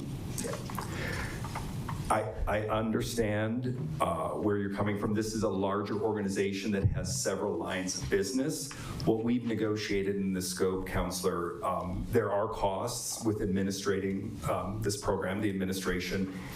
It's 5.7%. That's lower, at least in my experience, than a lot of, sometimes you're at 10, even approaching 20. Well, thanks for that number, because most people don't have it, and I appreciate that you do, Eric. So what's before you this evening, it's a not to exceed, we're talking Westminster households only, that program administration would be a little over 20,000. And why did we pick 375,000? What was that, the magic number? That is what, in the competition for limited resource within our budget for this, we, in good faith and confidence, think we can manage this. And once again, that cost effectiveness of prevention versus the response. We'll talk more in the not too distant future about some cost realities from the response function, but this is our best professional recommendation at this time. Okay, I want to know what the landlord, if they really need evicted because they're doing illegal activities, do we still bail them out? No, and in that, and I know in that 13-page scope, there's a pretty exhaustive list of, for everyone's benefit, because we understand and appreciate a program like this would receive significant scrutiny, that the due diligence of evidence provided, if there are other things afoot, really what we're aiming at here is for what they balance for inability to pay, even if that's a hiccup in employment, that sometimes it's just a month or two to bridge. It's like, if we can, just the trauma and the disruption of that eviction, and just the costs that come downstream of the response, that's what we're trying to get at. All right, thank you for having the answers. Thank you. Councilor Brajas. Thank you, Madam Mayor. And I thank you, Councilor Ireland, for bringing this kind of to the attention of the community. The first lesson that we learned in our class was preventative measures are the cheapest thing. And, I think it's great that we have the fire department or the fire union here today, because they're always the group that I go back to. We spend a decent amount of money with fire marshals and getting planning codes, ensuring that a lot of expenditures of our fire is on preventative measures, ensuring that we have sprinklers, ensuring that buildings are building up to code so that fires don't spread. And while I will pit our fire department against any department in the nation with our ability to save and bring the highest level of service to our residents, I hope every day they're bored, because that's the healthiest and safest. And I thank you, Director Altenberger, for having all of that data. I think this is an incredible investment to prevent, and no one sees it, right? Like, we might see an increase, but without this, we would see a precipitous increase. And I think your note about eviction numbers, particularly when we compare them nationwide, we're seeing higher and higher costs of living that are driving people to make more and more difficult decisions, particularly when it comes to, their ability to commute to work with or without a car, even if they own one, because of rising gas prices. And this sort of endeavor is critical in ensuring that the problem doesn't get worse. And I appreciate the comments made earlier that more needs to be done, which is really expensive to those who are already unhoused, because if we're trying to find a solution to that problem, it is exponentially more expensive per person. And so thank you for this preventative work. I am an emphatic yes for this agreement, particularly with how good of a deal it is for Westminster. We're getting an incredible deal with a massive organization, and honestly getting an outsized effort from them with our kind of limited funds. So thank you. Thank you. Any further discussion? Okay, roll call, please. Yes. Oh, I apologize. Councilor Rosati. Thank you, Mayor. I just wanted to say that, it's no secret that affordability is my top priority. So I wanted to just say a counter to Councilor Ireland's comments. I really disagree. I think that this is such an excellent implementation of Council's priorities. Just to add to what Councilor Barajas was just saying, I'm proud to support this investment of up to $375,000 because that is the best way to address homelessness. The best way is to prevent it, right? This funding keeps our families housed. It prevents displacement. It accelerates those pathways to permanent housing, which we always talk about. But really good policy needs to be preventative. And that's why we're all here. I actually talk to residents. I talk to lots of them. I've actually walked the grounds of where a lot of our unhoused people tent up. I've actually spoken to residents who are currently housed and just need a temporary helping hand to keep them housed. The best way is to prevent it. And I agree that the long-term stability, that is a shared goal with everyone on this council. But this investment prioritizes immediate affordability relief, which will keep our families housed and accelerate those pathways. And like Director Ausenberger said, the 50% of our unhoused population are newly homeless. So that means we got to move upstream. And if prevention is less expensive than reacting, I don't understand why there would be any arguments against this, because I thought our goal is to be fiscally responsible and caring for our community. So I just wanted to thank City Manager Andrews, Director Ausenberger, and all of staff for really reflecting the direction from City Council on bringing this forward. I'm proud to support this tonight. Thank you. Roll call, please. Councilor Azadi. Yes. Councilor Hott. Yes. Councilor Ireland. Yes. Councilor Johnson. Yes. Mayor Pro Tem Nurmela. Yes. Councilor Barajas. Yes. And Mayor Carmelia. Yes. The motion passes on a 7-0 vote. Thank you. There are no appointments or resignations this evening, and there is no public hearing scheduled for this evening.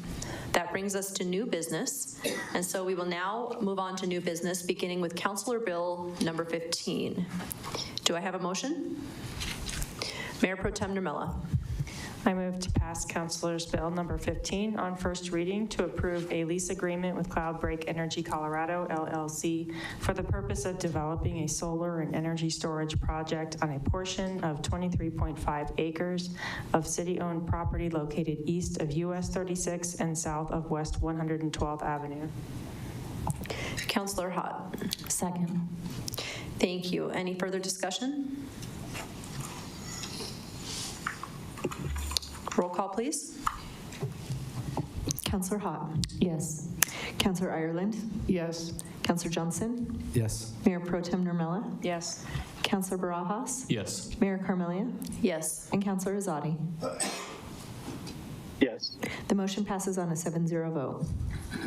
Thank you. That That brings us to a motion for Councilor Bill number 16 for the Economic Development Agreement regarding the Origin Hotel. Do I have a motion? Mayor Pro Tem Nermella. I move to pass Councilor's Bill number 16 on first reading, authorizing the city manager to execute a first amendment to the second amended and restated economic development agreement with Westminster Hotel, LLC, concerning the Origin Hotel located at 8875 Westminster Boulevard in downtown Westminster. Thank you. Councilor Hott? Second. Any further discussion? Okay, roll call, please. I have something to say. Councilor Ireland. I will be voting no on Councilor's Bill number 16. I support honoring commitments that were already made, which is why I agreed to a remainder of the original approved $497,000 in tax breaks for the Origin Hotel, which was approved by a former city council. That was a promise made by a previous council. I believe in following through on those obligations. However, expanding that amount to over $900,000 or extending it over 5 years without any clear business plan showing how the hotel intends to turn things around is not something I can support. At some point, it stops being about honoring commitments and starts becoming preferential treatment. I cannot justify approving what would amount to nearly $3 million in total tax breaks for a single business since it opened. That raises serious concerns about fairness, accountability, and responsible use of public resources. So I would no. Thank you. Any further discussion? Okay. Well, then I'll add my own comments here on this one. We, I believe, as we move to build up and invest in the new downtown development, are very fortunate in that the Origin Hotel has worked as hard as it has to remain where they are located and not try to move out or move forward. They are really a founding member of what we are building there. And while we have partnered with them to help them this way, they are partnering with us as well. It's a two-way street. And so I think that we should be so lucky to build up and support our partners in these important ways while we've gone through things like the COVID pandemic and other economic struggles. So with that, I am really grateful to them for continuing to work with us. Roll call, please. Councillor Ireland. No. Councillor Johnson. Yes. Mayor Pro Tem Nermella. Yes. Councillor Barajas. Yes. Mayor Carmelia. Yes. Councillor Azadi. Yes. And Councillor Hott. Yes. The motion passes on a 6-1 vote. Thank you. That brings us to the item on Resolution 27. Do I have a motion for Resolution 27 regarding multifamily ODPs? Councillor Johnson. Thank you, Mayor. And I believe there are two motions on this, so I'll move the first one, which is that I move to adopt Resolution number 10, repealing Resolution number 27, series of 2022, which instructs the city manager to refer all official development plans for multifamily residential land uses to City Council for review and approval. Mayor Pro Tem Nermella. Second. The item has been moved and seconded. Any further discussion? Councillor Ireland. I will be voting no on the first item. The reality is the majority of our residents do not want to see more multifamily development in our city. Ignoring this sentiment and worse, limiting the ability of their elected city council to review these projects is simply not acceptable. As a representative elected by the people, I have both the right and the responsibility to review the multifamily official development plans. That oversight is not optional. It's essential to ensuring that growth reflects the will and best interest of the community. If the developers choose not to bring forward a concept review to City Council, that is their decision. But they should also understand that when their project reaches the official development plan stage, it may or may not be approved. That's a choice they make, and it comes with consequences. At the heart of the issue is the kind of community we want to build. I believe in promoting home ownership because it creates stability, builds generational wealth, and fosters pride in our neighborhoods. We should be prioritizing opportunities for residents to put down roots, not expanding an overabundance of multifamily rental housing that over time too often leads to declining conditions and added challenges for our city. We owe it to our residents to stand for thoughtful growth, strong neighborhoods, and a future that reflects their values, not to bypass their voices in the process. So I'll be voting no on the first one. The second one, I'll vote yes. Thank you. Councillor Johnson. Thank you, Mayor, and I appreciate the opportunity to speak on this tonight. I want to make one thing clear about this change. In our Westminster Municipal Code, the way it was decided in 2022 allowed for multifamily units to be treated dramatically different from the existing single-family residential and other types of building in our city. This created red tape and increased costs for these type of developments for the residents of Westminster and all of us who face these costs. This change doesn't take any power away from City Council, and it doesn't take any power away from city staff. In fact, it creates a system where we can build things that are affordable and keep our process equitable. I'm very excited about this change. I appreciate the city staff's work to get this on the agenda quickly, and I'm a happy yes. Thank you. Mayor Pro Tem Nermello. I just was wondering if I could ask Mr. McConnell a couple of questions for clarification. With respect to ODPs coming to council, what is the overall review process for an ODP? What development review must it go through, and is there community involvement at any point? Yes, thank you for the question. John McConnell, planning manager with the Community Services Department. All ODPs go through the same general process. It requires 2, 3, and sometimes more series of technical reviews. Depending on the size of the ODP, most ODPs can be approved administratively according to the city code. Some ODPs, if they're large enough, especially residential ones, require planning commission approval. After the first round of development review, the city code requires neighborhood notification, and so that comes in the form of a mailed notice and more often a neighborhood meeting requirement where the public has a chance to provide their input to the applicant. Thank you. If there were significant concerns from the neighborhood, for example, what recourse might they have? Occasionally we do get significant concerns. We raise that, we elevate that to the city manager's office. The city code does allow the city manager to voluntarily elevate official development plans up to the Planning Commission for its review and to the City Council if there are significant concerns. Okay, and just one last question. In terms of just developable land and multifamily projects, what are we anticipating, in terms of new multifamily in the city? Very good question. So in the city of Westminster, we are approximately 97-98% built out. And so of the remaining land, I don't have the exact percentage of what allows multifamily, but of the remaining land, you would see multifamily potentially in our downtown, and that's what the downtown plan calls for. You would see it in the station area around Westminster Station. There are very few other places that are designated for multifamily development. Westminster's comprehensive plan attempts to concentrate multifamily or higher density residential development around transit opportunities, and those are in our specific plan districts as mentioned. Okay, thank you. Thank you. Councilor Barajas? Thank you, Madam Mayor. Sorry, Mr. McConnell, if you would I do have a statement, but I do want to ask one follow-up question. Thank you, Mayor Pro Tem Nermello, for asking some of those questions. Do you have an idea on just sharing some numbers on cost savings for the developers on this sort of time save, like in terms of cost and potential? I know it's a hard thing to manage because there's also risk associated with time as well that increases costs, and that's a lot more ethereal depending on the market and like other conditions. But is there just a general could you speak on that at all? And if not, I guess that's fine since it's kind of like an outside question.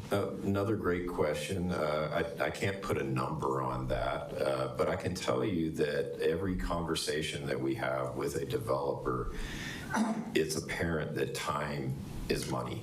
And so the more time they spend on a project, the more money they spend on the project. It can be in soft costs, such as from consultants and architects and engineers that they have designing and redesigning plans, to the mortgage they might have on the property. It could be a number of things, but I can say with confidence, the more time and process, it costs them more. Absolutely, thank you for that. You could. I mean, I'm done with the questions. You could feel free to stay there, but thank you. I have a question. Sorry, I did want to make a statement. Thank you, Councilor, and thank you, Mayor. I do want to reiterate what Councilor Johnson said. And highlight what Mr. McConnell mentioned. There's very few zones, like the council and the city has already, in its history and wisdom, created spots where this multifamily housing is available, and that has come from councils previous to this. And this would only reduce costs for the developers. A lot of the feedback that we get from residents, particularly around some of these ODP plans, is these high costs for end users. So, residents buying a house that should not be as expensive as it is. And we hear from a variety of members of council about what we can do to decrease some of those costs for the builders. And I believe that this is absolutely something that not only solely impacted multifamily housing, so just any resident who was interested in multifamily housing was outsized impact and had to pay in ways that people who might be interested in other houses did not, because of this added cost to the developers. So I am, again, an emphatic yes for this, and I appreciate staff's time in trying to figure out ways that the city, and listening to council, listening to residents, and trying to find ways that the city can reduce cost, not only for the developers, but for the buyers of these homes as well. Thank you. Councilor Ireland. I have a follow-up question about land available. So there's a bill, I believe, that passed the state and was signed into law, allowing schools, churches that have been shut down to be multifamily housing. Is that true? That is true. The state just passed a bill that resembles what you're describing. So it's not just 3%. It's all the infill of any school, which we have several, can be multifamily without our approval. If the city complies with the state rule, which at this point we believe it is infringement on our home rule authority, that bill just passed. We've had very little discussion about that internally, though. But well, that's a concern for me, so I will not be approving it's either one of them after this conversation. Thank you. Thank you. Roll call, please. Councilor Johnson. Yes. Mayor Pro Tem Ramella. Yes. Councilor Barajas. Yes. Mayor Carmelia. Yes. Councilor Azadi. Yes. Councilor Hott. Yes. And Councilor Ireland. No. The motion passes on a 6-1 vote. That brings us to motions, Councilor Bill number 17 on concept review plans. Do I have a motion? Councilor Johnson. Thank you, Madam Mayor. I move to pass Councilor's Bill number 17 on first reading to repeal Section 11.5.6.5 of the Westminster Municipal Code, which establishes the concept plan review procedure for projects requiring City Council approval. Mayor Pro Tem Nermello. Second. Any further discussion? Roll call, please. Mayor Pro Tem Ramella. Yes. Councilor Barajas. Yes. Mayor Carmelia. Yes. Councilor Azadi. Yes. Councilor Hott. Yes. Councilor Ireland. No. And Councilor Johnson. Yes. The motion passes on a 6-1 vote. That brings us to Councilor Bill number 18. Do I have a motion? Councilor Johnson. Thank you, Madam Mayor. I move to pass Councilor's Bill number 18 on first reading, amending Chapter 34, collective bargaining for firefighters of the Westminster Municipal Code. Thank you, Councilor Barajas. Second. Any further discussion? Councilor Ireland. I will be voting yes on this because it was a ballot measure and the people decided to unionize the fire department. It's not a cheap way to go, I'll let you know, but that's what we have, and I hope everyone's happy with it. Thanks. Mayor Pro Tem DeMello. I just want to thank staff for working with the fire union to come to this, to this agreement. I know it was difficult, and I did not participate in external conversations about it because I wanted to rely on the relationship that we had built over the years between staff and the union. So just wanted to state my reasons why, but I appreciate the work, and I will be voting in support of it as well. Councillor Johnson. Thank you, Mayor. And I want to echo the Mayor Pro Tem statements. There was truly a tremendous amount of effort that was put in between representatives of the union and the employees of the city, including our city manager, our fire chief, our city attorney's office, and I could not be more pleased with where we ended up. And, I think this is a monumental occasion for the city and for our fire union. And I think that I believe that this councilor's bill will strengthen not only our relationship with our firefighters and first responders, but overall will strengthen our fiscal resiliency as a city by ensuring that the investment that we've made into our fire department continues, and that we can continue to recruit and retain valuable employees of our fire department. So I'm really pleased with where we ended up, and I know it was no small effort, and so I'm glad that we're here today and appreciate all the work that was done, and I'll be a resounding yes. Councillor Barajas. Thank you, Madam Mayor. And we've spent a lot of time kind of talking about this, and I'm just want to reiterate how grateful I am to the city attorney's office, to all of the fire chiefs, and to the city manager's office for really bringing this home.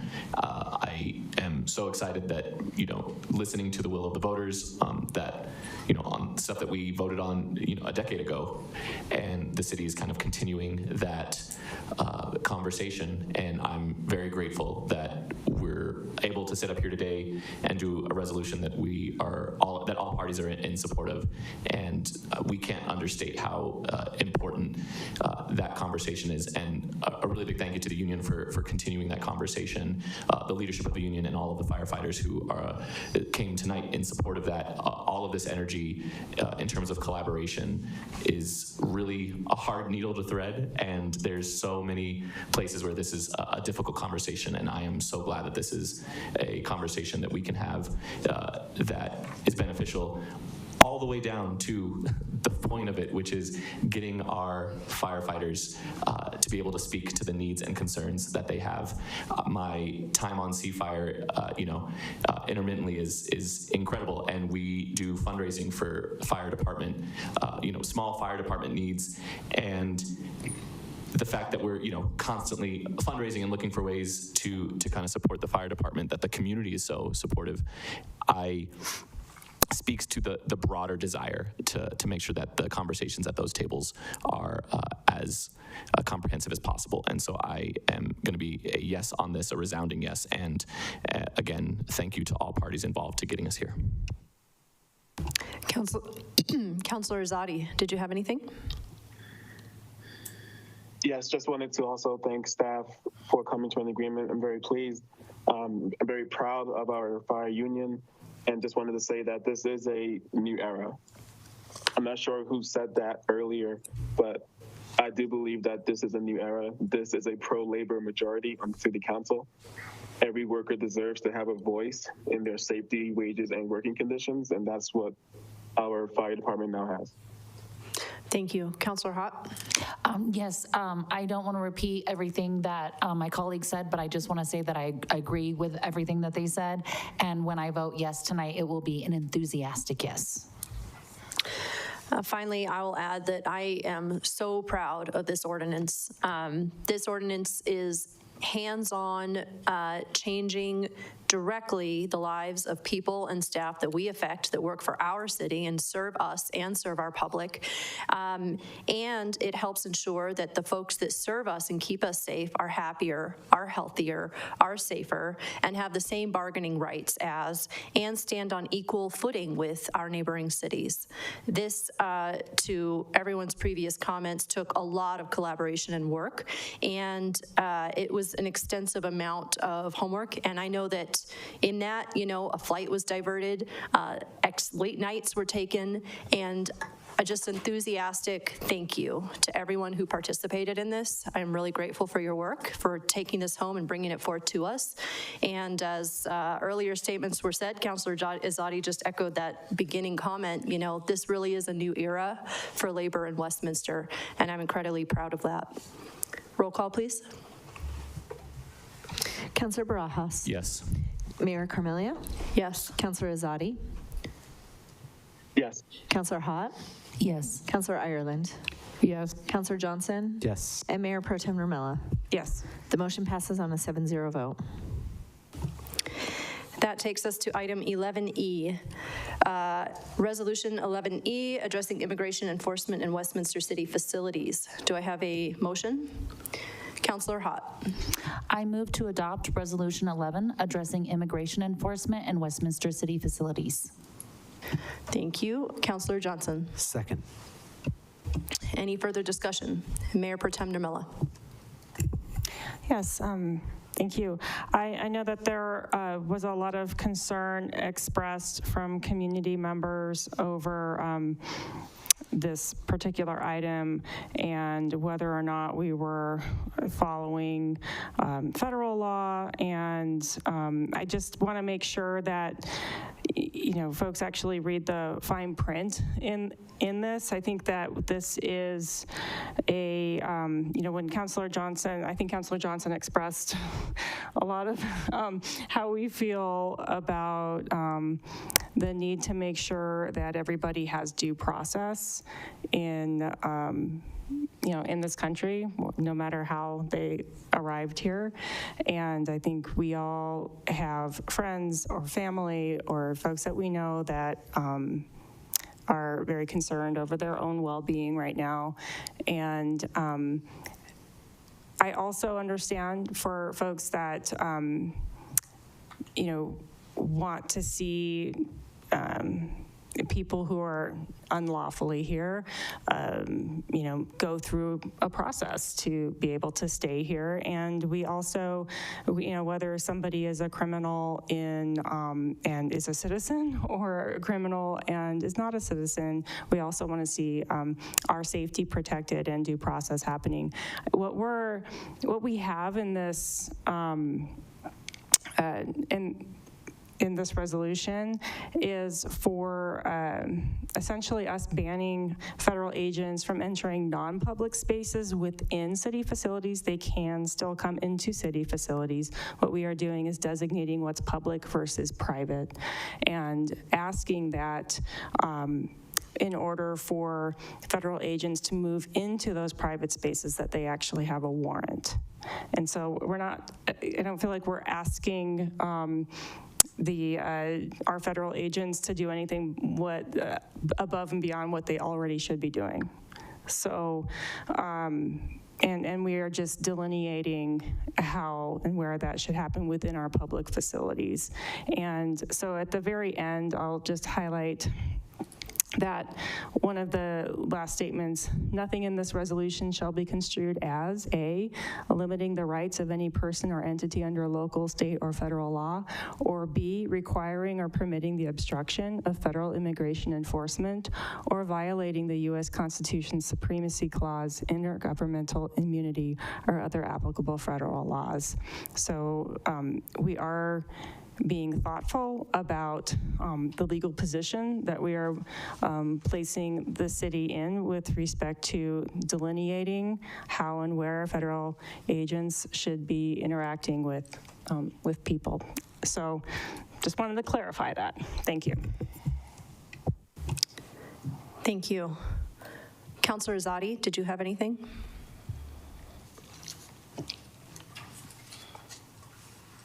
No, I do not. Okay. Well, then I will add my own thoughts, which is that this evening with our public comments, we talked a lot about safety. And safety means different things to different people. And to some people, it might mean expanding the number of ICE agents, for example. on the ground or in our city. To other people, it might mean ensuring that those same agents are restricted from access because they're the ones being targeted. I think safety in this country depends on who you are and whether or not you're being targeted by your own government. I can't plan my own wedding because my fiance, who is here legally, is an immigrant and may be detained if we leave the country to visit his parents. Earlier, there was a comment about the people coming from different areas of this world and the impacts that they're having on this community. And nowhere did I see the benefit of those impacts. Someone mentioned El Salvador.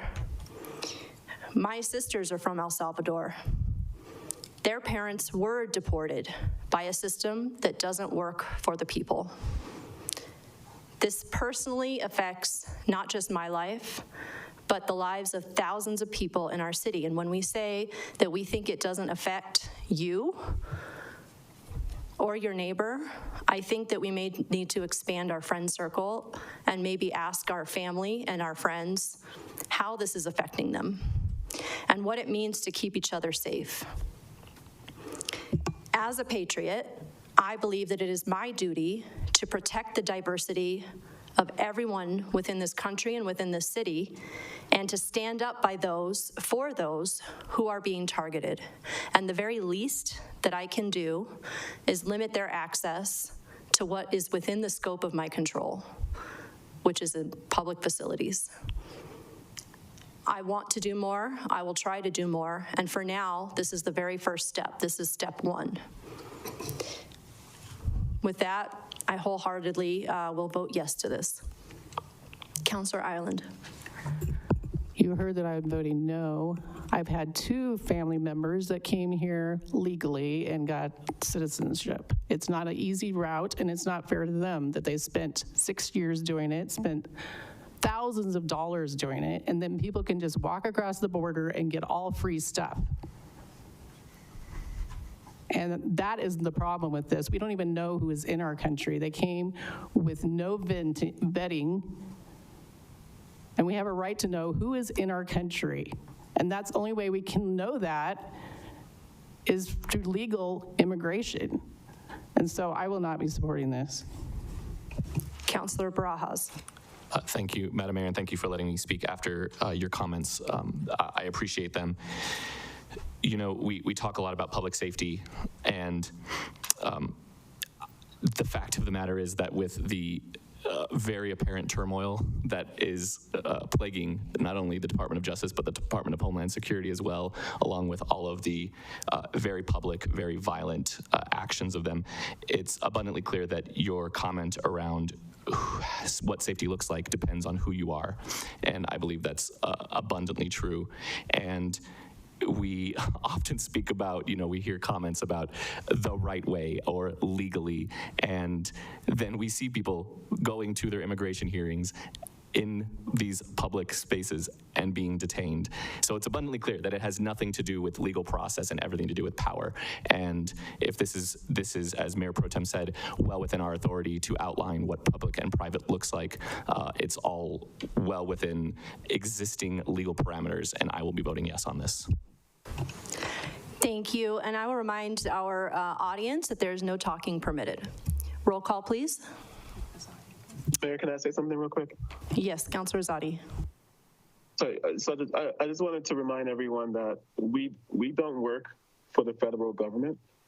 So Councillor Ireland, I don't really understand your comments because I believe that city resources should be focused on delivering local services, right? So not diverting taxpayer-funded staff and facilities to carry out federal responsibilities. I think that should be a minimum requirement of understanding for a city council, because that's who we are. We represent the city of Westminster, and we don't work for the federal government. So let's not divert our taxpayer funds towards federal responsibilities. Thank you. Councilor Ireland. I have a rebuttal of that. We get taxes from the federal government. We get money in our city from the federal government. To say that the taxes aren't affecting our people is not true. There's taxes from the federal government. We can talk about our airport that we're always upset about. They get money from the federal government in taxes. So this is part of our community. We're all part of the federal government.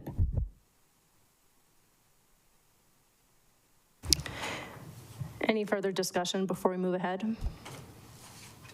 Thank you so much. Roll call, please. Mayor Carmelia. Yes. Councilor Azadi. Yes. Councilor Hott. Yes. Councilor Ireland. No. Councilor Johnson. Yes. Mayor Pro Tem Nurmela. Yes.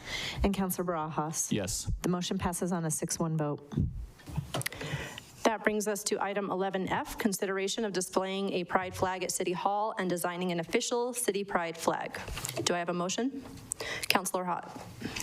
Yes, I move to direct the city manager to display the inclusive pride flag at City Hall. Mayor Pro Tem Nurmela. Second. Any further discussion? Yes. Councilor Ireland. So if we're going to approve this, I want to vote up or down about a Christian flag also. That's the majority of our city is Christian. Councilor Azadi. I just wanted to thank Councilor Hott for their leadership on this. It's been inspirational to watch you lead this, and I'll be happy to support this.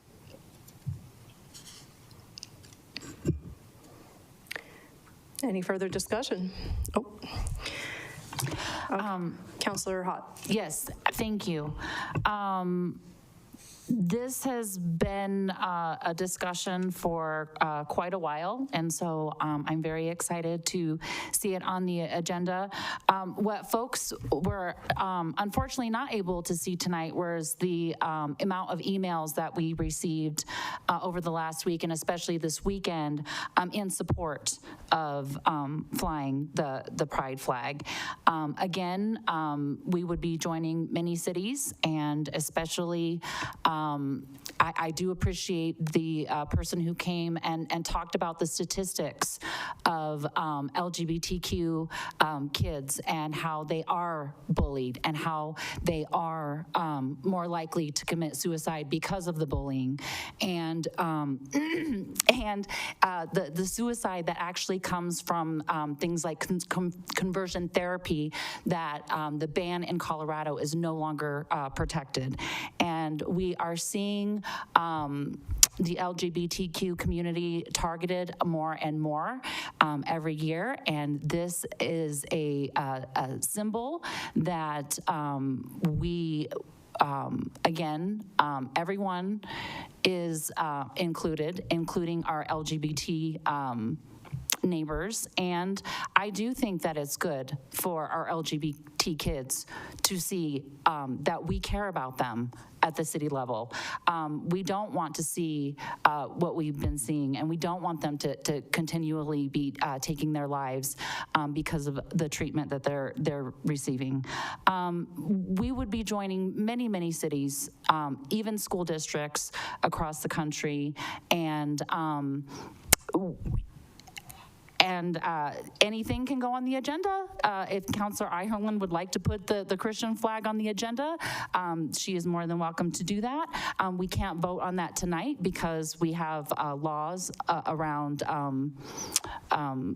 how long something has to be on an agenda, so the public can speak about it. But we did receive quite a lot of emails and some phone calls, and even the Working Families Party weighed in about this issue as well. And so I'm very excited to finally have it in the agenda. I am wearing the pin from Salt Lake City, who they fly their flag 24/7 outside of City Hall. And when Utah tried to target cities that had pride pride flags. They said that only government official flags were allowed to be flown. So they made a government official flag so that way they could abide by the law while also having their flag. And so I am wearing that tonight in solidarity and hope that we can do the same. Thank you very much. Thank you. Councillor Ireland? I would like to make a motion to put a Christian flag on the agenda. And I think we got an up and down vote from the time that Councillor Hott mentioned it in a city council meeting to the time now that we're voting for it. We already have a motion. I'm sorry, hold on just a moment. So we have a motion in place right now. We will finish discussion and we will take a vote, and then we can put a poll up. I don't know if we can get that done this evening, but we'll make sure we get a poll up for your item, Councillor Ireland. Thank you. Okay, seeing no other comments, I will make my own, which is that I heard some comments concerning this decision framing a special interest group, and just know that people who are born as who they are, be it, you know, a race, an ethnicity, or a gender, or et cetera, whatever it is that you're born as, that is not a special interest group. That is who you are. That is an identity.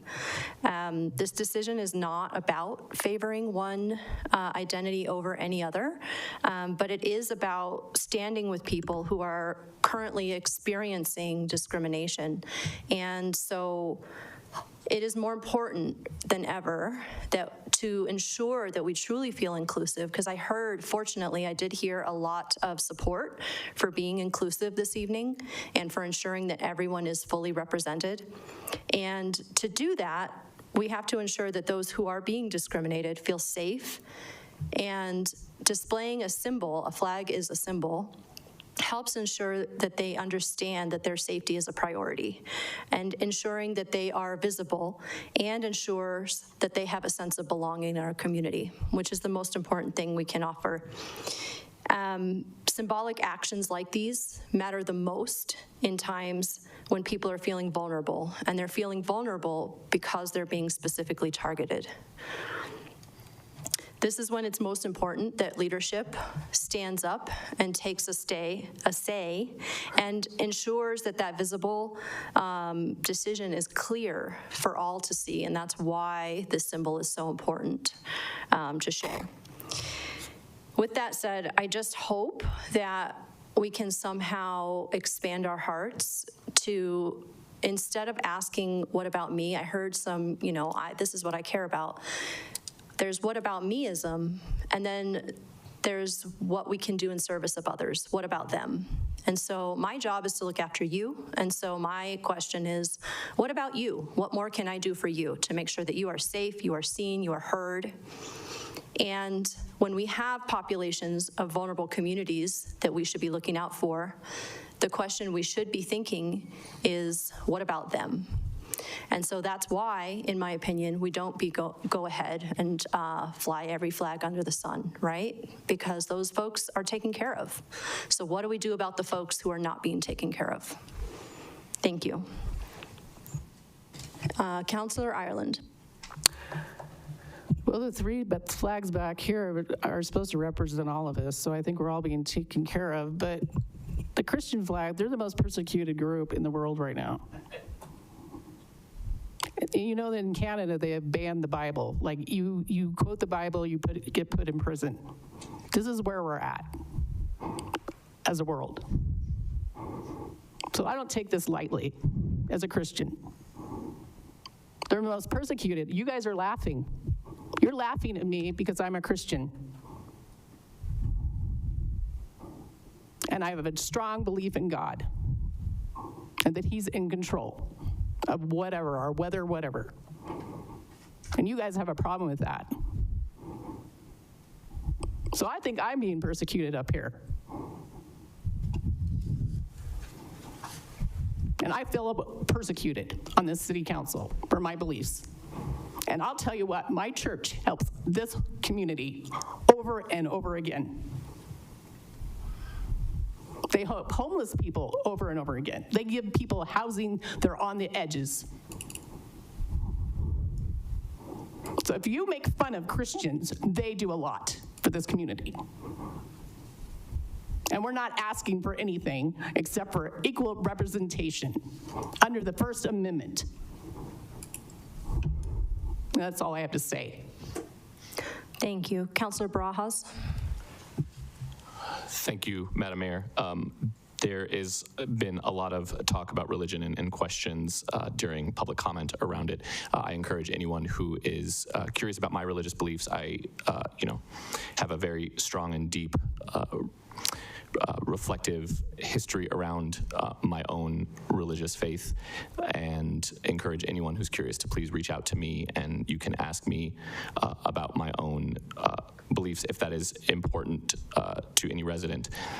But I will not kind of mention my own personal beliefs here on this dais, as I am doing my best to listen and attend to the community at large. I did want to just mention a brief note that while the pride flag is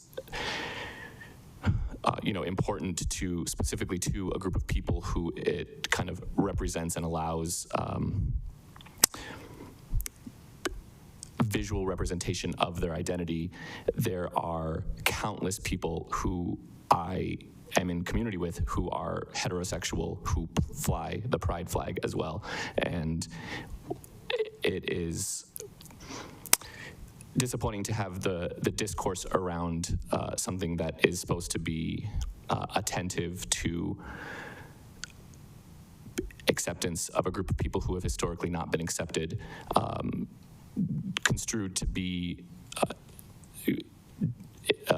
in a way that's not inclusive. And so I just want to try to at least express my perspective on what the flag means, not only for myself and for my community friends who are in the queer community, but also for those who aren't, but who are strong allies and who are more than happy to fly the flag, even though they aren't explicitly called out within the LGBTQ identity. And just to echo the mayor's comments on some reflective practice around how does this impact someone who's not me, and how can we show up for them as well, particularly in light of the recent laws that have passed in Kansas and the repeal of the prohibition on conversion therapy, which it was deeply disappointing for me. And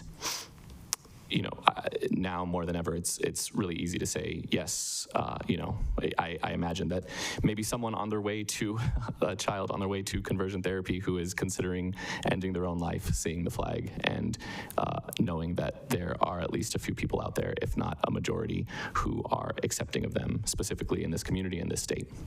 Thank you. Mayor Pro Tem Nurmela.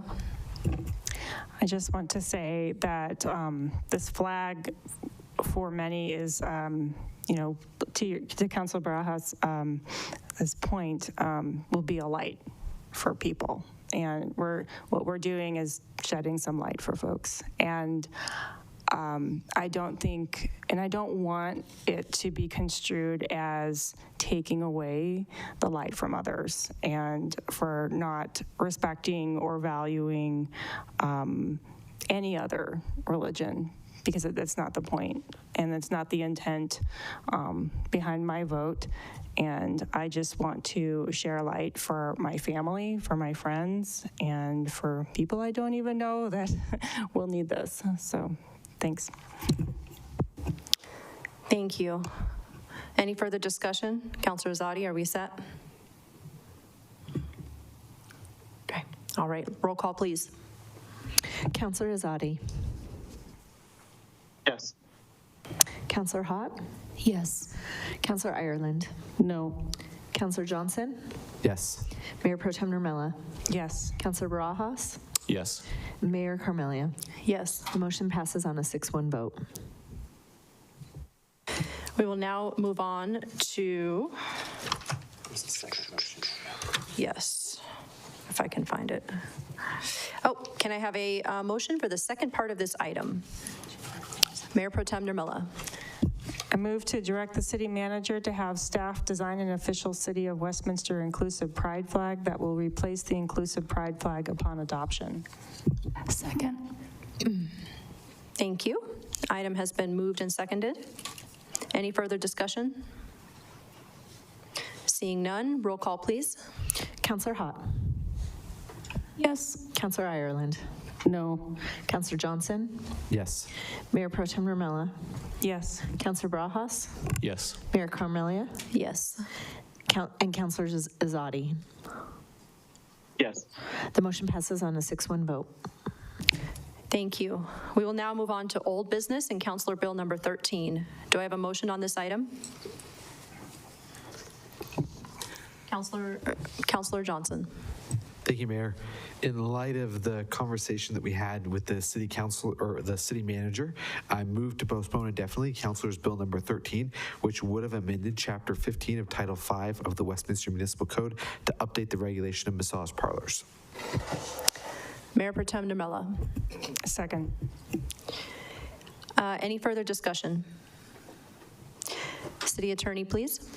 Thank you, Mayor. If it's helpful, it would be staff's recommendation to postpone this indefinitely because of pending legislation that will touch on massage therapy.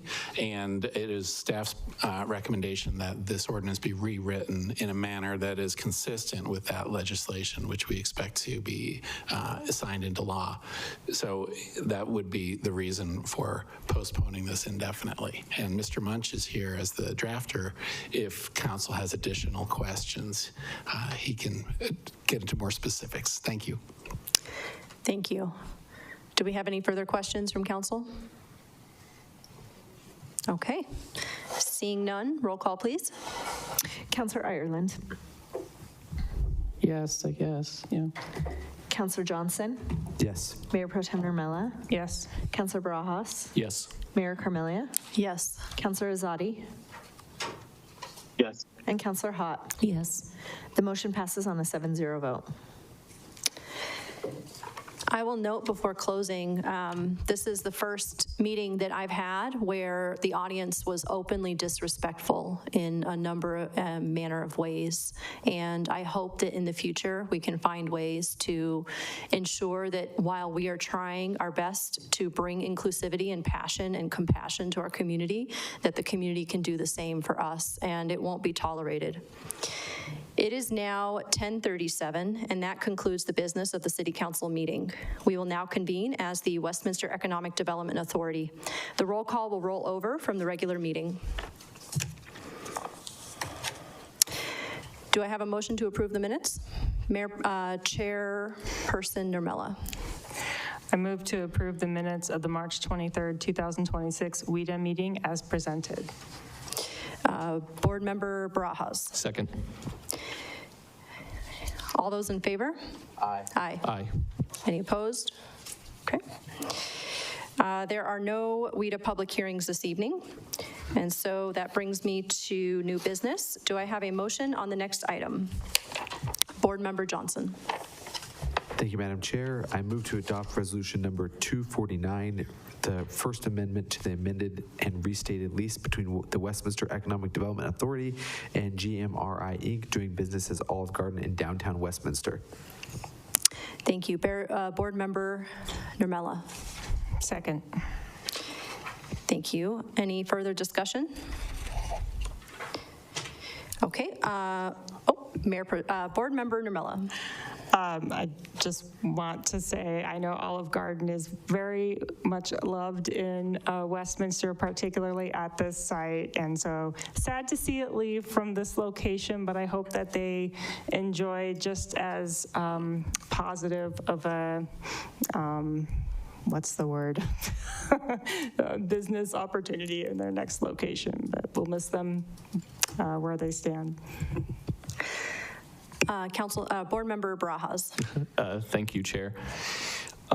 Yeah, I just echoing Mayor Pro Tem's point, I would have loved to see this Olive Garden stay at that location, but in kind of the in attending to the respect and joy that our residents have had with that location, we're respecting their wishes to want to move to a different location. I'm excited, of which is still in Westminster. So we has kind of located close enough that ideally, a lot of established patrons, established patrons could continue patronizing this establishment, but also maybe bring in some new people. Anyway, I'm just excited that we can amend the agreement, in light of how great of a partner they have been and respecting their wishes. So just know it was Olive Garden who brought this forward to us, and we are saying, yes, we support them still. This isn't kind of us trying to shoo them into any place, just so that there's clarity around. Thank you, Board Member Barajas. You brought to light some comments that I was going to say myself, so thank you both for those. And I'll just add that that location, that Olive Garden, is one of the very first places that I've come in Colorado to meet people, and I'm sure that I will continue being a patron at their new location. But it's been a halfway point for myself and others in other parts of the city for a very, very long time. So I'm grateful that they're staying within the city. So that's the good news. Roll call, please. Board Member Barajas. Yes. Chairperson Carmelia. Yes. Board Member Azadi. Yes. Board Member Hott. Yes. Board Member Ireland. Yes. Board Member Johnson. Yes. And Vice Chair Nurmela. Yes. The motion passes on a 7-0 vote. Thank you. The time is now 10:41, and that concludes the WEDA meeting. Thank you for joining us tonight. We will now continue. I'm getting ahead of myself. We will now be continuing the presentation in our post-meeting chambers regarding the council rules and regulations that we began in our pre-meeting. Thank you all for joining us.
we all ready?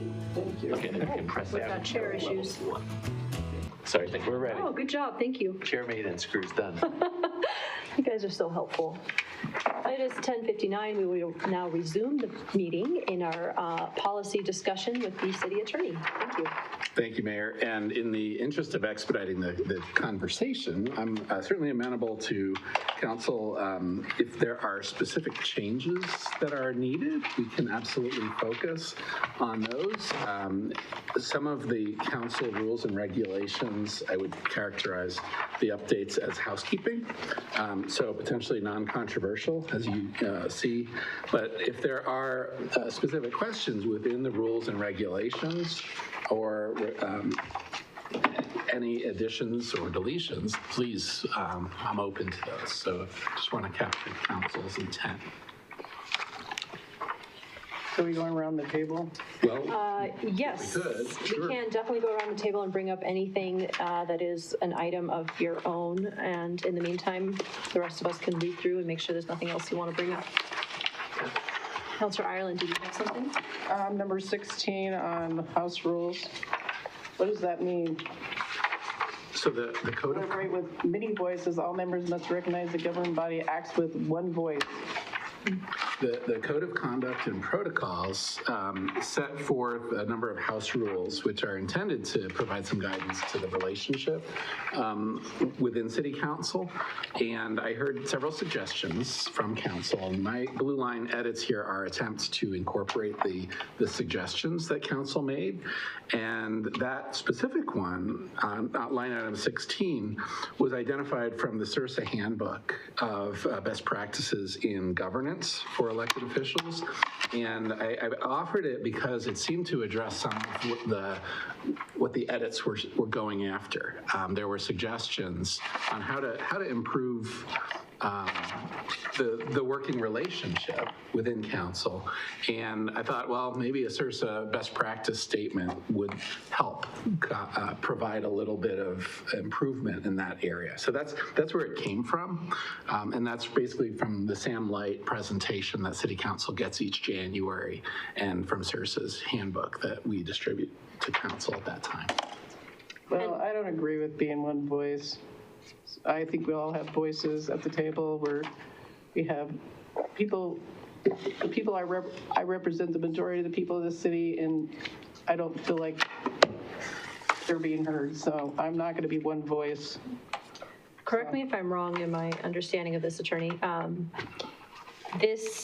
We are all, as you just said, Councilor Ireland, we're all elected officials. We all have our own reasons that we were elected, and we represent, populations of the community, and we will be able to voice those, when we are about, as long as we say that we are representing ourselves.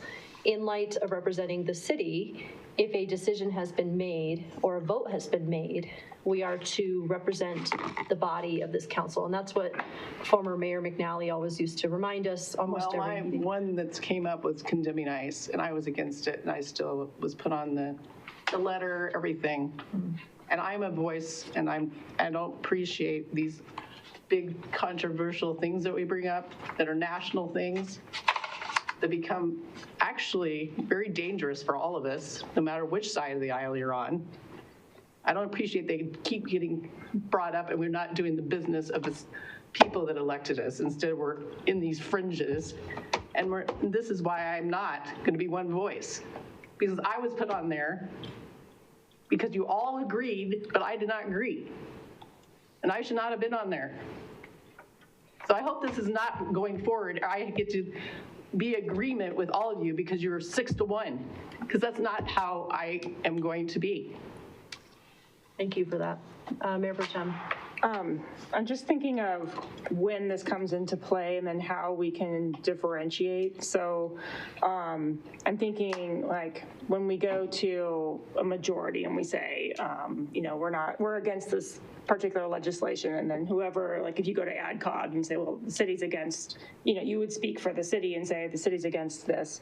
You could also say, like, if you disagree, like as an individual, I do not agree. Like, is there, in terms of being able to, when we can also, any one of us go and speak to something like a legislative item for the state, or, whatever the case may be, and say, I'm speaking personally, not on behalf of the council, and this is what I think. Like, aren't we able to do both? To distinguish ourselves? Yeah. Well, in that situation, I was not distinguished. That is So true. I am not happy with it, and I don't want it to happen again.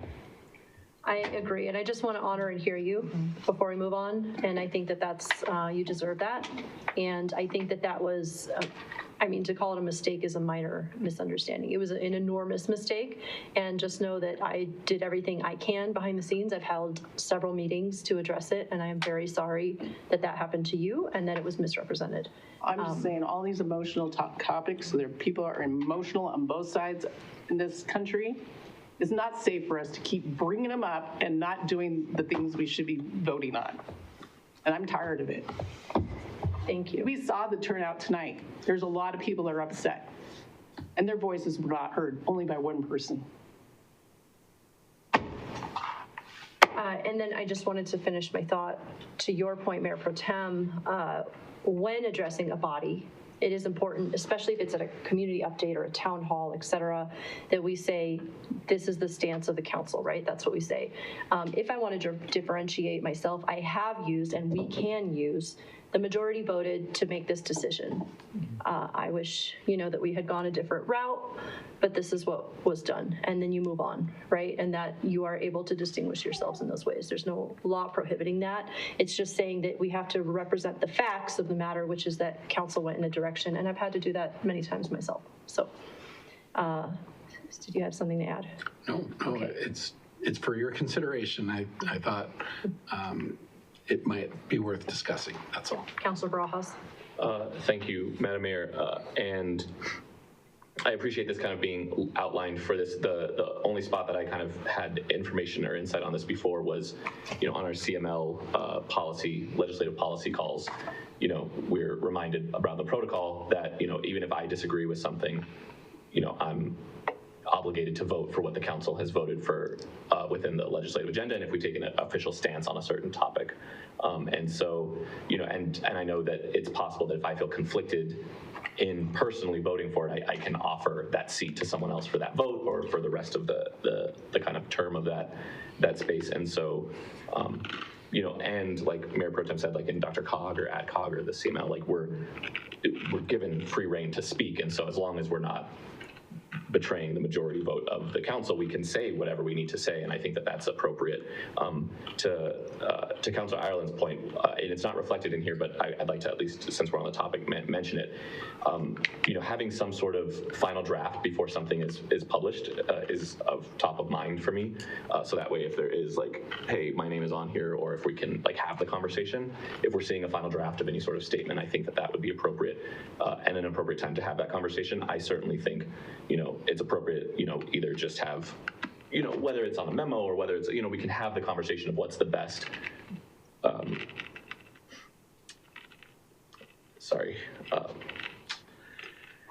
what's the best, process for it, and having kind of like a final draft revision or final draft, like look at whether it's in a study session, whether it's on the dais, whatever it is, can offer us the chance to take it back to the dais if we need to for it to be on official agenda, or we can make, considerations on it.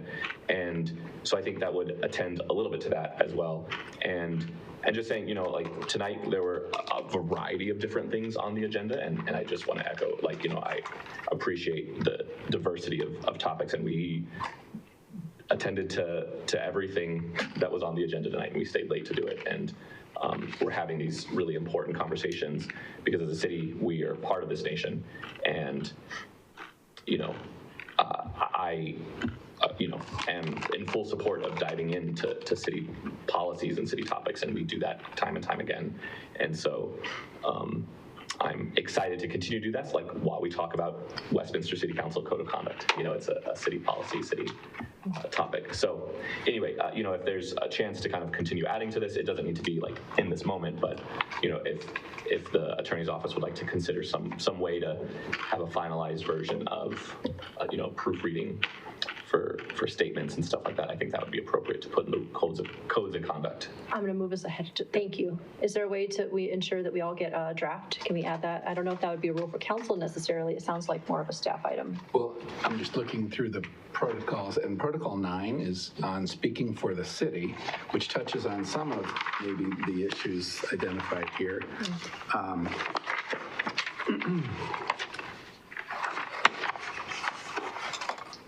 Can we, when we're addressing an item, can you also say the page number? Sorry. I'm looking at the Code of Conduct, Protocol 9, which is the second to last page. Thank you. Of that Code of Conduct and Protocols handout. So yeah, Protocol 9 addresses who speaks on behalf of the city, and to Councilor Ireland's point, written letters to organizations and members of the public will accurately indicate which members of City Council support the message contained in the letter. Okay. So if there are, I think that should be followed, where there is, if it's a letter to a organization and members of the public that is under consideration by City Council, I think that could help. Yeah, it looks like. And to, Mayor Pro Tem Nurmela's point, Protocol 9, Paragraph 4, when speaking publicly in an individual capacity, be clear that you're doing so on your own behalf and not as a representative of either the city or a majority of council. Notify council of your intention to speak publicly to avoid surprises, and consider the lobbying protocols for additional guidance. So I appreciate that. I do think that the item 3 under Protocol 9 should be expanded to Councilor Baraja's point about a final review. Even if we are the people included that are accurate, just yeah. Mm-hmm. So, yeah, and we can add, something to the effect of where statements are proposed by council, a draft shall be circulated to all members. Mm-hmm. Thank you. And I'll say, I think this includes items like we were recently in DC in March. We wrote some letters to senators, et cetera. I think all of those could go to a quick review first. And would it be helpful to say prior to the statement becoming final? Yes. Yeah.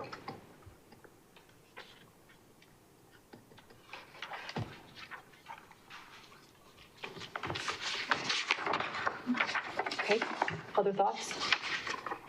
Councilor Johnson? Thank you, Mayor. I just there's 2 lines on the same topic related to council comments, and there was a suggestion that each councilor have a specific time limit on the comments. I'm supportive of that as long as that rule can be waived.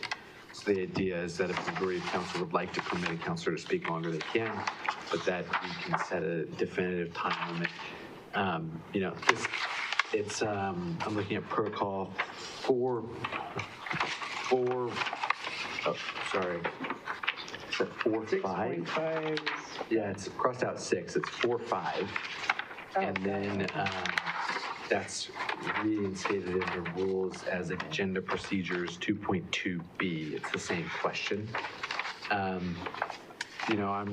don't have a specific time limit in mind, but I just want to make sure that we're not accidentally creating the Westminster or allowing the Westminster filibuster.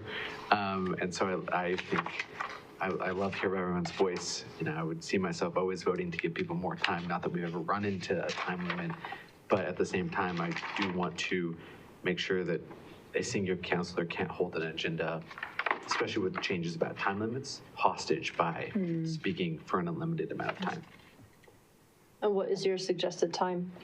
I'm open to councilors who like to speak more than myself. But, I'm a 10-minute, 15-minute, 20-minute. It doesn't, I was thinking 5. Councilor Barajas? For point of clarity, is this on each agenda item, like 5 minutes, or it's not a total?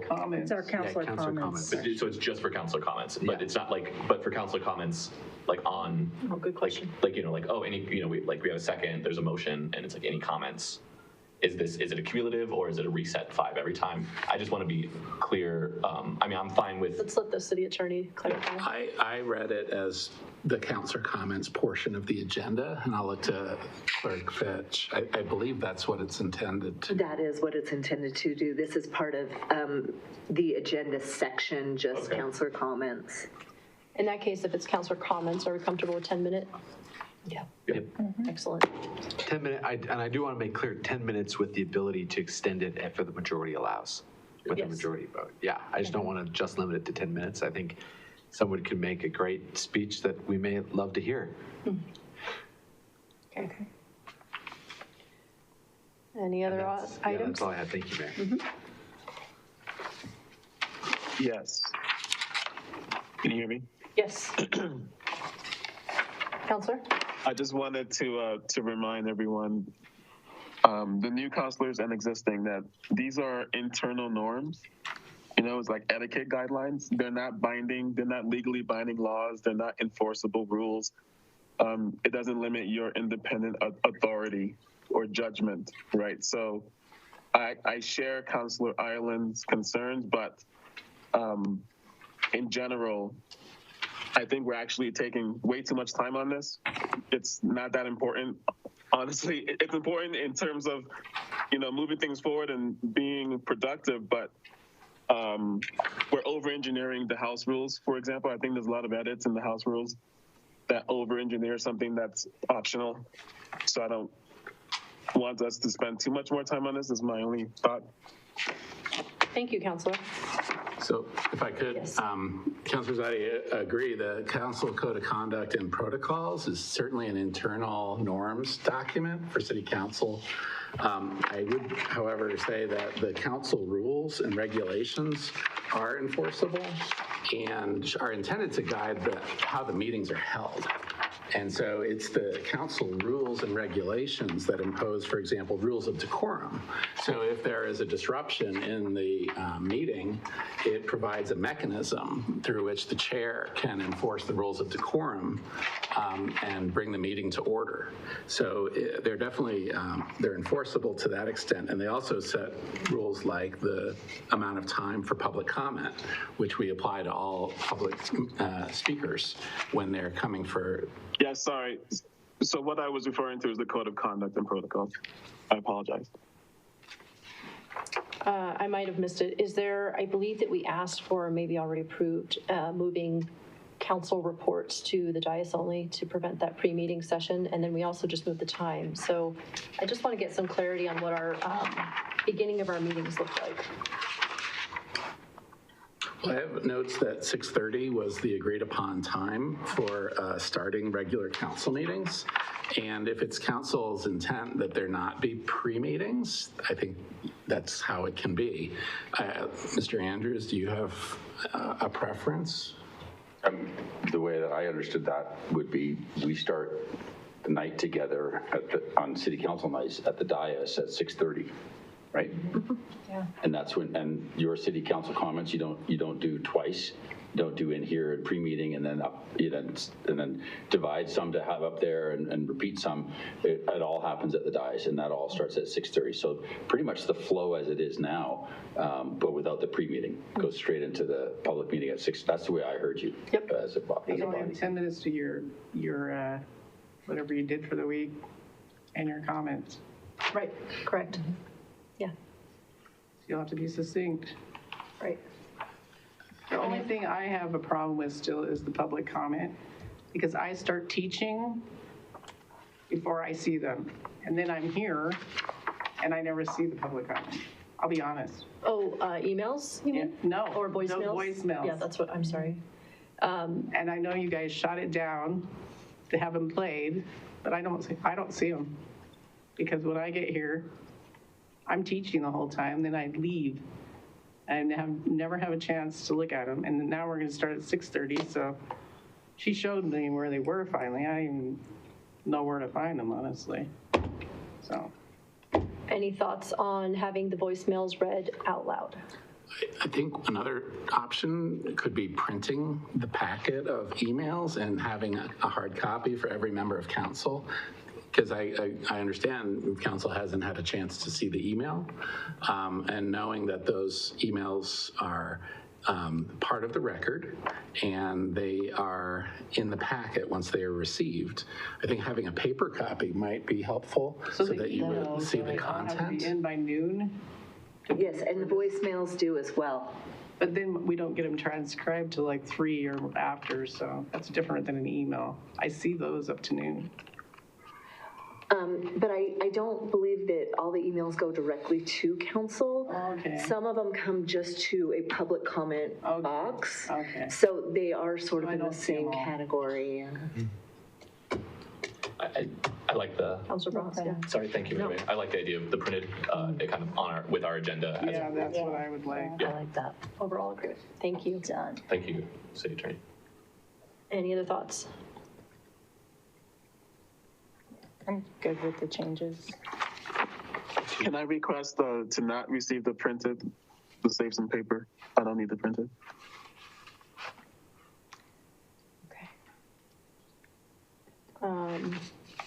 All right, I think that's everything, unless I'm missing something. Just trying to make sure we don't need any changes around, my hesitation comes around, do we need any changes on the post meeting, on the executive sessions? But it sounds like we just extend those just as we would any meeting that has to go on. I think so, yeah. And there was one question I had. The elimination of the pre-meeting on a regular council night, there was a suggestion that council questions could be submitted by a certain time in advance of the meeting. That way staff would be ready and notified to be in attendance for the meeting. Is there a preference as to what time those questions might be submitted? I think noon on Monday would be the latest. I mean, ideally, like the Friday is great, but noon Monday is realistic, and that would give us time. I think with pre-meeting, there is a bit of float, because if you ask a question about a contract in pre-meeting and I don't have the staff here or can't answer it, I still have 20 minutes to get somebody in that room to answer the question at the public dais, but that won't happen if we're going into that question right at the dais. And so to provide you with the answers that you need to make your decisions, if you can get your questions to us no later than noon on that Monday of the meeting, we can get the answers for you, and then it won't slow down the business of the city in the new format. We're all in agreement with that? Yes. Okay. And if it's all right, I'll put that into house rules. Thank you. Okay. As a place for that to live. Okay. Okay. Any other questions you have for us? I'll give you a second to go through it all. I think those were my questions. And yeah, we can have the updated document on an agenda. Oh, correct. So that question on Protocol 2 on that first page of the Council Code of Conduct and Protocols. There's a question there at Protocol 2, paragraph 3. If research requests will cumulatively take more than approximately 3 hours of time in a week, the request will be brought up at the next public meeting. That was a question because there was a suggestion, should these be cumulative? Because right now it's a 3-hour request, and it's not necessarily 3 hour, it's not defined as 3 hours in a day, 3 hours in a week, 3 hours in a month. So that was a question. Would it be helpful to have some kind of a cumulative 3 hour identified as within a certain time period? I'm comfortable with that. Week? Well, I got to be honest, I made an assumption that it was in a week. So there's no change to me, but Mayor Pro Tem. As long as staff, is that reasonable for staff? It is, and that kind of matches, I think, what the assumed practice has been. It's 3 hours in the week, but we could see an anomaly for whatever reason where one member of council could ask a question a day that takes 2.5 hours each question. Yeah. And then by the end of 5 days, that's been 12.5 hours, which is a lot of a work week.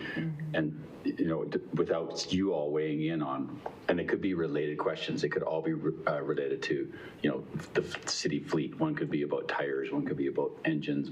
And by the time we got to the end of the week, we've done 12 and a half hours on a request, and that you didn't see that request come through. So this would be a good match because we meet every week. So each week could be refreshed. That could be refreshed, but this is up to council. But I think that was the understanding, the kind of the implicit understanding around the current wording. Yes. I'm just going to bet, even with this, you know, that we're going to end up asking more questions that cumulatively exceed 3 hours a week. So I know that that's, I guess, just communication is important. So if there's a week where we're extra special and, you know, you're like, I need a little more time, or, you know, just that would be helpful, just because I know that's going to happen at some point. Yeah, and we have a high-performing team that strives to get all of your answers to you, and we don't really push back on those. Where you see it is what we call city council and community responses, emails. You know, so the touch on an email inquiry from a community member that either comes in directly to us or to one of you that you then forward to Cody and I, you know, those are probably pulling 2 to 5 or 6 hours, depending on the total, how in depth the questions are on those, and that's sometimes where I get behind on them because they stack sometimes, come in waves. But this one is if a council member says, I would like to have an analysis of this topic done for next Monday. And then I would say, in checking with staff, that looks like a 6-hour request. So council will need to tell us to do that one. If it's 2 hours, we just do it, right, and get it done. Okay. And that's all I need. We'll propose an update for. I have a question. Yes. Can we move this one to the rules instead of in this? Because this one is actually enforceable, right? Like, because staff will enforce it. Let's see. Because I feel like some of these, like this document, the code of conduct document, is mixing and matching the enforceable things with the non-enforceable things. You know, for example, with House Rule 14, to refrain from use of electronic devices, I'm gonna use my phone because I need to make sure my family's safe. And, you know, we do a lot of things. So I'm gonna violate that frequently because I need to make sure that things are flowing and that they're safe. So, but that one is less enforceable than this one, which is more staff will enforce it. So it feels like the rules document should be stuff that we definitely can't break. Thank you, Councillor Azadi. I think the rules document does have a miscellaneous section, part 7, on page 7, where we could place this, since it's not a specific agenda procedure, right? This is a more of a miscellaneous rule. So yeah, I think it could certainly live there. Is everyone else comfortable with that? Good, thank you. Okay. I'd just like to know if 3 hours is long enough to answer a question in a week. I think that's most questions that we have. Is it long enough? I'll pause then and ask the city manager if that answers the majority of our questions. Is that per person or is that all of us? It's per council member, right? So it'd be 21 hours? If it's a hot topic. Is 3 hours long enough then? To add? Because, you know, sometimes it gets so long that, honestly, people are frustrated in our community. Especially like tonight, the thing on the road, you know, with the speed bump, and that thing has come to us numerous times. And it's a safety issue, but we still haven't addressed it. So how long does it take to get answers? And so, Councillor, I'll continue on this thought real quick, is this doesn't change our current policy. It's just formalizing our current policy, which is that if it takes longer than 3 hours, if it takes that much of staff time, then they just want a majority vote from council that they are to continue pursuing it. And then that's just us approving their hours. It's giving us a way to monitor how much we're costing staff in terms of time and energy and labor expenses. So if they believe it'll take more than 3 hours, they just bring it to us, we do a poll, we say, yes, please continue pursuing this, and then that gives them the ability. If it's under 3 hours, it's essentially us asking for free time of theirs. Saying, okay, we're going to get this answered because it's only costing an hour or two. We have that ability to ask questions, and they do research on our behalf, essentially for free. And so it's just putting some sort of limit on that. Okay, thanks for the clarification. And may I clarify, Councilor Ireland, on the traffic matter? You're right to feel a sluggishness on the response of staff to alter those. Those we're hearing from 1 or 2 members of the neighborhood, but the measures were installed at the request of the neighborhood as traffic calming, and they were designed in consultation with the neighborhood. And so staff really wanted to let them run their course as installed in collaboration with that local community, because the other folks haven't shown up that asked for those. And so there was a timeline to that. When I was briefed by staff, they advised that they were going to be out there for a fairly lengthy amount of time. And I will, based on tonight, the gentleman actually was asking for those to be expanded into the intersection to block more traffic from illegally turning left into McDonald's, I believe. They'll take a second look at those, and if they need to, what I'm going to tell them is if they need to adjust those so that they are a little bit more reasonable, then that would be a field adjustment, and it wouldn't maybe break the premise of the initial project, which was to respond to traffic problems that street was having, which I understand that this seems to have addressed, and maybe just went a little too restrictive on the turning movement. So we'll get that one fixed, but I just wanted to explain why you are feeling a little bit of sluggishness on this one, because the community wanted them, and now we're trying to, and so with apologies, that thank you. We could have done a better job because setting that out. I feel like the ones that are shouting out it's like, it's to the point of we're going to get killed if we don't move them, Thank you. So thank you. I'm glad we followed up on that item since it was from earlier. I just want to get us back on track. Is there anything else needed from your side? Any other thoughts or suggestions, Councilor Zadi? Or anyone else on council? Okay, excellent. Well then, in that case, the time is 11:32 and we are now adjourned.